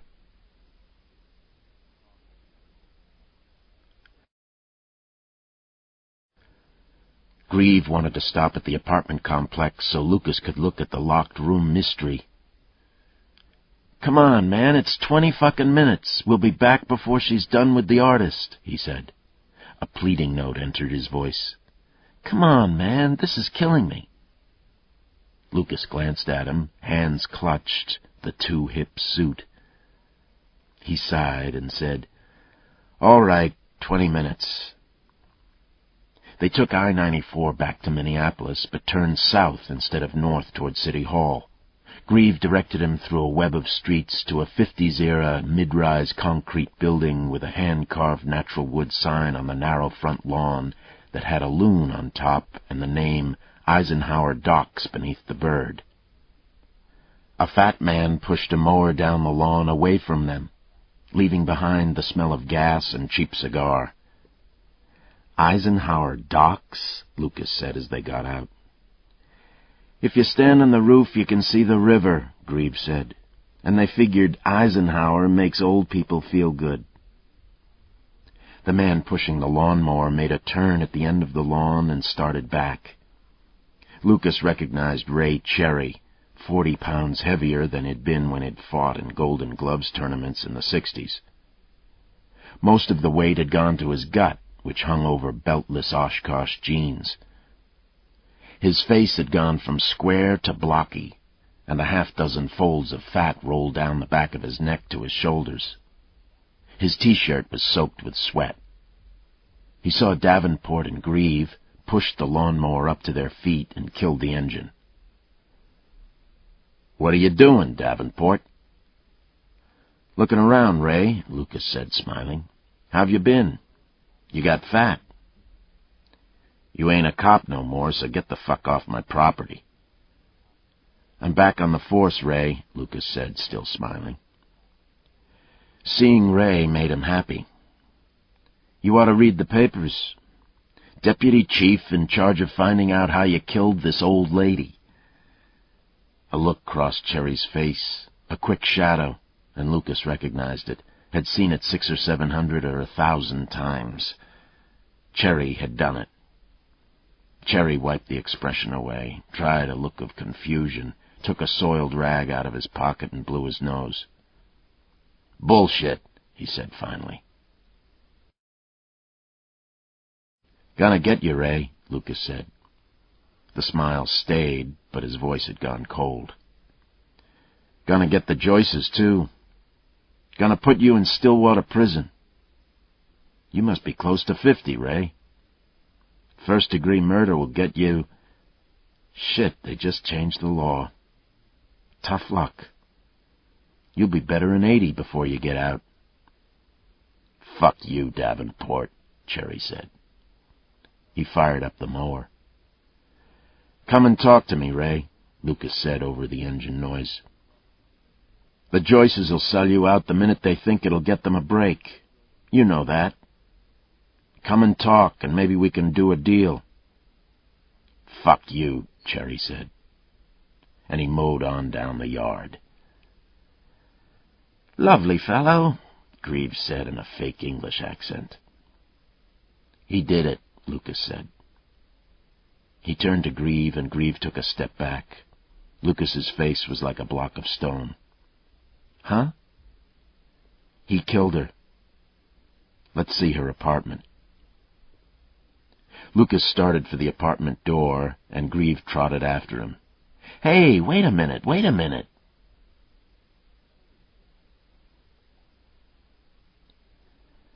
There were 1,000 books in the apartment, along with a rolled-up oriental carpet tied with brown twine and 15 cardboard cartons from U-Haul, still flat. A harried, middle-aged woman sat on a piano bench, a handkerchief around her head. Her face was wind and sunburned, like a gardener's, and was touched with grief. Charmaine Carter's daughter, Emily. "Soon as they said we could take it out. If we don't, we have to keep paying rent," she told Greave.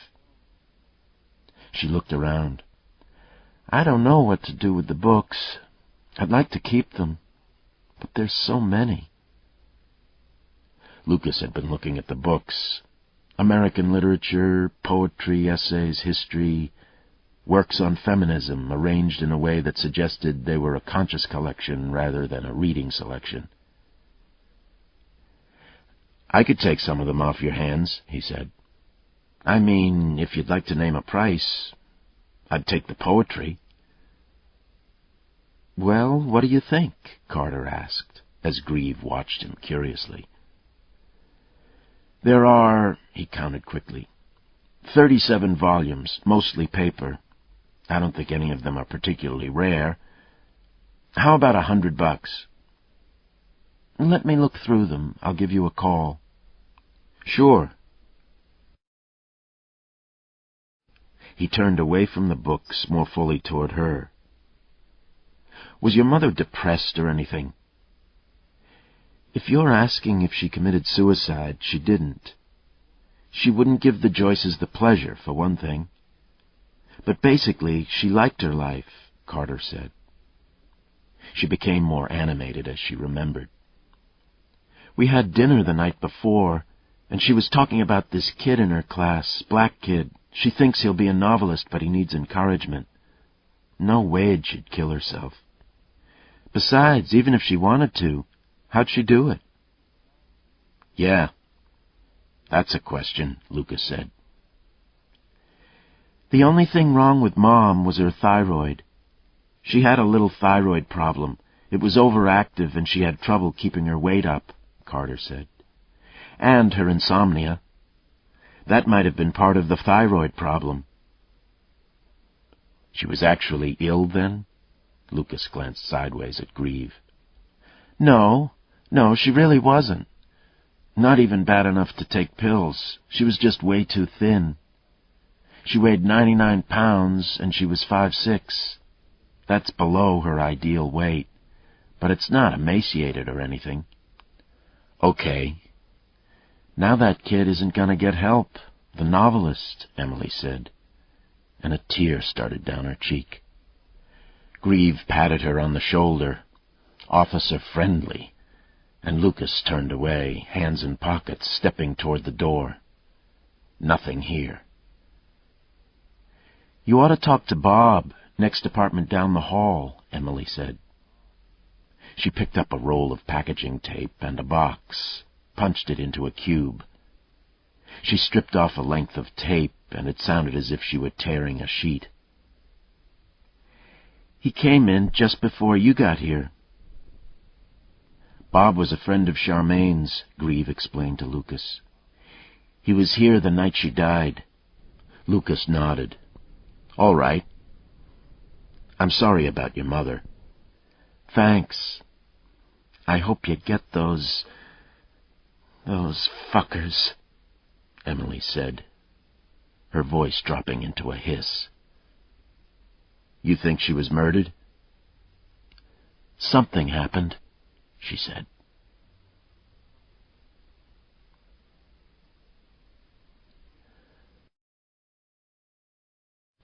Bob Wood was another teacher, general science at Central in St. Paul. He was thin, balding, worried. "We'll all go, now that Charmaine's gone. The city's going to give us some moving money, but I don't know. Prices are terrible." "Did you hear anything that night? Anything?" "Nope. I saw her about 10 o'clock.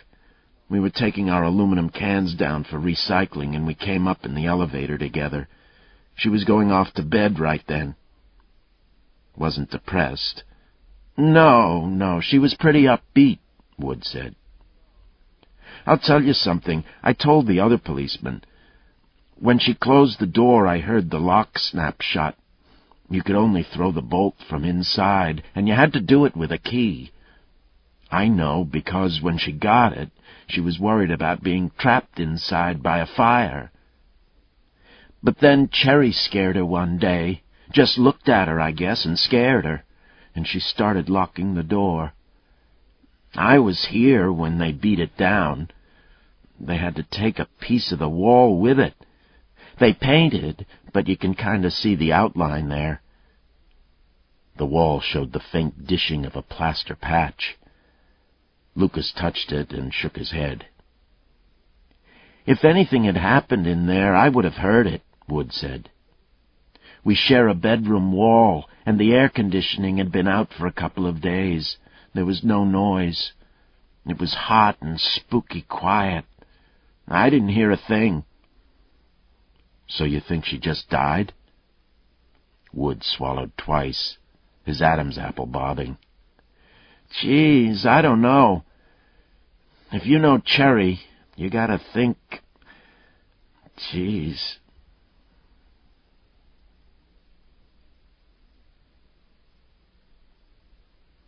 In the street, Lucas and Grieve watched a small girl ride down the sidewalk on a tiny bicycle, fall down, pick it up, start over, and fall down again. "She needs somebody to run behind her," Grieve said. Lucas grunted. "Doesn't everybody?" "Big philosopher, huh?" Lucas said. Wood and Carter shared a wall. "Yes." "Have you looked at Wood?" "Yeah. He thinks newspaper comics are too violent. But there might be something there. What can you do with a shared wall? Stick a needle through it? Pump in some gas or something?" "Hey, Davenport, there's no toxicology," Grieve said with asperity. "There's no fucking toxicology. You look up toxicology in the dictionary, and there's a picture of the old lady, and it says, 'Not her.'" Yeah. "She wasn't poisoned, gassed, stabbed, shot, strangled, beaten to death. What else is there?" "How about electrocuted?" Lucas suggested. How'd they do it?" "I don't know. Hook some wires up to her bed, lead them out under a door, and when she gets in bed, zap, and then they pull the wires out." "Pardon me while I snicker," Grieve said. Lucas looked back at the apartment building. Let me think about it some more. But Cherry did it? Yup. They looked down the lawn. Cherry was at the other end, kneeling over a quiet lawnmower, fiddling, watching them. You can take it to the bank.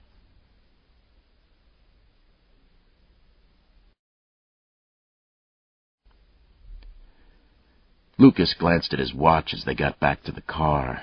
They'd been at the apartments for almost an hour. "Connell's gonna tear me up," he said. "Ah, she's a bite in the ass," Grieve said. They bumped into May Hines in the parking ramp, getting into her car. Lucas beeped the horn, called out, "How'd it go?" Hines came over. "That woman, Officer Connell, she's pretty intense." "Yes, she is." "We got one of those drawings, but—" "What?" Hines shook her head. "I don't know whether it's my drawing or hers. The thing is, it's too specific. I can mostly remember the guy with the beard, but now we've got this whole picture, and I don't know if it's right or not. I mean, it seems right, but I'm not sure I'm really remembering it, or if it's just because we tried out so many different pictures." "Did you look at our picture files? The mugs?" "No, not yet. I've got to get my kid at daycare, but I'm coming back tonight. Officer Connell is going to meet me." Connell was waiting in Lucas's office. "God, where have you been?" "Detour," Lucas said. "Different case." Connell's eyes narrowed. "Grieve, huh?" "Told you." She gave Lucas a sheet of paper. "This is him. This is the guy." Lucas unfolded the paper and looked at it. The face that looked back was generally square, with a dark, tight beard, small eyes, and hard triangular nose. The hair was medium length and dark. "We gotta feed it to the TV. We don't have to say we're looking for a serial killer, just that we're looking for this guy on the Wanamaker case," Connell said. "Let's hold off on that for a bit," Lucas said. "Why don't we take this around to the other people who were in the store and get it confirmed? Maybe ship it out to Madison and anywhere else the guy might have been seen." "We gotta get it out," Connell objected. "People gotta be warned." "Take it easy," Lucas said. "Make the checks first." "Give me one good reason." "Because we haven't gotten anything unique to this guy," Lucas said. "If we wind up in court with a long circumstantial case, I don't want the defense to pull out this picture, hold it up by our guy, and say, 'See, he doesn't look anything like this.' That's why." Connell pulled at her lip, then nodded. "I'll check with people tonight. I'll get every one of them."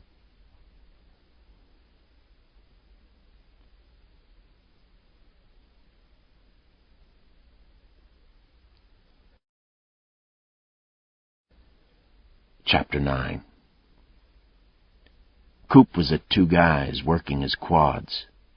The only other patron was a woman who'd worked herself to exhaustion and now sat, legs apart, on a bent-up folding chair by the Coke machine, drinking Gatorade, head down, her sweat-soaked hair dangling almost to the floor. Muscle chicks didn't interest Coop. They just weren't right. He left them alone, and after a couple of tentative feelers, they left him alone. Coop said to himself, 5, and felt the muscle failing. A TV was screwed to the wall in front of the empty stair-climbers, tuned to the midday news program, Nooner. A stunning auburn-haired anchorwoman said through a suggestive overbite that Cheryl Young was dead of massive head wounds. Coop strained, got the last inch, and dropped his feet again. Came back up, the muscle trembling with fatigue. He closed his eyes, willed his legs up. They came up a half-inch, another quarter-inch, to the top. 6. He dropped them, started up again. The burn was massive, as though somebody had poured alcohol on his legs and lit it off. He shook with the burn, eyes clenched, sweat popping. He needed an inch, 1 inch, and failed. He always worked to failure. Satisfied, he let the bar drop and pivoted on the bench to look at the television.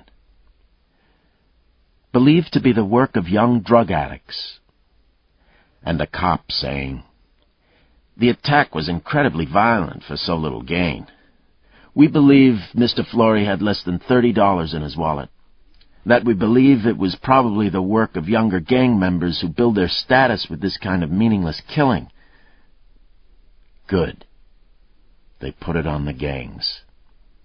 Little motherfuckers deserve anything they got. And Coop couldn't wait any longer. He knew he should wait. The people in the building would be in an uproar. If he was seen and recognized as an outsider, there could be trouble.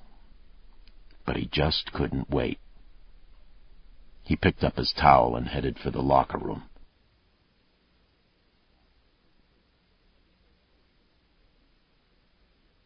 Coop went into the Lakes neighborhood on foot a few minutes before 9 in the dying twilight.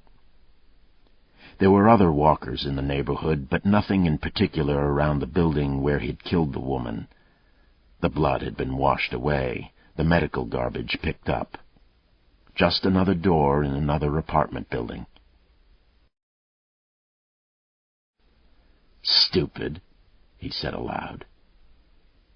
He looked around to see if anyone had heard. Nobody close enough. Stupid, but the pressure was terrific, and different. When he went after a woman, that was sex. The impulse came from his testicles. He could literally feel it. This impulse seemed to come from somewhere else. Well, not entirely, but it was different. It drove him like a child looking for candy. Coop carried his newly minted key and a briefcase.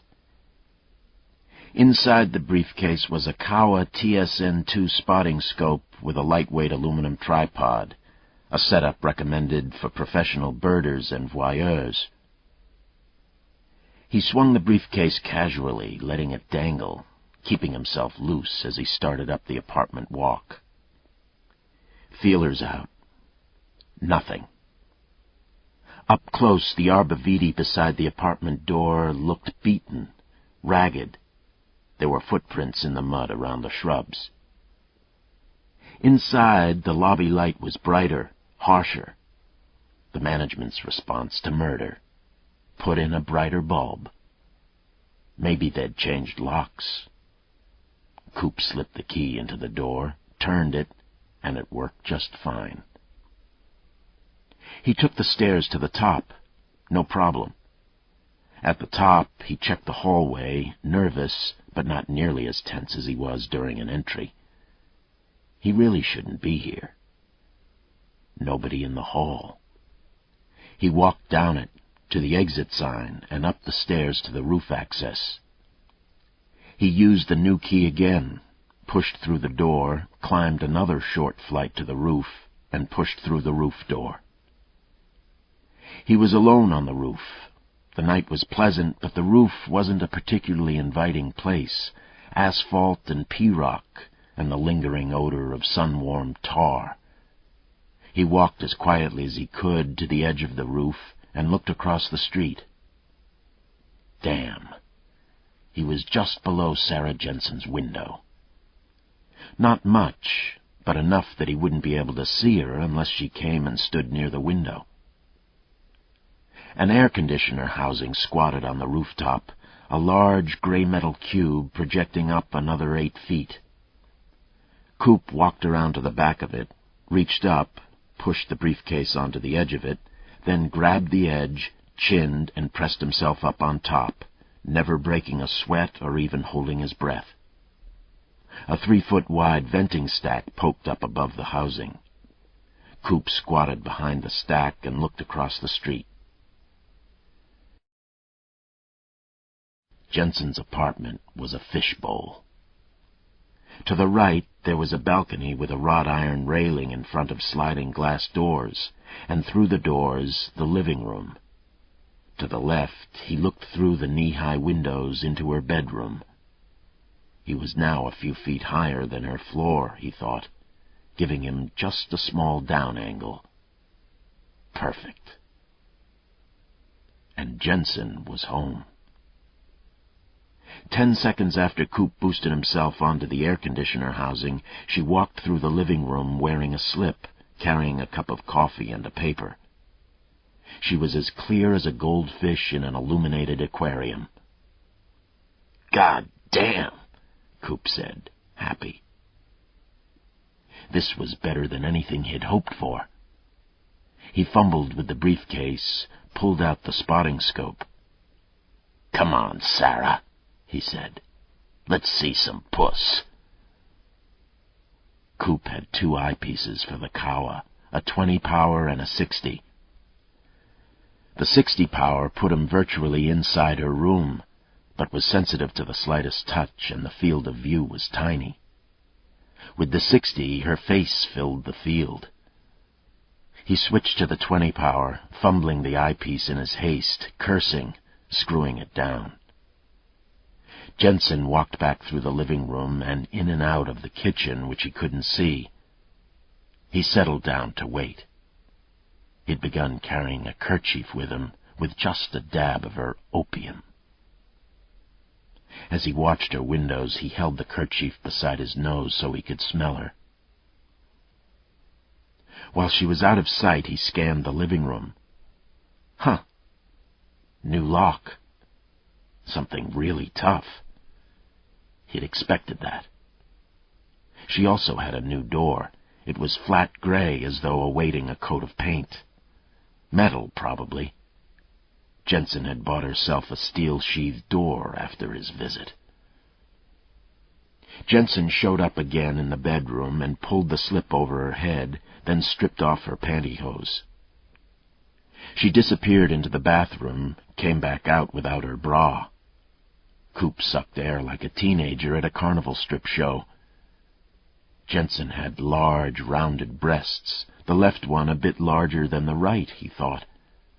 She went back to the bathroom. Came back a moment later without underpants. Coop was sweating.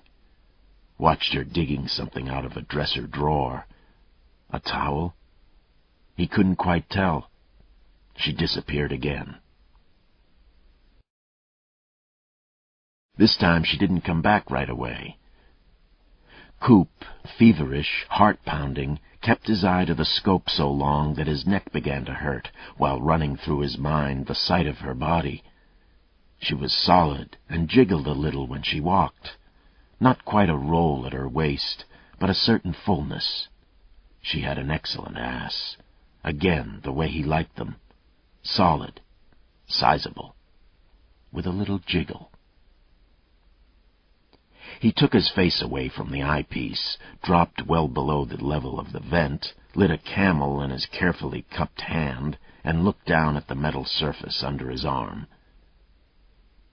He wasn't introspective, but now he thought, what's going on?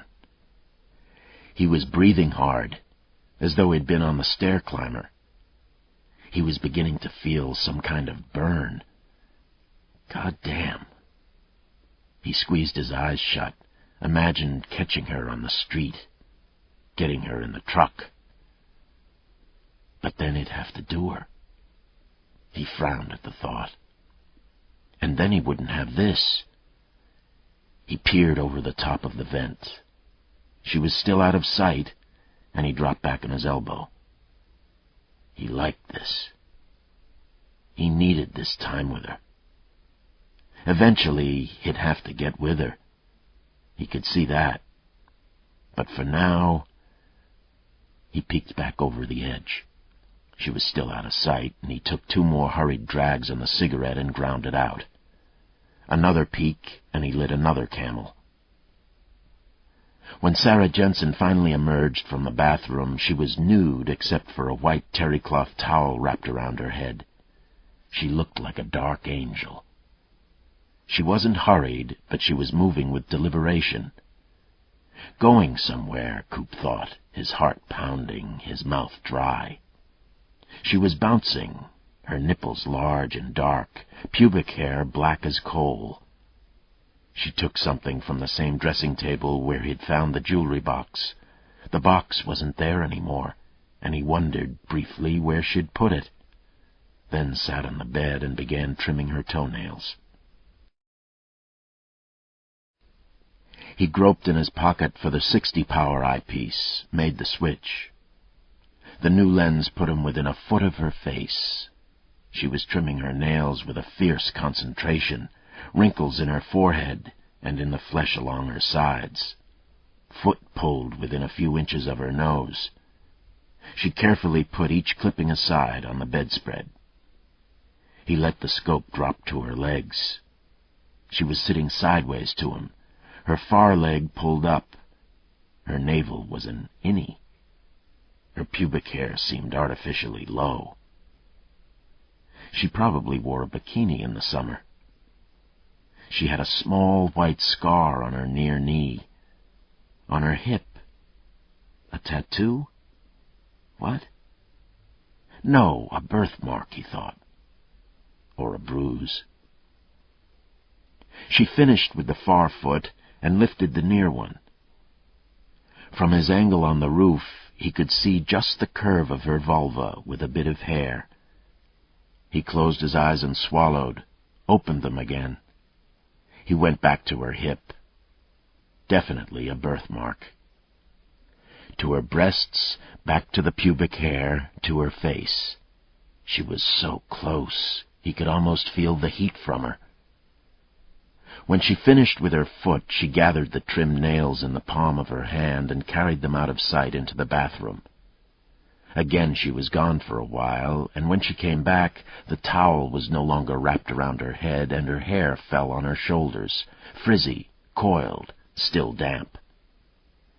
She took her time finding a nightgown, walked around nude for a while, apparently enjoying it. When she finally pulled the nightgown out of her dresser, Coop willed her naked for just another second.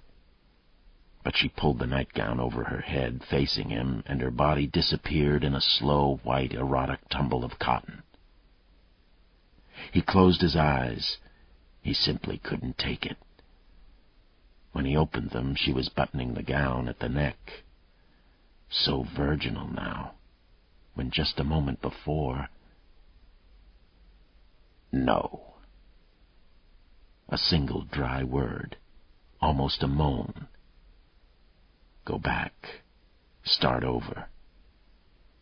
Coop needed something. He needed a woman, was what he needed.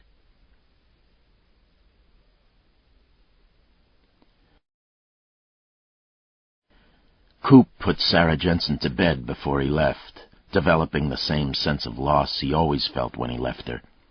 But this time he closed his eyes, saw her again. He waited a half hour, looking at nothing but darkness. When he finally dropped off the air conditioner and took the stairs, he could barely remember doing it. He just suddenly found himself in the street, walking toward the truck. And the pressure was intense.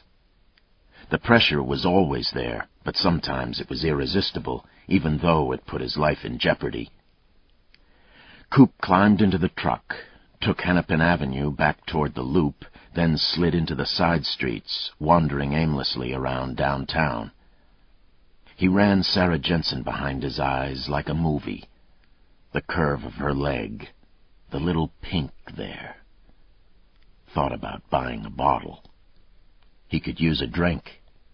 He could use several. Maybe find John, pick up another 8-ball.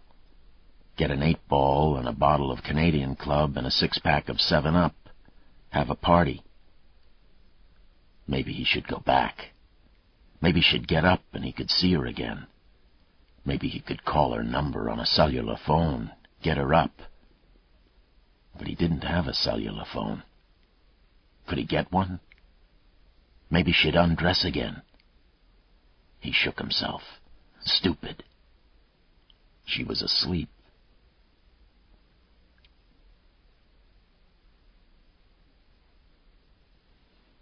Coop saw the girl as he passed the bus station. She had a red nylon duffel bag by her feet, and she was peering down the street. Waiting for a bus? Coop went by, looked her over.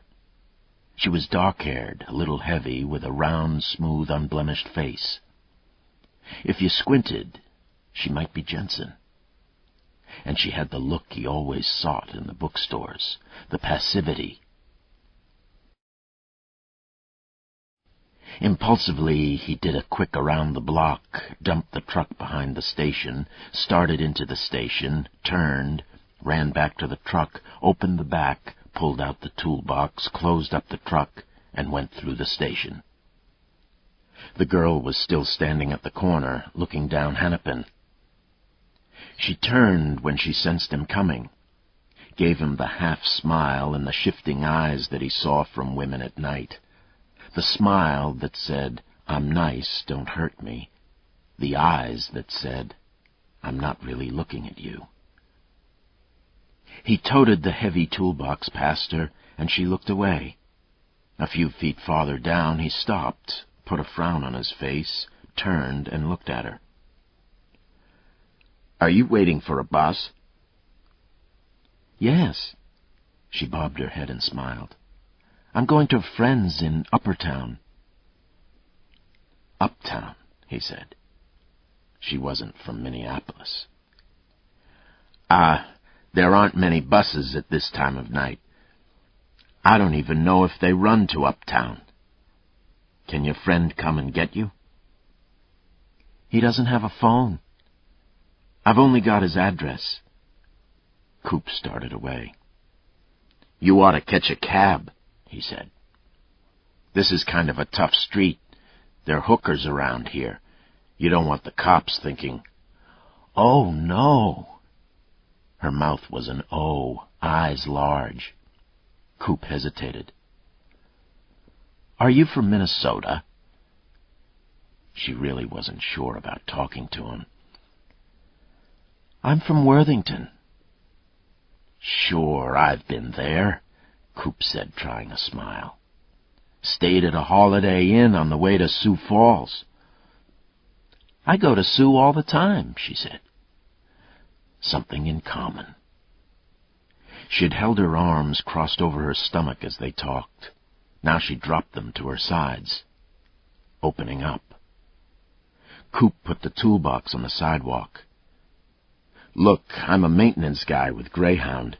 You don't know me, but I'm an okay guy, really. I'm on my way to South Minneapolis. I could drop you in Uptown." She looked at him closely now, afraid but tempted. He didn't look that bad. Tall, strong, older. Had to be 30. "I was told that the bus—" "Sure." He grinned again. "Don't take rides from strangers. That's a good policy. If you stick close to the bus stop and the station, you should be okay," he said. "I wouldn't go down that way. You can see the porno stores. There are weirdos going in and out." "Porno stores?" She looked down the street. A black guy was looking in the window of a camera store. "Anyway, I gotta go," Coop said, picking up his toolbox. "Take it easy."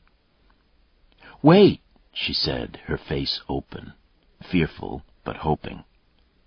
She picked up the duffel. "I'll take the ride, if it's okay." "Sure.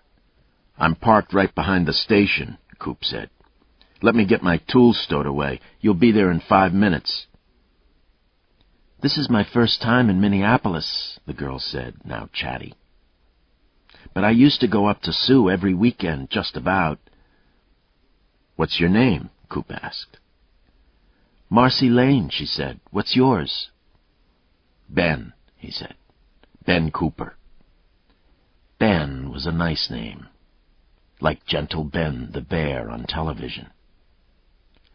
"Nice to meet you, Ben," she said, and tried a smile, a kind of bohemian woman-of-the-road smile. She looked like a child, a pie-faced kid from the country.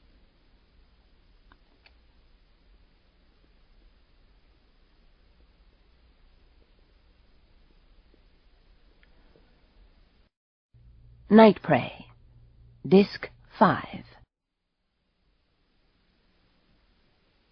Lucas hung up, then dialed the number for Connell. She picked it up, her voice a weak croak. "Hello?" "This is Davenport," he said. "A girl from out in the country just got killed and dumped on the north side. It looks like it's our guy." "Where?" Wide awake now. Lucas gave her the address. "I'll see you there." Lucas hung up, hopped out of bed, and headed for the bathroom. "You were going to observe tomorrow," Weather said. Lucas stopped, turned back. "Oh, geez, that's right. Listen, if I finish up out there, I'll come over to the hospital. You're starting at 7:30? "Yes, that's when the kid's coming in." "I can make that," he said. "Where do I go?" "Ask at the front desk. Tell them the operating suite, and when you get up there, ask for me. They'll be expecting you." "I'll try," he said. 7:30. Carrigan's second claim to fame was that he had small, fine feet with which he danced. He had once appeared on stage at the Guthrie in a modern interpretation of Othello, wearing nothing but a gold lame jock and a headband. His third claim to fame was that when a rookie had referred to him as a fag dancer, he had held the rookie's head in a locker-room toilet for so long that Homicide submitted the kid's name to the Guinness Book of Records for the longest free dive. The claim was noted, but rejected. Carrigan's first claim to fame was that a decade earlier he had twice won the NCAA wrestling title at 198 pounds. Nobody fucked with him. "Couldn't have been too long ago," he told Lucas, looking back at the crowd gathering on the corner. Carrigan was black, as was most of the crowd gathered across the street. "There was some people up here playing ball until dark, and there was no body then. Some kids cutting across the park found her a little after 1 o'clock. Anybody see any vehicles? We've got people going door to door across the park there, but I don't think we'll get much. There's an interstate entrance just down the block, and it's easy to miss it. People come in here to turn around and go back, so there's cars in and out all the time. Nobody pays any attention. Come on, take a look." The body was still uncovered, lying on bare ground between a couple of large bushes. The bushes lined a bank that ran parallel to the third baseline on a softball field. Whoever had killed her didn't care if she was found. He must have realized that she'd be found almost immediately. Portable lights illuminated the area around the body, and a crime scene crew was working it over. "Look for cigarettes," Lucas told Carrigan. "Unfiltered Camels." "Okay." Lucas squatted next to the dead girl. She was lying on her side, twisted, her head and shoulders facing down, her hips half turned toward the sky. Lucas could see enough of the wound to tell that it was identical to Wanamaker's, a stab and a disemboweling rip. He could smell the body cavity. "Nasty," Lucas said. "Yeah," Carrigan said sourly. "Can I move her?" "What for?" "I want to roll her back and look at her chest," Lucas said. "If you want to. We got photos and all," Carrigan said.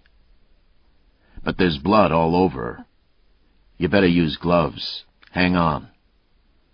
He came back a moment later with a pair of thin yellow plastic gloves and handed them to Lucas. Lucas pulled them on, took the woman by the arm, and rolled her back. "Look at this," Lucas said. He pointed at 2 bloody squiggles on her breast. "What do they look like?" "Letters. An S and a J," Carrigan said, shining a penlight on the girl's body. "Kiss my rosy red rectum. What is this shit, Davenport?" "Insanity," Lucas said as he studied the body. A moment later, Carrigan said, "Who's this?" Lucas looked over his shoulder and saw Connell striding toward them, wrapped in a raincoat. "My aide," he said. "Your fucking what?" "Is it him?" Connell asked, coming up. Lucas stood up and stripped off the gloves. "Yeah. Cut the SJ into her," Lucas said. He crooked his head back and looked up at the night sky, the faint stars behind the city lights. The guy had pissed him off. Somehow Wanamaker didn't reach him so personally. This kid did. Maybe because he could still feel the life in her. She hadn't been dead long. "He's out of his pattern," Connell said. "Fuck pattern.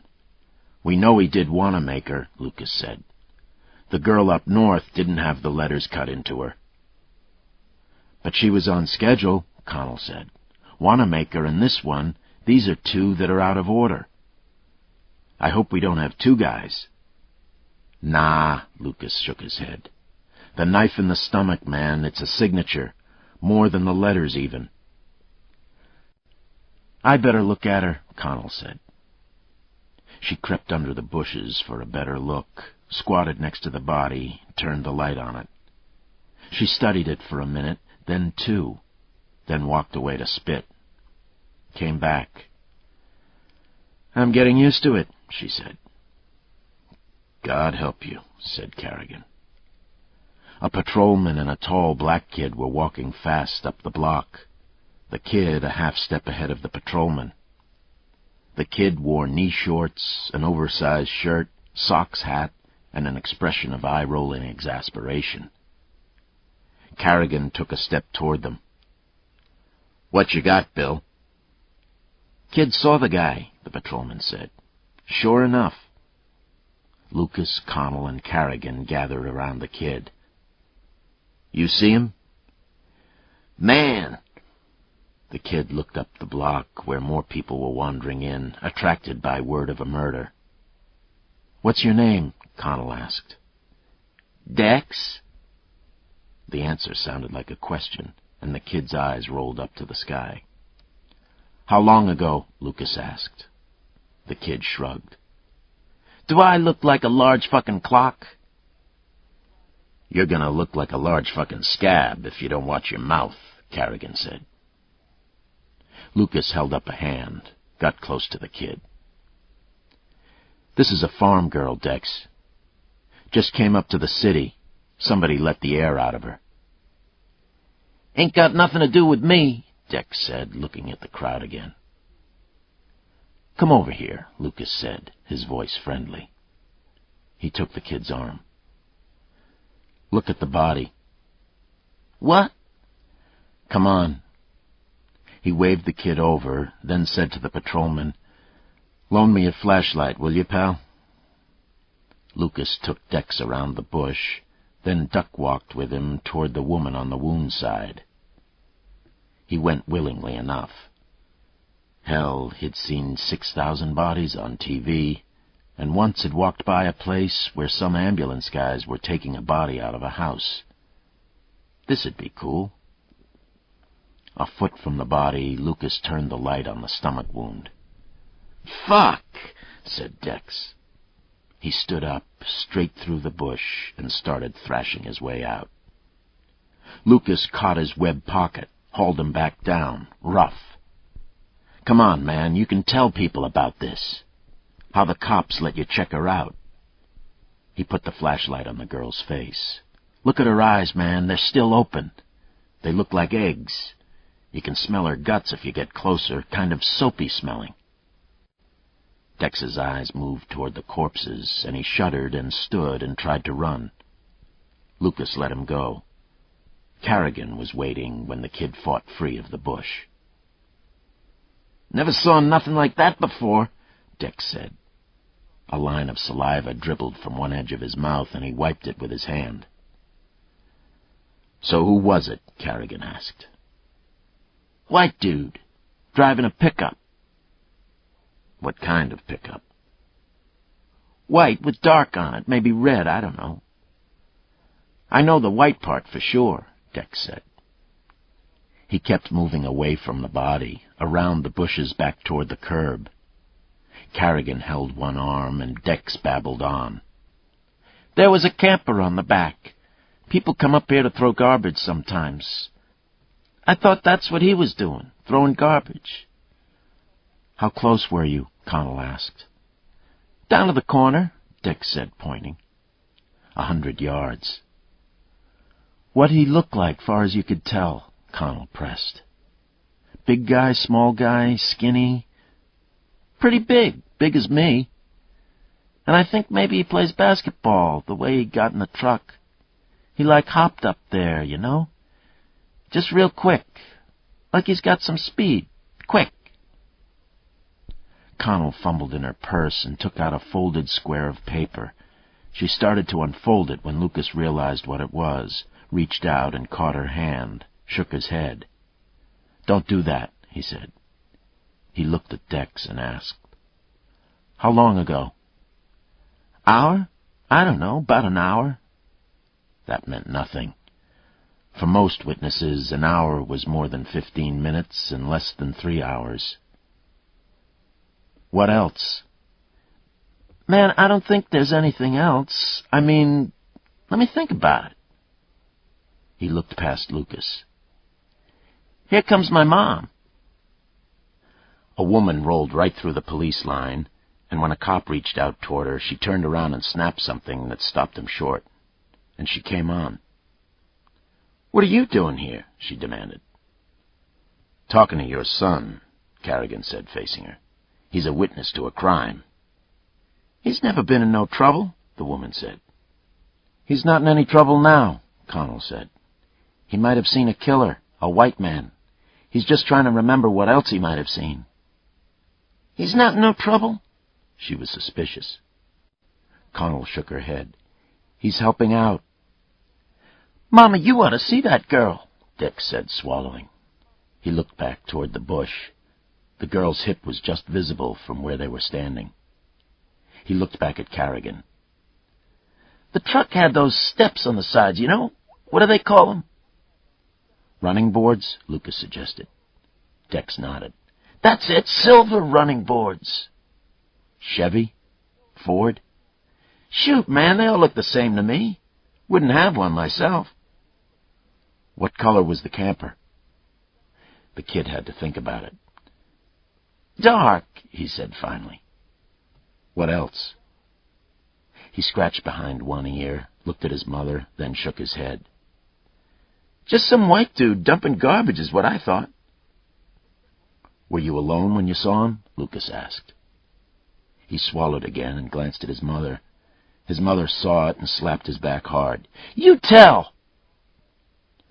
"I saw a guy named Lawrence was up here," he said. His mother put her hands on her hips. "You with Lawrence?" "I wasn't with Lawrence, Ma. I just saw him up here is all. I wasn't with him." "You goddamn better not be with him or I throw your butt out of the house. You know what I told you," his mother said, angry. She looked at Carrigan and said, "Lawrence a pusher." "Lawrence's first name or his last name?" Carrigan asked. "Lawrence Wright." "Lawrence Wright? I know him," Carrigan said. "About 22 or 3, tall, skinny guy, used to wear a sailor hat all the time." "That's him," the woman said. "Trash. He comes from a long line of trash. Got a trashy mother, and all his brothers are trash," she said. She smacked the kid on the back again. "You hanging around with that trash?" "Where'd he go?" Lucas asked. "Lawrence." "He was around here until they found the body," Dick said, looking around as if he might see the missing man. "Then he left." "Did he see the white guy?" Connell asked. Dick shrugged. "I wasn't with him, but he was closer than me. He was walking up this way when the white dude went out of the park. I saw the white dude looking at him." Lucas looked at Carrigan. "We need to get to this Lawrence right now." "Does he smoke?" Carrigan asked Dex. Dex shrugged, but his mother said, "He smokes. He's all the time walking around with his head up in the sky with that crack shit." "We gotta get him," Lucas said again. "I don't know where he hangs out. I just knew him from the neighborhood when I was working dope 5 years ago," Carrigan said uncertainly. "I could call a guy. Alex Drucker works dope up here." "Get him," Lucas said. Carrigan glanced at his watch and chuckled. 4:30. Drucker's been in bed about 2 hours now. He'll like this. As Carrigan went back to his car, one of the crime scene crew came over and said, "No cigarettes from tonight, just old bits and pieces."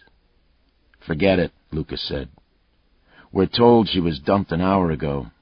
Might check the street from here back to... Nah, fuck it. We know who did it." "We'll check," the crime scene guy said. "Camels." "Unfiltered," Lucas said. He turned to the mother. "We need to send Dex downtown with an officer to make a statement and maybe get him to describe this guy for an artist. We'll bring him back, or if you want, you can ride along." "Ride along?" "If you want." "I better do that," she said. "He's not in trouble?" "He's not in trouble."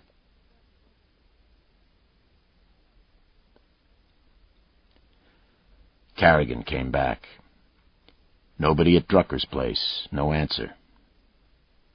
"The guy's known around here. Why don't we walk down to the corner and ask?" Carrigan looked down to the corner, then back to Lucas and Connell. "You two are pretty white to be asking favors from them." Lucas shrugged. "I'm not going to sweat them. I'm just going to ask. Come on." They walked down toward the corner, and Connell asked, "Why can't I show him the picture? He could give us a confirmation." "I don't want to contaminate his memory. If we get a sketch out of him, I'd rather have it be what he remembers, not what he saw when you showed him a picture." "Oh." She thought about it for a minute, then nodded. As they reached the corner, the crowd went quiet, and Carrigan pushed right up to it. "Some white dude just cut open a little girl and dumped her body in the bushes back there," Carrigan said conversationally, without preamble. "A guy named Lawrence Wright saw him. We don't want to hassle Lawrence, we just want a statement, if anybody's seen him or if he's here." "That girl black or white?" a woman asked. "White," Lucas said. "Why you need to talk to Lawrence? Maybe he didn't see nothing." "He saw something," Carrigan said. "He was right next to this white dude." "The guy is nuts," Lucas said. "He's like that guy over in Milwaukee, killed all those boys. This has got nothing to do with nothing. He's just killing people." A ripple of talk ran through the crowd, and then a woman's voice said, "Lawrence went to Porter's." Somebody else said, "Shush!" And the woman's voice said, "Shush your ass! He's killing little girls. Somebody is." "White girls. That don't make no difference. Still white. What did Lawrence do?" "We better get going," Carrigan said quietly, "before somebody runs down to Porter's and tells Lawrence we're coming."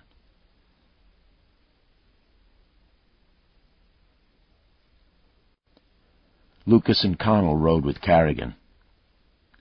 "Porter's is an after-hours place down on 29th, Carrigan said. "We ought to get a squad to do some blocking for us." "Wouldn't hurt," Lucas said. "The place would still be open?"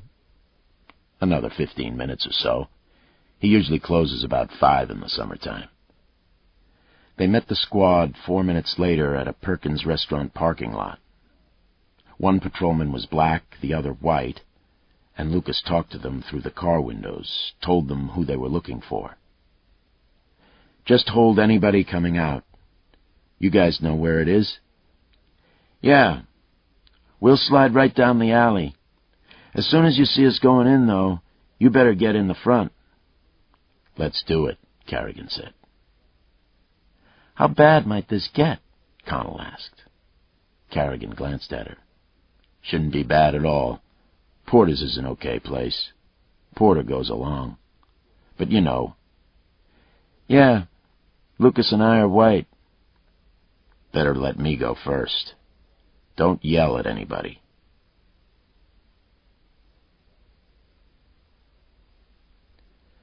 They hesitated at the corner, just long enough for the squad to cut behind them, go halfway down the block, then duck into the mouth of the alley. Carrigan rolled up to the front of a 1920s-style four-square house with a wide porch. The porch was empty, but when they climbed out of the car, Lucas could hear a Charles Brown tune floating out through an open window. Carrigan led the way up the walk, across the porch. When he went through the door, Lucas and Connell paused a moment, making just a little space, then followed him through. The living room of the old house had been turned into a bar. The old parlor had a half-dozen chairs in it, 3 of them filled. 2 men and 2 women sat around a table in the living room to the left. Everything stopped when Lucas and Connell walked in. The air was layered with tobacco smoke and the smell of whiskey. "Mr. Porter," Carrigan was saying to a bald man behind the bar. "What can I do for you, gentlemen?" Porter asked, both hands poised on the bar. Porter didn't have a license, but it wasn't usually a problem. One of the men at the table moved his chair back an inch, and Lucas looked at him. He stopped moving. "One of your patrons saw a suspect in a murder. A white man who killed a white girl and dumped her body up in the park," Carrigan said, his voice formal, polite. "Guy's a maniac, and we need to talk to Lawrence Wright about it. Have you seen Lawrence?" "I really can't recall. The name's not familiar," Porter said, but his eyes drifted deliberately toward the hall. A door had a hand-lettered sign that said, "Men." "Well, we'll get out of your way, then," Carrigan said. "I'll just take a leak, if you don't mind." Lucas had moved until his back was to a grain-belt clock and where he could still block the door. His pistol was clipped to his back belt line, and he put one hand on his hip as if impatient about waiting for Carrigan. A voice said, "Cops out back," and another voice asked, "What's that mean?" Carrigan stepped down the hall, went past the door, then stepped back and pulled it open. And smiled. "Hey," he called to Lucas, smiling, surprised. "Guess what? Lawrence is right here, sitting on the potty." A whine came out of the room. "Shut that door, man. I'm doing my business. Please." The voice sounded like something from a bad sitcom. After a moment of silence, somebody in the living room laughed, a single, throaty, feminine laugh, and suddenly the entire bar fell out, the patrons roaring. Even Porter put his forehead down on his bar, laughing. Lucas laughed a little, not too much, and relaxed.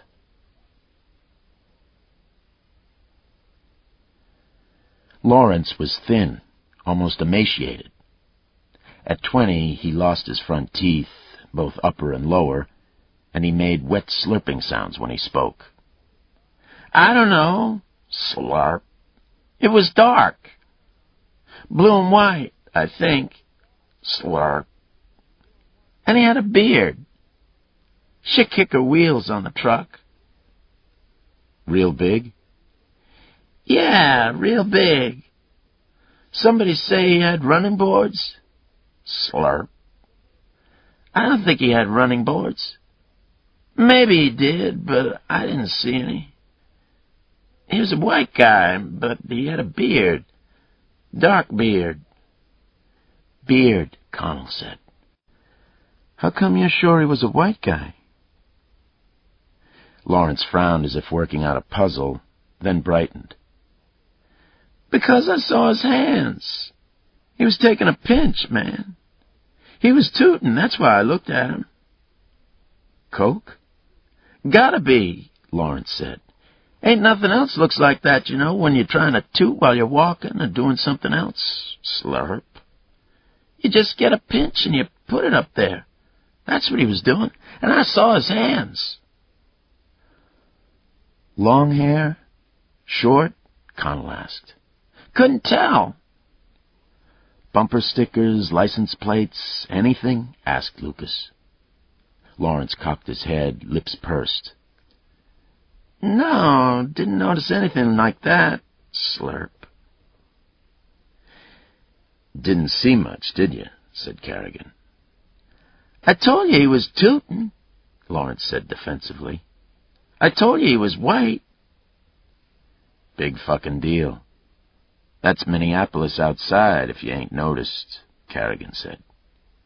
There are approximately 2.5 million white people walking around. Ain't my fault, Lawrence said. Red and white truck, or maybe blue and white. Maybe with silver running boards, but then again, maybe not. Cokehead, white, a beard. Let's send him downtown and take him through the whole thing, Lucas said to Carrigan. Get him on tape. They went back to the scene, but nothing had changed except that the sun had come up and the world had a pale, frosted look. Crime Scene was videotaping the area, and trucks from TV3 and Channel 8 hung down the block. Your pals from TV3, Lucas said, poking Connell with an elbow. Cockroaches, she said. Come on. He looked back at the truck. A dark-haired woman waved. He waved back. They make entertainment out of murder, rape, pornography, pain, disease, Connell said.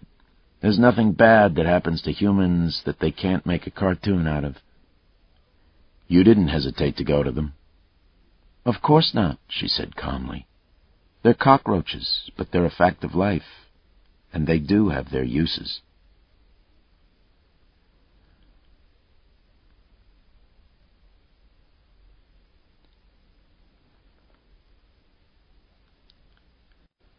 Chapter 11.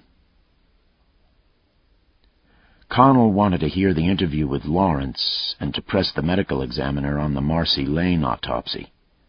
Lucas let her go, looked at his watch. Weather would be leaving home in 15 minutes. He couldn't make it before she left. He drove back to the Perkins where they'd met the squad, bought a paper and ordered pancakes and coffee. Junkie Doog dominated the Strib's front page. 2 stories, a feature and a harder piece. The hard story began, a leading suspect in a series of Midwestern sex slangs was arrested in Dakota County yesterday. The feature said, Junkie Doog lived under a tree at a Dakota County landfill, and one by one cut off the fingers of his left hand, and the toes... Good story. A pair of legs, nice legs, stopped by the table. Lucas looked up. A celebrity smiled down at him. He recognized her, but couldn't immediately place her. Jan Reed, she said. With TV3? Could I join you for a cup? Sure. He waved at the seat opposite. I can't tell you much. The camera guys said you were pretty good about us, Reed said. Reed was older than most TV reporters, probably in her middle 30s, Lucas thought.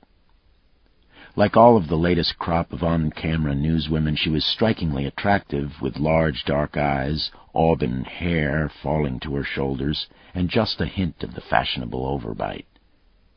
Lucas had suggested to Weather that a surgeon was making a fortune somewhere turning out TV anchors with bee-stung lips and overbites.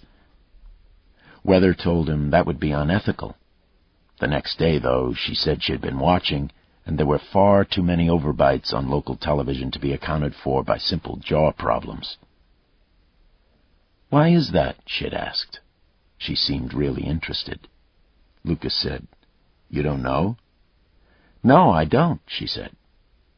She looked at him skeptically. You're going to tell me it's something dirty? It's because it makes guys think about blowjobs, Lucas said. You're lying to me, Weather said, one hand on her hip. Honest to God, Lucas said. That's what it is. This society is out of luck, Weather said. I'm sorry, but we're going down the tubes. Blowjobs.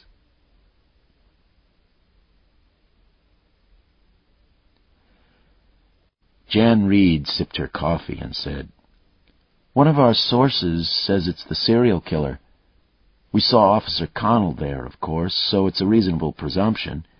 Will you confirm it? Lucas thought about it, then said, Listen, I hate talking on the record. It gets me in trouble. I'll give you a little information if you just lay it off on an unnamed source." "Done," she said, and she stuck her hand out. Lucas shook it. Her hand was soft, warm. She smiled, and that made him feel even warmer. She was attractive. Lucas gave her 2 pieces of information: that the victim was female and white, and that investigators believed it was the work of the same man who killed Wanamaker. "We already had most of that," she said gently. She was working him, trying to make him show off. He didn't bite. "Well, what can I tell you?" he said. "Another day in the life of a TV reporter, fruitlessly chasing down every possible scrap." She laughed, a nice laugh, musical, and she said, "I understand you used to date a reporter." "Yes, we have a daughter," Lucas said. "That's serious." "Well, it was," Lucas said. He took a sip of coffee. "Some time ago." "I'm divorced myself," she said. "I never thought it would happen." She looked at her hands. Lucas thought he ought to mention weather, but he didn't. "You know, I recognized you right away. I thought you were anchoring." "Yes, I will be. I've done a little already, but I only got here 3 months ago. They're rotating me through the shifts so I can see how things work while I anchor on a fill-in basis. In another month, I'll start getting more anchor time." "Smart. Get to know the place." They chatted for a few more minutes, then Lucas glanced at his watch and said, "Damn, I've got to go," and slid out of the booth. "Got a date?" She looked up at him, and he almost fell into her eyes. "Sort of," Lucas said, trying to look somewhere else. "Listen, see you around, huh?" "No doubt," she said, sending him off with a bee-stung smile.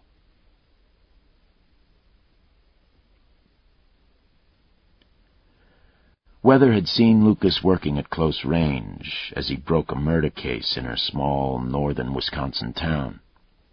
Lucas had seen Weather working as a coroner. Doctors were scarce up north, and they took turns at the county coroner's job. But the only time he'd been around when she was working on a live patient, he'd been unconscious. He had been the patient. He had promised her he'd come and watch what she did, not thinking about it much. She had become insistent, and they'd set the visit up a week earlier, before the Wanamaker killing. He could just squeeze it in, he thought. He touched the scar in his throat, thinking about Weather. Most of the scar had been caused by a Swiss Army knife that she had used to open him up. The rest came from a .22 slug, fired by a little girl. Lucas left his car in a parking ramp 3 blocks from University Hospitals and walked down through the cool morning among the medical students in their short white coats, the staff doctors in their longer coats. A nurse named Jim showed Lucas the men's locker room, gave him a lock and key for a locker, and told him how to dress. "There are scrub suits in the bins, 3 different sizes. The shoe covers are down there in the bottom bin. The caps and masks are in those boxes. Take one of the shower cap types and take a mask, but don't put it on yet. We'll show you how to tie it when you're ready. Take your billfold and watch and any valuables with you. Dr. Harkinen will be out in a minute." Weather's eyes smiled at him when he stepped out of the locker room. He felt like an idiot in the scrub suit, like an imposter. "How does it feel?" Weather asked. "Strange. Cool," Lucas said. "The girl who was killed, was it him?" "Yes. Didn't get much out of it. A kid saw him, though. He's white. He probably snorts coke. He drives a truck." "That's something." "Not much," he said. He looked down the hall toward the double doors that led to the operating rooms. "Is your patient already doped up?" "She's right there," Weather said, nodding. Lucas looked to his left. A thin, carefully groomed blonde woman and a tiny red-headed girl sat in a waiting area, the little girl looking up at the woman, talking intently. The girl's arms were bandaged to the shoulder. The woman's head was nodding, as if she were explaining something. The little girl's legs twisted and retwisted as they dangled off the chair. "I need to talk to them for a minute," Weather said. Weather went down the hall. Lucas, still self-conscious about the scrub suit, hung back, drifting along behind her. He saw the girl when she spotted Weather, her face contorted with fear. Lucas, even more uncomfortable, slowed even more. Weather said something to the mother, then squatted and started talking to the girl. Lucas stepped closer, and the little girl looked up at him. He realized that she was weeping soundlessly, but almost without control. She looked back at Weather. "You're gonna hurt me again," she wailed. "It'll be fine," Weather said quickly. "Hurts bad," the girl said, tears running down. "I don't want to get fixed anymore." "Well, you've got to get better," Weather said. And as she reached out a finger to touch the girl's cheek, the dam burst, and the girl began to cry, clutching at her mother's dress with her bandaged arms like tree stumps. "This won't hurt so bad today. Just a little pinch for the IV, and that's all," Weather said, patting her. "And when you wake up, we'll give you a pill, and you'll be sleepy for a while." "That's what you said the last time," the girl wailed. "You've got to get better, and we're almost done," Weather said. "Today and one more day, and we should be finished." Weather stood and looked at the mother. "She hasn't eaten anything?" "Not since 9 o'clock, the woman said. Tears were running down her cheeks. "I've got to get out of here," she said desperately. "I can't stand this. Can we get going?" "Sure," Weather said. "Come on, Lucy, take my hand." Lucy slipped slowly out of the chair, took one of Weather's fingers. "Don't hurt me." "We're going to try really hard," Weather said. "You'll see." Weather left the girl with the nurses and took Lucas along to an office where she started going through an inch-high stack of papers, checking them and signing. "Pre-op stuff," she said. "Who was the girl last night?" "A teenager from out of state, from Worthington." Weather looked up. "Pretty bad?" "You'd have to see it to believe it." "You sound a little pissed," she said. "On this one I am," he said. "This girl looked like... She looked like somebody who did her first communion last week."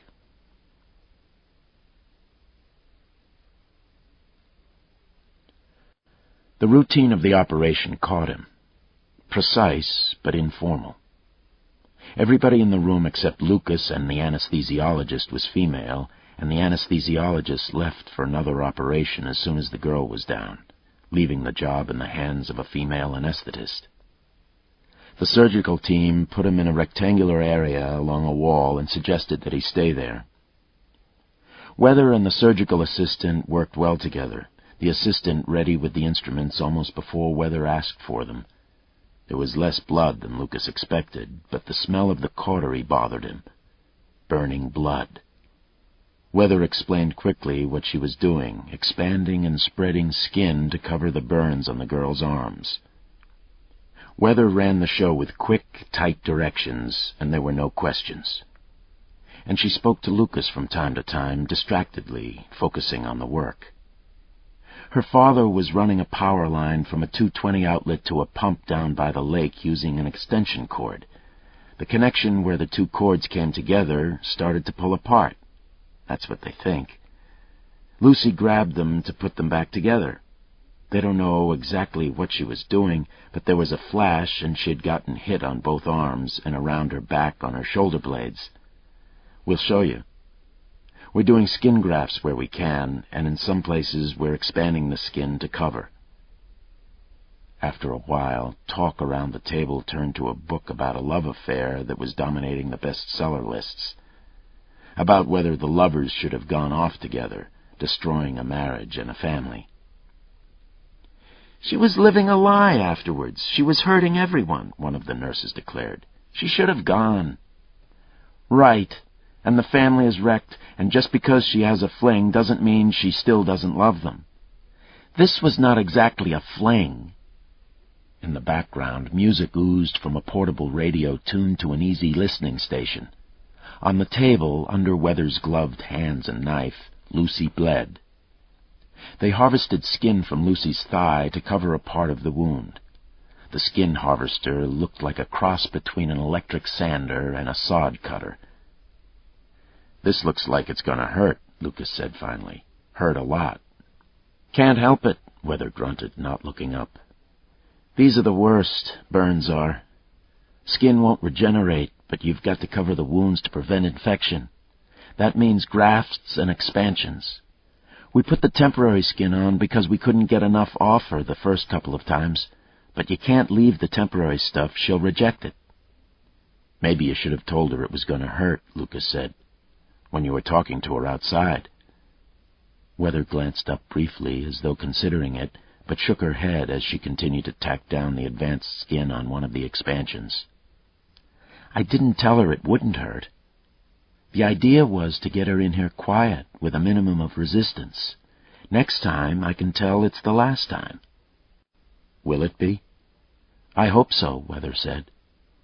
"We might need a touch-up if we get some rough scar development. Might have to release scar tissue. But the next one should be the last one for a while." "Huh." She looked at him, grave, quiet over the top of her mask, her pink-stained fingers held in front of her, away from the girl's open wounds. The nurses were looking at him as well. "I don't do therapy," she said. "I do surgery. Sometimes you can't get around the pain. All you can do is fix them, and eventually the pain stops. That's the best I can do."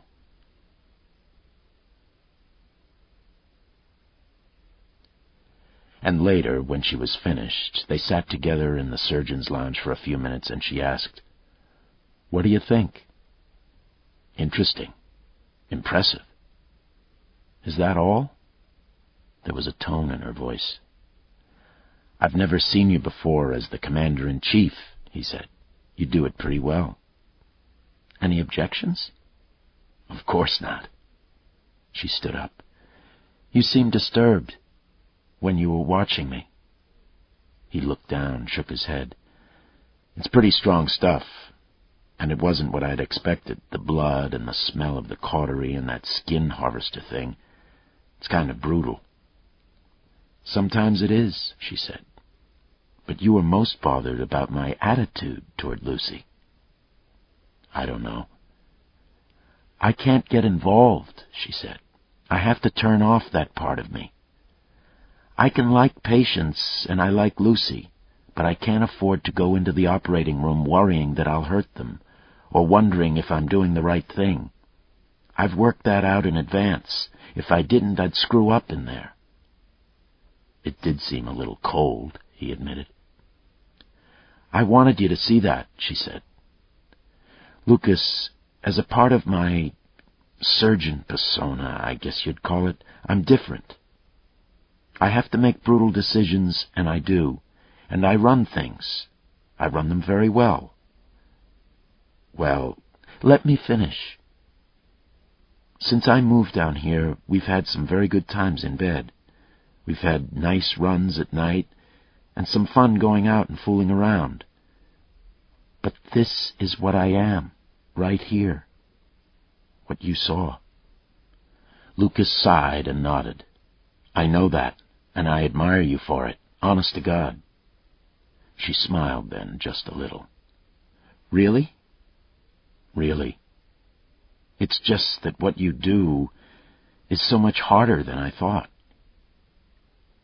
Much harder, he thought again as he left the hospital. In his world, or in Jan Reed's world, for that matter, very few things were perfectly clear. The best players were always figuring odds. Mistakes, stupidity, oversights, lies, and accidents were part of the routine. In Weather's world, those things were not routine. They were, in fact, virtually unforgivable. The surgery was another thing. The blood hadn't bothered him, but he was bothered by that moment where the knife hovered above the uncut skin as Weather made her last-minute decisions on how she would proceed. Cutting in hot blood was one thing. Doing it in cold blood, doing it on a child, even for the child's own good, was something else. It took an intellectual toughness of an order that Lucas hadn't encountered on the street. Not outside a psychopath. That was what she'd wanted him to see. Was she trying to tell him something?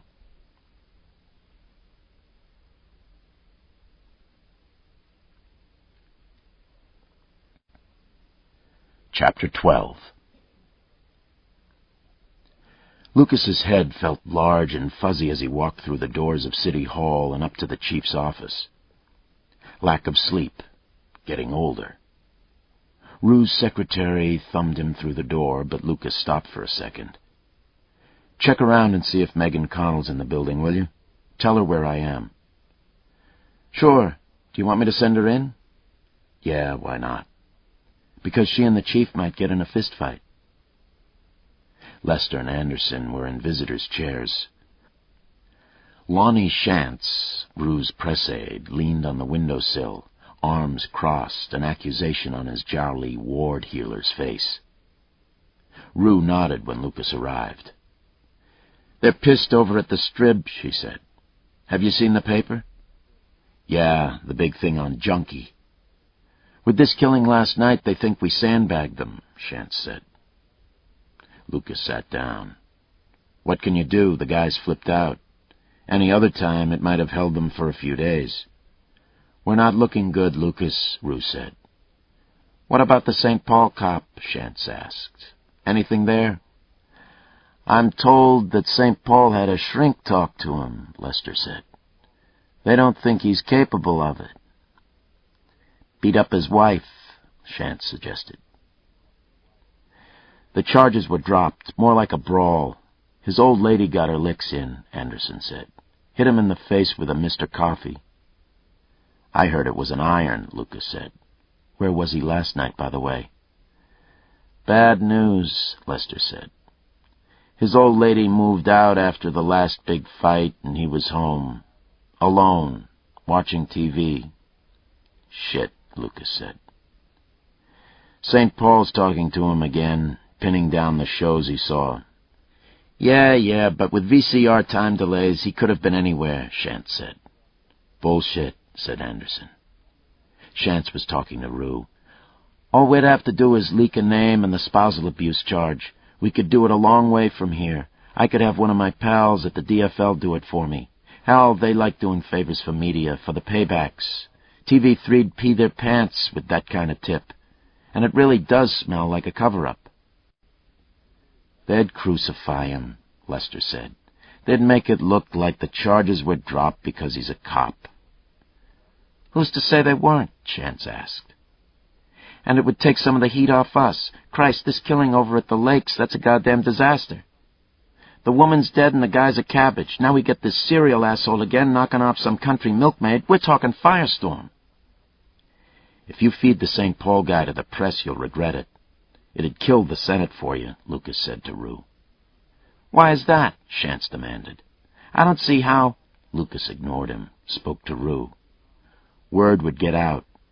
When everybody figured out what happened, that you threw an innocent cop to the wolves to turn the attention away from you, they'd never forget and never forgive you." Rue looked at him for a moment, then shifted her gaze to Shantz. "Forget it." "Chief!" "Forget it," she snapped. "Davenport is right. The risk is too big." Her eyes moved to her left, past Lucas, hardened. Lucas turned and saw Connell standing in the doorway. "Come on in, Megan," he said. "Do you have the picture?" "Yeah." Connell dug in her purse, took out the folded paper, and handed to Lucas. Lucas unfolded it, smoothed it, and passed it to Rue. "This is not bullshit. This could be our man, more or less. I'm not sure you should release it." Rue looked at the picture for a moment, then at Connell, then at Lucas. "Where'd you get this?" she asked. Megan found a woman yesterday who remembers a guy at the St. Paul store who was there the same time Wanamaker was there. He's not on our list of names, and this fits some of the other descriptions we've had. A guy last night who definitely saw him says he has a beard. And drives a truck, said Connell. Everybody who drives a truck has a beard, Lester said. Not quite, Lucas said.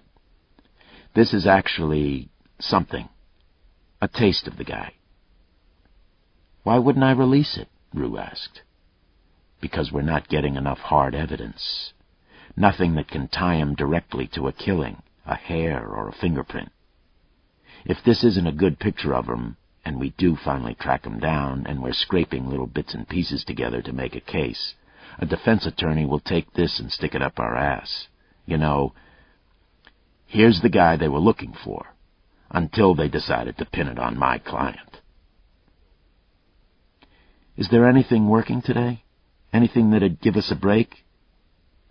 Not unless it comes out of the autopsy on Lane. That'll be a while yet. Bob Grieve got a call from TV3, a tip on a suspect, Connell said. It's nothing. What do you mean, nothing? What is this, Lucas? Rue asked. Beats me. First I heard of it, he said. Get his ass down here, Rue said.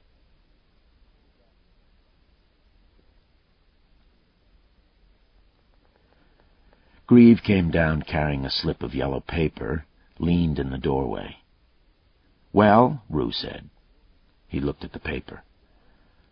A woman out in Edina says she knows who the killer is. Lucas. And the bad news is, she called TV3 first. They're the ones who called us. They want to know if we're going to make an arrest based on their information. You should have come and told us, Rue said. We've been sitting here beating our heads against the wall. Grieve held up a hand. You have to understand, the woman doesn't have any actual proof. Rue said, keep talking. She remembers the killer coming back from each of the murders, washing the blood off the knife in his clothes, and then raping her. She repressed all this until yesterday, when the memories were liberated with the help of her therapist. Oh, no, Lucas groaned. It could be, Shantz said, looking around. Did I mention that the killer is her father? Grieve asked. 66 years old, the former owner of a drive-in theater. A guy with arteriosclerosis so bad that he can't walk up a flight of stairs. We gotta check it, Shantz said. Especially with the TV all over it. It's bullshit, Lucas said.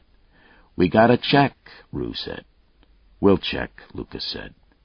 But we really need to catch this guy, and talking to old heart attack victims isn't gonna do it. This one time, Lucas, goddammit, Rue said, adamant. I want you out there interviewing the guy, and I want you giving the statement to TV3. When the fuck did the TV start running our investigations? Lucas asked. Jesus, Lucas, we're entertainment now. We're cheap film footage. We sell deodorant and get votes, or lose votes. It's all a big loop. I've been told you were the first guy to realize that. Christ, it wasn't like this, Lucas said. It was more like one hand washing the other. Now it's entertainment for the unwashed. As Lucas walked out the door, Rue called, Lucas, hey, don't kill this old guy, huh? When you talk to him?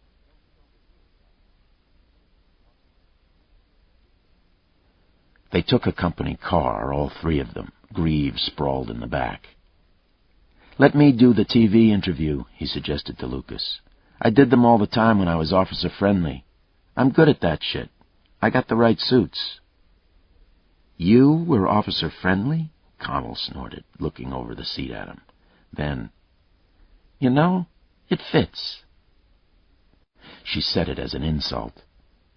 Lucas glanced at her and almost said something, but Grieve was rambling on. Really? I thought so.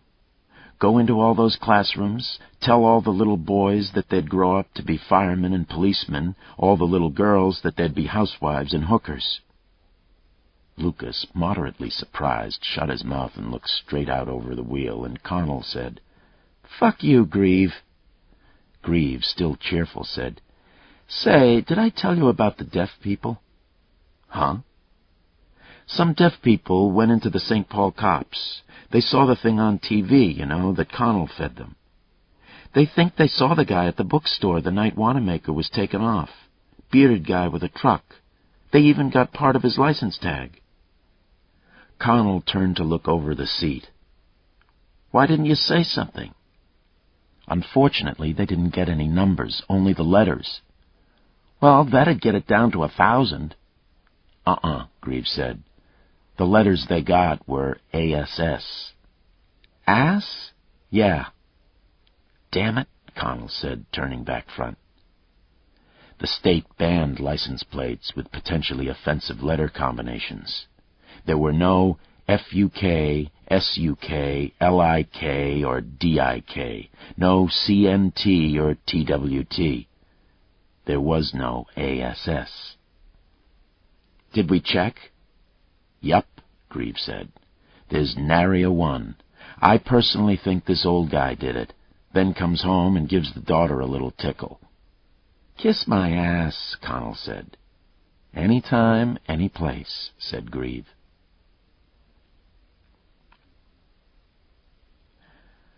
A TV3 truck was parked on the street in front of the Weston house. A reporter combing her strawberry blonde hair in the wing mirror, a cameraman in a travel vest sitting on the curb eating an egg salad sandwich. The cameraman said something to the reporter as Lucas stopped at the house, and the reporter turned, saw him, and started across the street. She had long, smooth legs on top of black high heels. Her dress clung to her like a new paint job on a '55 Chevy. I think she's in my Playboy, Greaves said, his face pressed to the window. Her name is Pamela Stern. She's a piranha. Lucas got out and Stern came up, thrust out her hand, and said, I think we've got 'em bottled up inside. Yeah, well, Lucas looked up at the house. The curtains twitched in an old-fashioned picture window. The reporter reached out and turned over his necktie. Lucas looked down and found her reading the orange label. Hermes, she said. I thought so. Very nice. His shoes are from Payless, Connell said from across the car.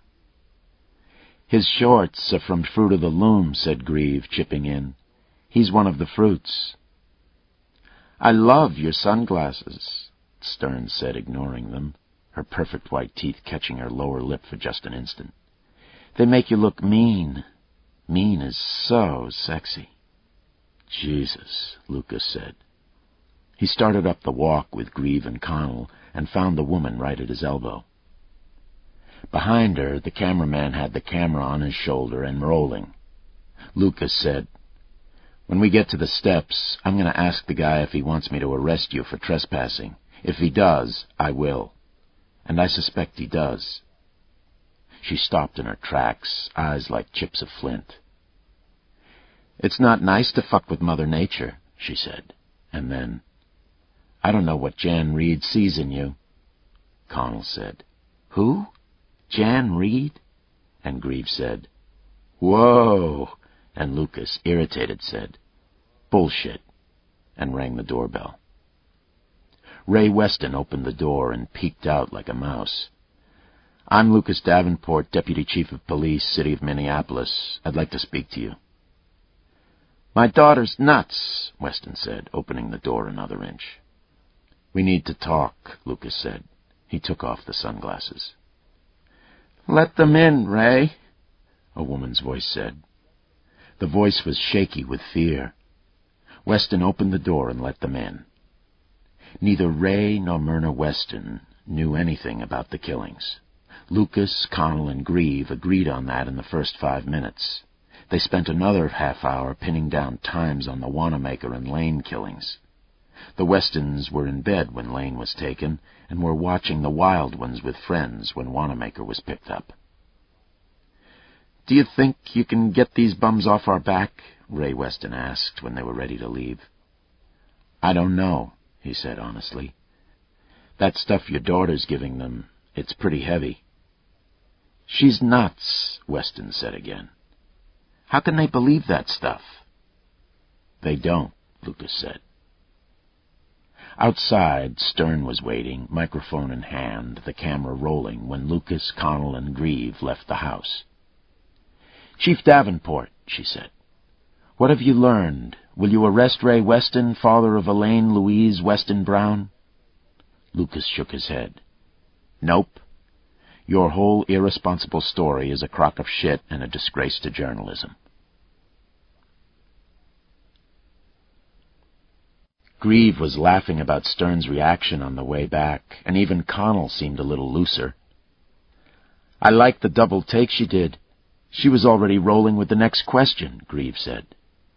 "It won't seem so funny if they put it on the air," Connell said. "They won't do that," Lucas said.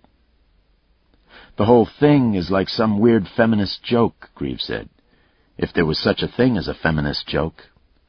"There are lots of feminist jokes," Connell said. "Oh, okay, I'm sorry. You're right," Grieve admitted. "What I meant to say is, there are no funny feminist jokes." Connell turned to him, a tiny light in her eye. "You know why women are no good at math?" she asked. "No, why?" She held her thumb and forefinger 2 inches apart. "Because all their lives they're told this is 8 inches. Lucas grinned, and Grieve let a smile slip. "One fucking funny joke after 30 years of feminism." "You know why men give names to their penises?" "I'm holding my breath," Grieve said. "'Cause they don't want a complete stranger making all their important decisions for them." Grieve looked into his lap. "You hear that, Godzilla? She's making fun of you." Just before they got back, Connell asked, "Now what?" "I don't know," Lucas said. "Think about it. Read your files some more. Dredge something up. Wait." "Wait for him to kill somebody else?" "Something," Lucas said. "I think we ought to push him. I think we ought to publish the artist's drawing." "I couldn't find anybody to confirm it, but I'd bet there's some resemblance." Lucas sighed. "Yeah, maybe we should. I'll talk to Rue." Rue agreed. "It'll give us a bone to throw them," she said, "if they believe us." Lucas went back to his office, stared at the phone, nibbling at his lower lip, trying to find a hold on the case. The easy possibilities, like Junkie, were fading. The door opened without a knock, and Jan Reed stuck her head in. "Whoops!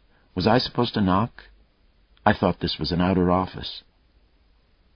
"I'm not a big enough deal to have an outer office," Lucas said. "Come on in. You guys are killing us." "Not me," she said, sitting down, her legs crossed to one side. She'd changed since he saw her in the morning, and must have gotten some sleep. She looked fresh and wide awake, in a simple skirt with a white silk blouse. "I wanted to apologize for Pam Stern. She's been out there a little too long." "Who turned up the original story?" "I really don't know. It was phoned in," she said. "The therapist." "I really don't know," she said, smiling. "And I wouldn't tell you if I did." "Ah, ethics raised their ugly head." "Is there anything new?" she asked. She took a short reporter's notebook out of her purse. "No." "What should I look for next?" "The autopsy. Evidence of the killer's semen or blood. If we get that, we've got something. There's a good chance that he's a prior sexual offender, and the state's got a DNA bank on prior offenders. That's next." "All right," she said. She made a few notes. "I'll look for that. Anything else?" Lucas shrugged. "That's about it." "Okay, well, that's it then." And she left, leaving behind her scent. There's been just the tiniest microscopic pause after she'd said, "Okay." An opportunity to get personal? He wasn't sure.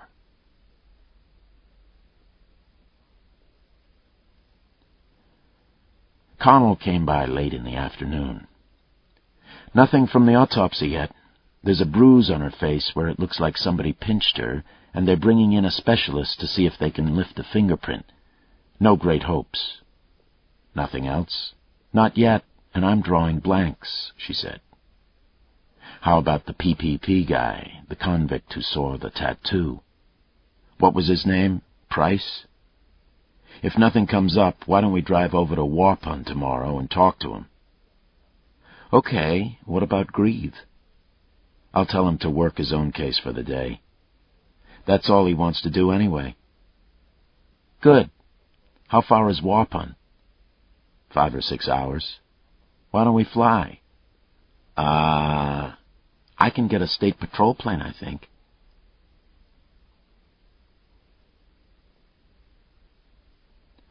Weather's head was snuggled in under Lucas's jaw, and she said, "You should have driven. You don't need the stress." "Yeah, but I sound like such a chicken."